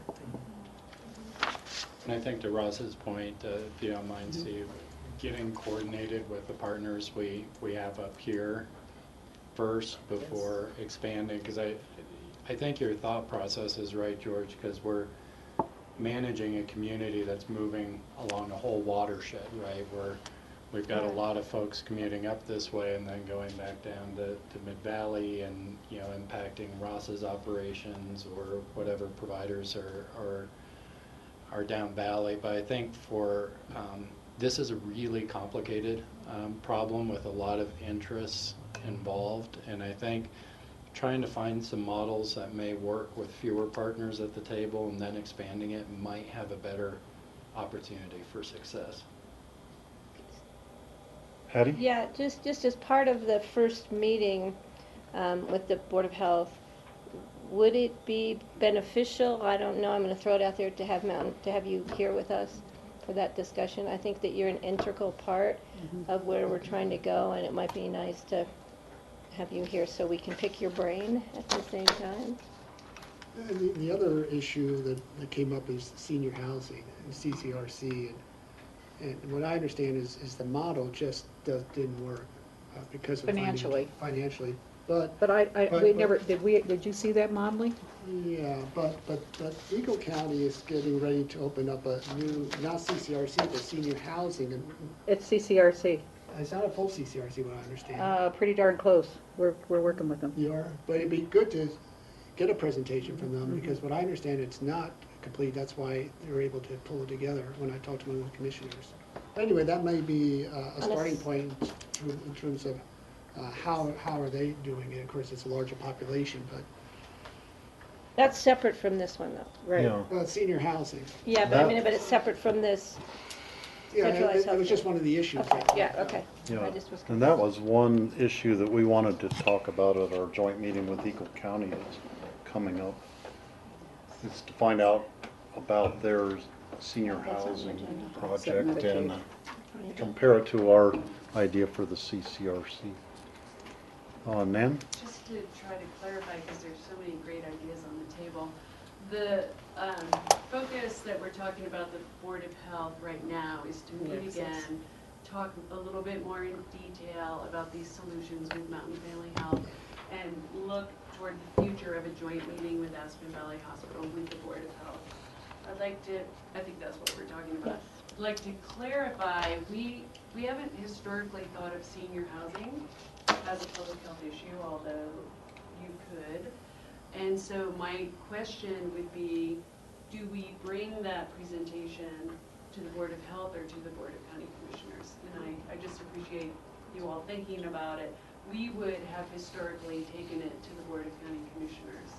And it keeps it a little simpler for Liz, because we can do it either way, and we can inform all the members of the Board of Health about that availability, or we can bring it to the Board of Health. It's just housing has historically been a human services issue, so I'm just trying to clarify, is all. Well, Well, for me, it seems like if that discussion included the Board of Health, knowing that we're going to need to have partners in this, it provides opportunity for Snowmass and Aspen to be at the table. We need to be at the, Snowmass needs to be at the table. And I think Do you know Aspen, about that? she just made an executive Don, decision. and then I'm going to call him Tom Dunlop. Oh, sorry, Tom. You know, it sounds like our discussion is taking on a larger and larger scope, which is a good thing. That's why we wanted to expand the board to have that larger scope. But I'm wondering if we're talking about two different things right now. Maybe what staff needs to be thinking about for the Board of Health is one, continuing with kind of the more specific questions, because again, the broader we make this, the more difficult it's going to be to bring to action. But maybe to address some of the immediate questions around access to care that we talked about today, and then maybe bring back a proposal, and Nan, come over here and kick me under the table, or Liz, you may be able to reach me, for just a little bit larger, and this is one of the things that we had talked about, but we wanted you to meet a few times, kind of strategic planning and you know, getting some strategic issues on the table, because I can feel the pressure to want to talk about bigger issues, and I think we need a way to put those into context so that we can identify, you know, to use a metaphor, kind of figure out what the elephant is, and then figure out how we're going to eat it one bite at a time. And so what I'd suggest, and I think this is where Nan keeps going, is can we maybe focus a follow-up discussion to address the information that we brought you here, and see if there's some actionable items that we could bring to Mountain Family Health and the joint discussion with AVH, and set up for a broader strategic discussion on these bigger issues, and laying out some priorities, and let staff think about how we might do that for you. Based on the recommendations that you just presented us. Yeah. Well, it may even be bigger, actually, because what I'm hearing is that there, that this is starting to trigger other discussions or other thoughts about community needs that may be appropriate for this board to address, that just hasn't been in our paradigm before. So that, to me, calls for a strategic discussion, and making sure we're all synced up on what the scope of what you guys see as the public health board, of what we should be addressing and what we can do as staff. And so all I'm saying is let us think about how to have a process with you to identify these larger discussions. Tom? Thanks. The conversation we're having here is one that it's a national conversation. Last week I was in New Orleans at the National Network of Public Health Institutes annual meeting, and I'm on the Colorado Foundation for Public Health and Environment Board of Directors, and so I represent them along with some other people. But the conversations we had last week were broad, but what I'm hearing and remembering what I heard last week and took part in last week was there may be models and formulas that can help us get down the road with this and keep it focused based on other people's experience.